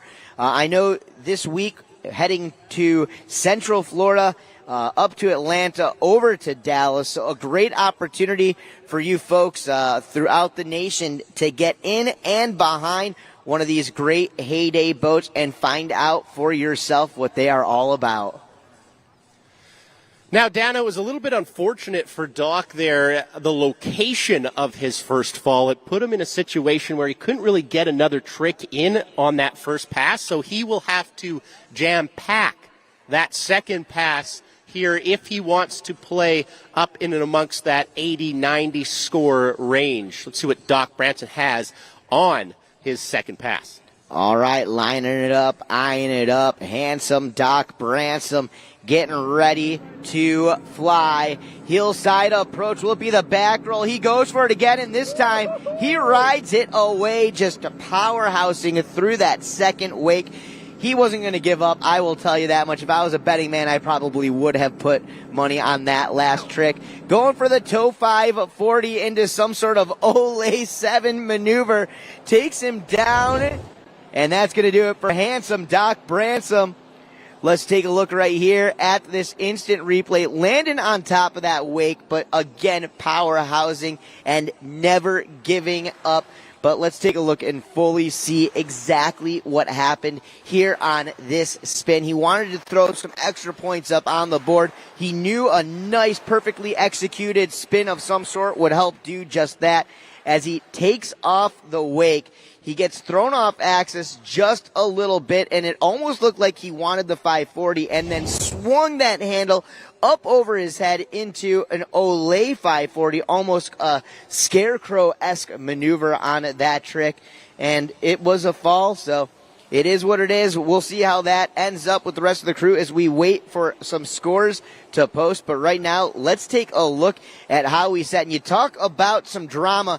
Take a look at that. ASU's Cam Winter being pushed down into that fourth position. And I got to ask you, Craig, how is that going to affect the overall scores today? Well, ASU as a university, as a team, is currently in that number one spot, closely followed by Indiana. But representing Indiana in this men's open division is Justin Lublow with a score of 96. So he is going to earn his team the max amount of points you can in one division. We're going to have that official leaderboard, that official team leaderboard for you very shortly. But before we get to that, we have a special treat for all the folks watching at home and all the folks here at Lake David. I was saying Dylan because guess what? We've got Dylan Miller, pro for Heyday wakeboard boats, coming up right away. But before that, let's go to commercial break and we'll get Dylan at Lake David right away. We go where you go. Everywhere and anywhere. Purposefully built to stand up to the elements. Designed to perform under any condition. Built for the moments that matter. for the rugged and the relentless. We are the soundtrack for adventure. This is purpose-built audio. This is Rockford Fosgate.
What's up, everyone? This is Mike Dowdy, and if you are watching this video, that means you have received your official invite to compete in the Heyday Collegiate Cup powered by WakeU. Congratulations. The Heyday Collegiate Cup powered by WakeU takes place this October 22nd at Lake David Park in Groveland, Florida. This 10-team invite-only competition gives you guys the opportunity to compete for your share of a $25,000 $25K? and your name on the WakeU Cup. The invited teams include MSU, ASU, Indiana, Texas A&M, Tennessee, UCF, Baylor, Mississippi State, and Oklahoma State. We look forward to hosting you guys here in Groveland, Florida on October 22nd at Lake David Park. Don't miss this. You guys are going to want to be here. Let's let the games begin, and I'll see you guys there. All right. Well, we are back, ladies and gentlemen. It's the Heyday Collegiate Cup brought to you by WakeU. I'm Daniel the Mano, sitting alongside Canadian legend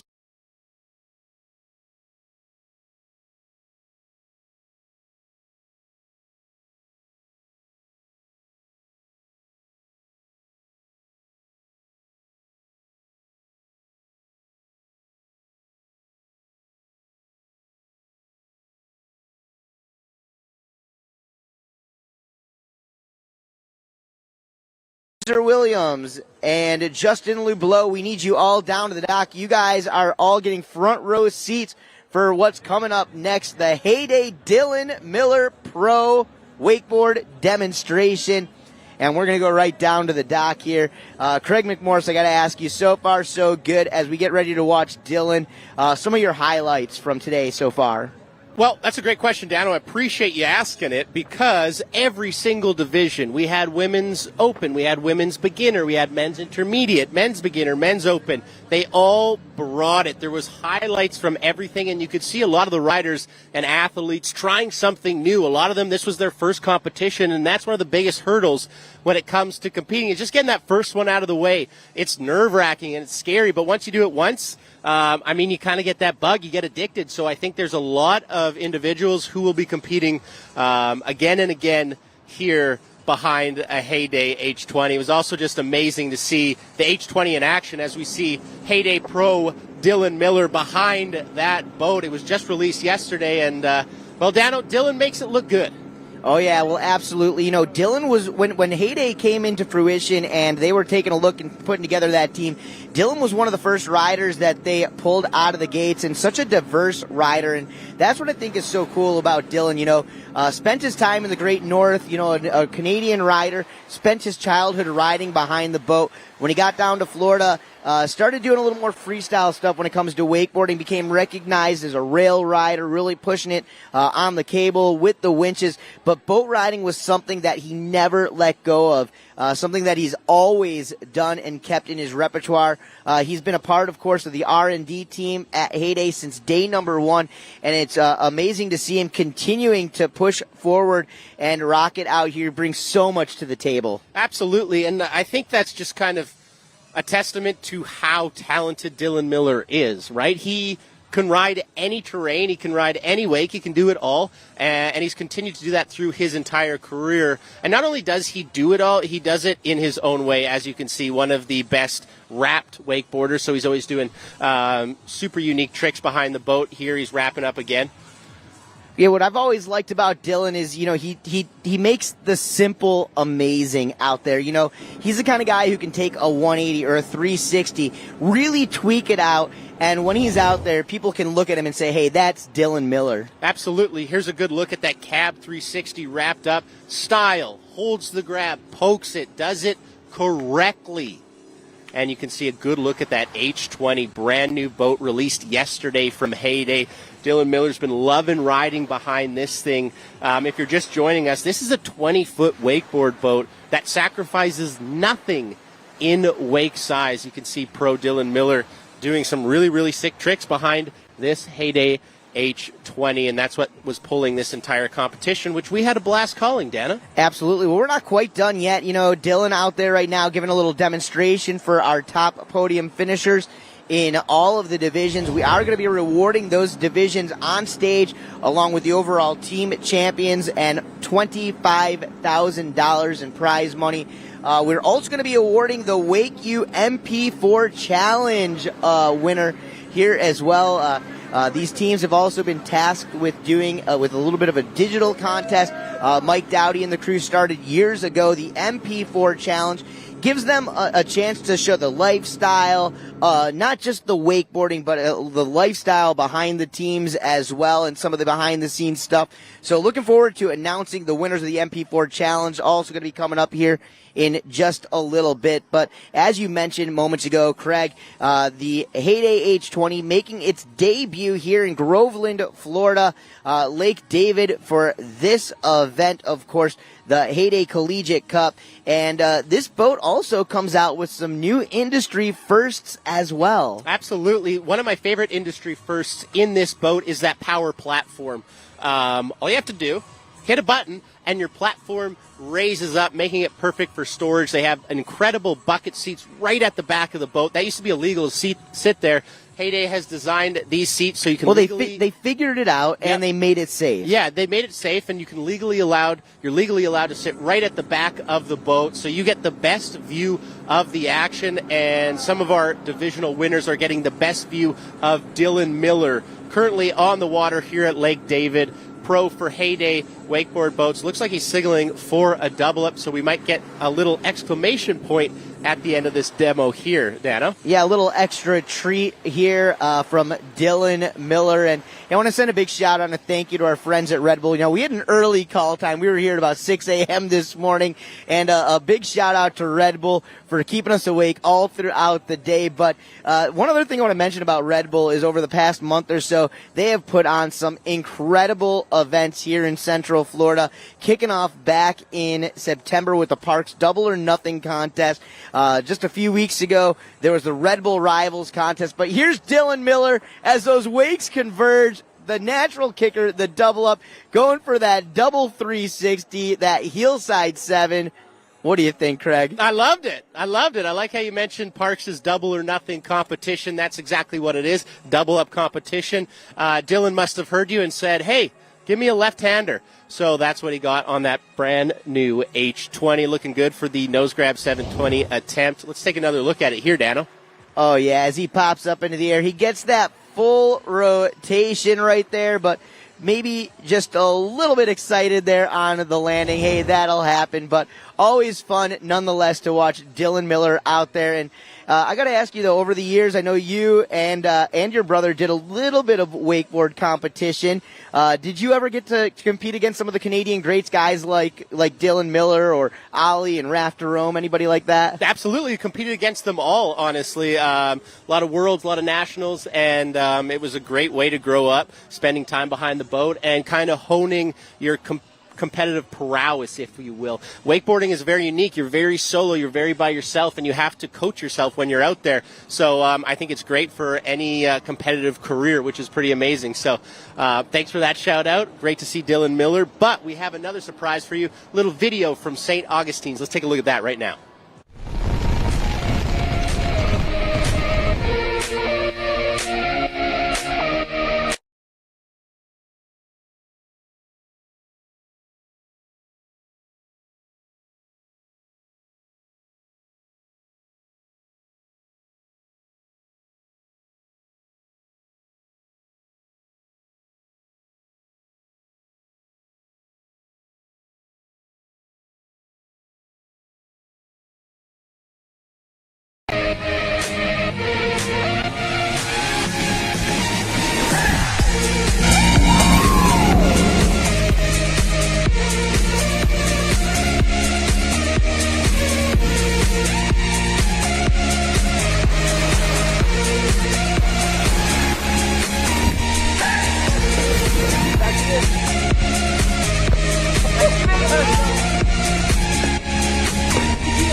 Well, that was a great little video there from St. Augustine.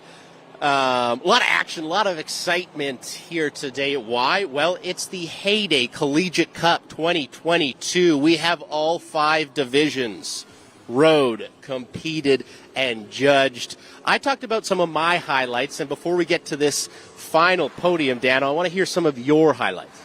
Yeah, again, generally speaking, I liked watching it all, but, for me, it's watching those beginner divisions. I'm all about the grassroots. I'm all about the next generation of riders. I am all about just having fun out there, and I love seeing riders who maybe have never competed in an event before, and we got a great taste of that out here. You see how much fun they're having. You see the camaraderie between the teams out there as well. So definitely a big fan of that, but as we progress throughout the day, I got to say one of the standout riders for me is going to be that Justin Lubleau. We saw him take the W in the Open Men's Wakeboard Division just a little bit ago, and watching Justin grow up riding under the cable for many, many years, but watching him now as a collegiate rider, bringing that prowess to behind the boat, it was just really, really great to see. But again, if you're looking for my overall highlight from the day, again, it's going back to watching all these beginners and the first-timers competing in their first contest ever. Absolutely, and what a first contest to compete in. You're competing with your team. You're competing with your club. There is so much on the line. How much? $25,000 in a total prize purse. That means the winning team will walk away with $15K, $7,000 to the second place team, and $3,000 to that third and final team. That's a lot of cash, and I think it's time to give it away. So let's, Dano, take a look at the overall podium. Is it ASU? Is it Indiana? Who was able to climb into that number one spot? Let's have a look.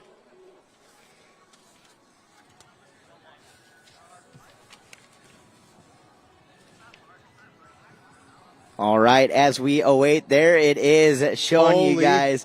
And you talk about the drama, only 20 points separating from first and second place on the screen there, as you guys see it. Taking a look at throughout the day, ASU going to take home the overall title. So we are going to be heading down to the podium here shortly to celebrate it. But Michigan State University holding down the number 3 spot, number 2 going to Indiana, and defending their title for the thrice year in a row. Big shout out to the ASU Wake Devils. So we're going to be awarding the overall podiums along with the division podiums as well as the MP4 Challenge Awards. That's going to be coming up here in just a few short moments. Again, a big shout out and a thank you going to all of the amazing sponsors. Of course, the entire team from Heyday Boats, along with, of course, our friends here in Groveland, Florida at Lake David. I'm talking Mike Walker, Frankie, Steven, Bubba, and the entire crew from right here locally. Of course, the WWA, the World Wake Association. If you guys have not already downloaded the Rideline app from the WWA, make sure you guys do that to keep up to date with any news, contest results, and so much more.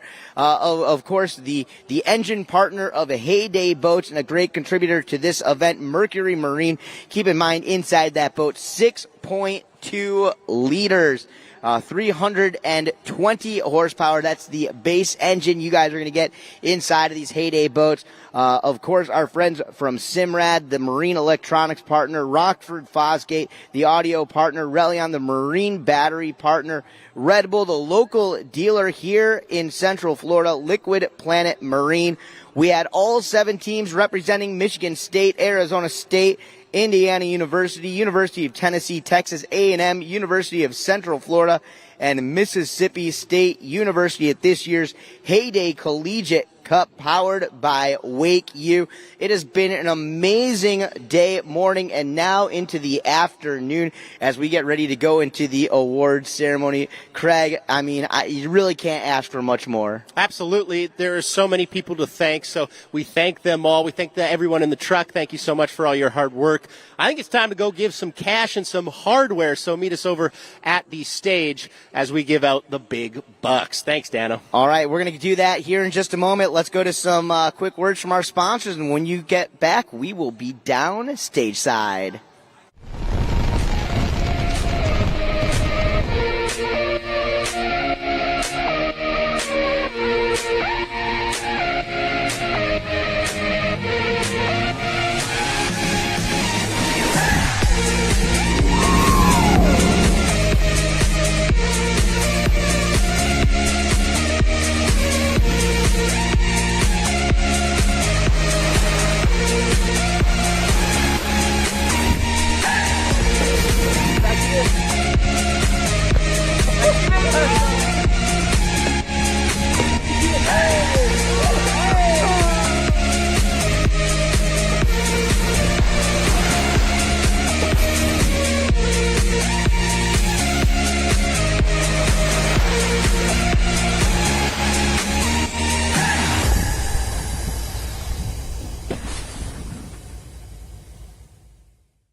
We go where you go.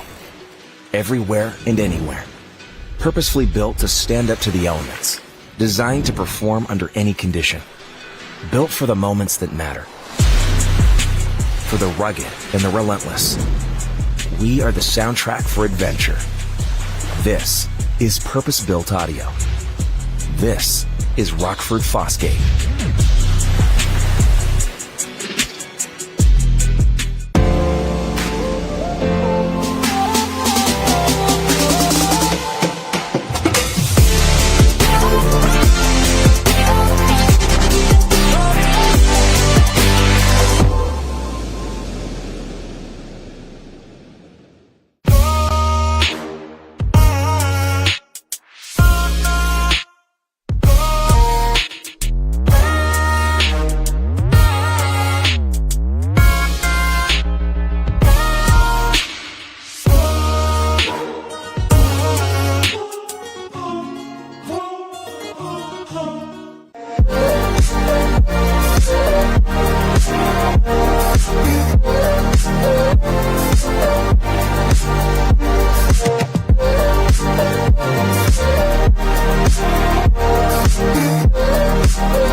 What's up, everyone? This is Mike Dowdy, and if you are watching this video, that means you have received your official invite to compete in the Heyday Collegiate Cup powered by WakeU. Congratulations. The Heyday Collegiate Cup powered by WakeU takes place this October 22nd at Lake David Park in Groveland, Florida. This 10-team invite-only competition gives you guys the opportunity to compete for your share of a $25,000 prize. $25K? And your name on the WakeU Cup. The invited teams include MSU, ASU, Indiana, Texas A&M, Tennessee, UCF, Baylor, Mississippi State, and Oklahoma State. We look forward to hosting you guys here in Groveland, Florida on October 22nd at Lake David Park. Don't miss this. You guys are going to want to be here. Let's let the games begin, and I'll see you guys there.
We go where you go. Everywhere and anywhere. Purposefully built to stand up to the elements. Designed to perform under any condition. Built for the moments that matter. For the rugged and the relentless.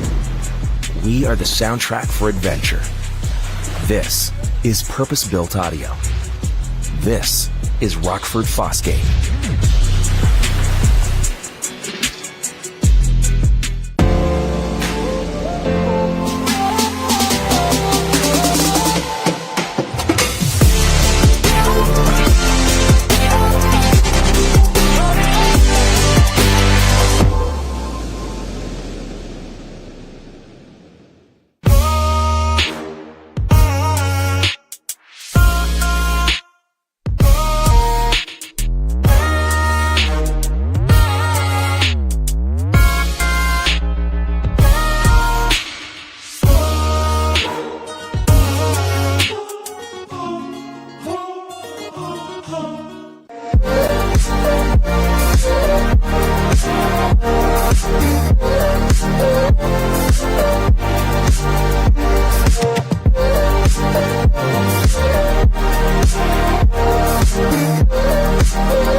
Check.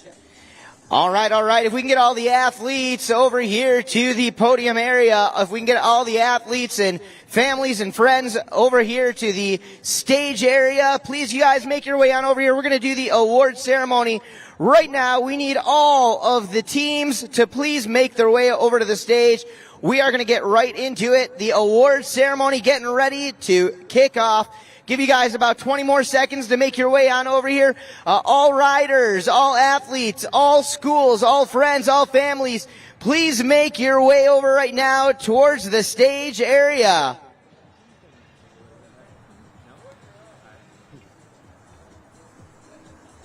Oh yeah, don't be shy or bashful. Come on, crew, make it on over here. Don't forget, we are live webcasting all around the world. So please make your way on over right here, right now. Right here is good. Let's bring it all, y'all. I know Indiana's in the house. Let's get the rest of the crew out here. That's what I'm talking about. What's up? What's up, Indiana? You guys feeling good out there? Make some noise. Oh yeah, that 17 plus deep right there. Come on, y'all. Let's not let them be the only ones that shine. Hey, Doc Branson, I know you guys won the Spirit Award 2 weeks ago. What about the rest of your crew? Where y'all at? Hey, Doc, where's your crew? Give it up, Mississippi. You guys in the house, make some noise over there. Come on, Mississippi. I know you guys can do better than that. Get loud. All right, we're going to get the whole crew over here. We want to thank you guys for coming out. So far, so good. Hey, college riders, what do you guys think of the Heyday Collegiate Cup? You guys having fun? Make some noise. Well, we want to thank all of you all for joining us out here. Big shout out to Craig McMorris, my co-announcer out here. Give it up for Craig McMorris, everybody. We want to thank all of our sponsors here, of course, first and foremost, the entire crew from Heyday Boats. Give it up for Heyday Boats, everybody. Doing a great job with this event. Want to send a big shout out, a hello and a thank you to Heyday Pro Team members hanging out with us here on the microphone all day long, interviewing you all. Caro Yupshaw, along with Dylan Miller, who you guys got to see ride a few minutes ago. And of course, the man behind WakeU and the Collegiate Cup, the one and only Dirty Mike Dowdy. Give it up for Team Heyday, everybody. We would also like to thank the WWA, the World Wake Association. We'd also like to thank the city of Groveland and everybody from Lake David Park. As we move forward, some other great sponsors. This event just could not have happened without these guys. Let's get loud for Mercury Marine, Simrad, Rockford Fosgate, Relion, Red Bull, and Liquid Planet Marine.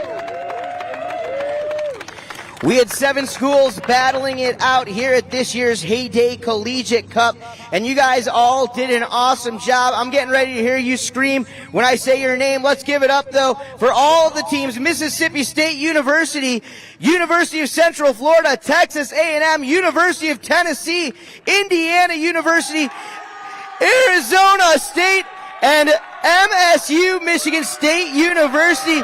Keep it going. Let's get loud one more time for all the college teams representing. Oh, yeah. All right, everybody. In addition to the Heyday Collegiate Cup overall team championship awards we're going to be giving away shortly, we had another great event going on here, and it was the WakeU MP4 Challenge. Those great videos that you guys posted up and keeping the tradition alive. We are going to award and bring up our top 3 teams for the MP4 Challenge. In 3rd place, give it up for ASU. Bring your crew up here so you guys can get in the photo. ASU in the 3rd position. Mike's going to give you guys the team medal as you guys bring it on up.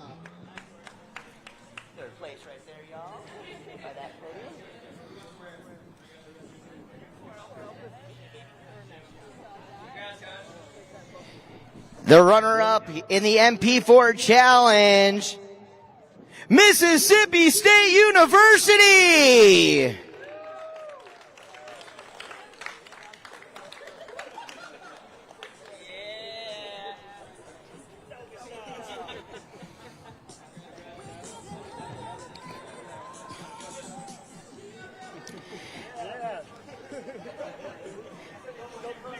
And your champions for the MP4 Challenge, MSU! Michigan State coming on up to the stage. Congratulations, MSU.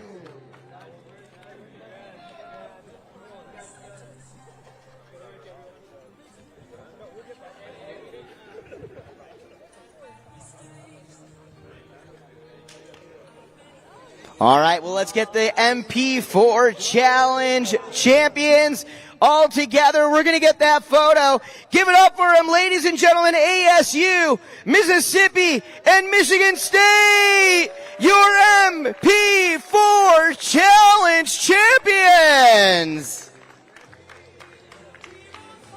All right, well, very good. Congratulations, you all. Do not go too far, because right now, to announce the award winners for the overall Heyday Collegiate Cup Championship, give it up for Craig McMorris. Wow. That was an intro. Thank you. Get off the stage. Come on. Let's get some hustle here. Okay, this is the moment that we have all been waiting for. Everyone rode so well. That was so much fun. Before we get to this, let's just give it up for Dano the Mano, the voice of wakeboarding. I've been listening to him for my entire life. Dano the Mano, thank you so much for your time. We appreciate that. Okay, what are we doing this for? Why are we here now? Well, $25,000 cash purse. Okay, that's a lot of cash. Not only that, but the Heyday Cup. This thing's beautiful.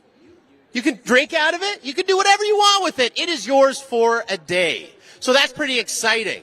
How does this all break down? First place, $15,000, the cup and gold medals. Second place, $7,000, silver medals. And third place, obviously, bronze medals and $3,000. Who's giving this all away? Keisha Spicer. She's got a check. That's a big old check. You take that to a big old bank, as well as Mike Dowdy, the medal man. The great people from WakeU. There are so many people to thank, and we're going to thank them right away, but we're also going to give away $3,000. MSU, get on up here. You got $3,000. Get on up here. Get him up here, too. Get him on the ramp.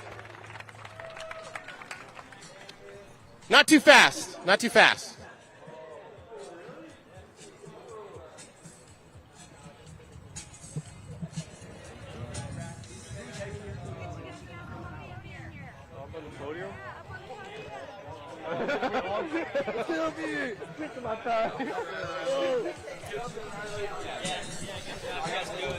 I look forward to you guys doing that every year. I'm looking forward to it. Nice job, guys. Little three-point turn there. There we go. That's a giant tag. That's Keisha Spicer, the director of Heyday Wakeboard Boats, who have been so generous in this Collegiate Cup. Thank you so much. Congratulations. Stay up there. We're going to do a big team. Stay there. Get used to it. Put on your sunscreen. For $7,000 and silver medals. I said $7,000. I did not stutter. I mean it. With a score of 430 points in the overall. Give it up for the loudest team. Indiana, get on up here!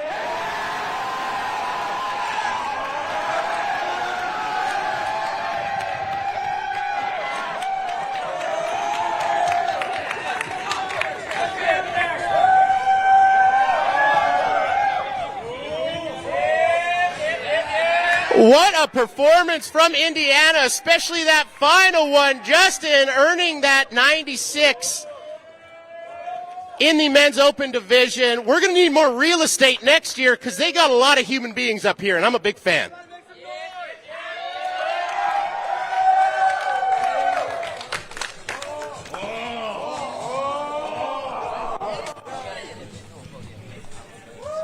$7,000 to Indiana University wakeboarding team. That's exciting. Get your photos. All right, let's move on. Who's ready for this? $15,000. That's a real cup in his hand. That is a real cup and gold medals. Walking away with a big 15K. Give it up. For ASU, get on up here. You win a bunch of money. Go crazy.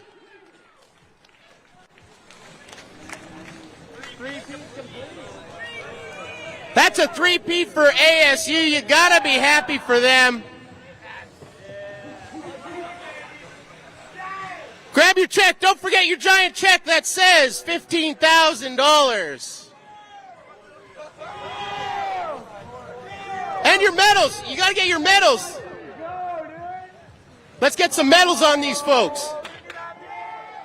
Medals are right behind you. That's Mike Dowdy handing out the medals.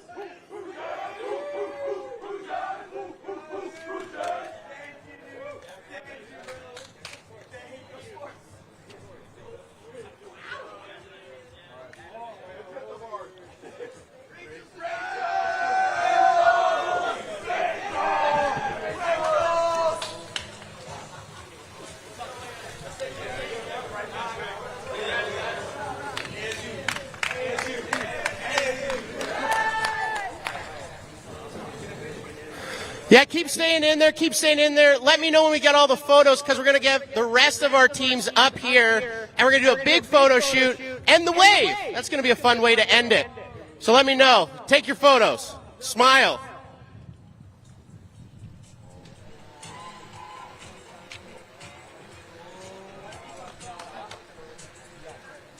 Okay, that's got to be enough photos. I mean, we have technology now. This is no film, okay? Let's go rapid fire. Everybody else that was in the contest, get up here. Let's take a big photo with everybody. Come on, Doc, get up here. Keep your boots on.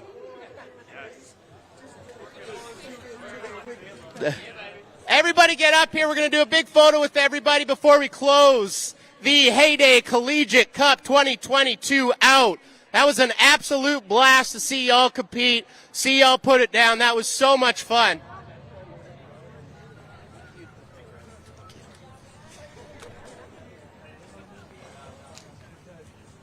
Get in there, Tennessee. Don't be shy now.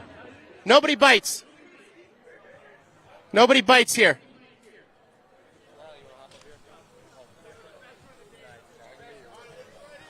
All right, right here. Big photo. Smile. Pretend you like each other. Here we go.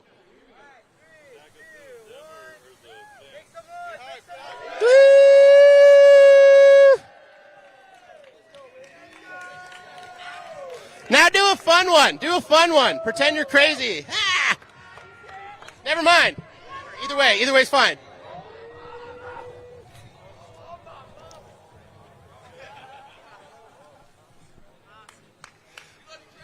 All right, I love you. Congratulations to everybody competed. Congratulations to everybody that put this event on. It means so much. Thank you to our event organizers, everybody that did anything to make this happen. Thank you to Groveland. Thank you to all our competitors. We love you so much. We will see you again next year. Thank you, Heyday. Thank you, WakeU. That is Collegiate Cup signing off.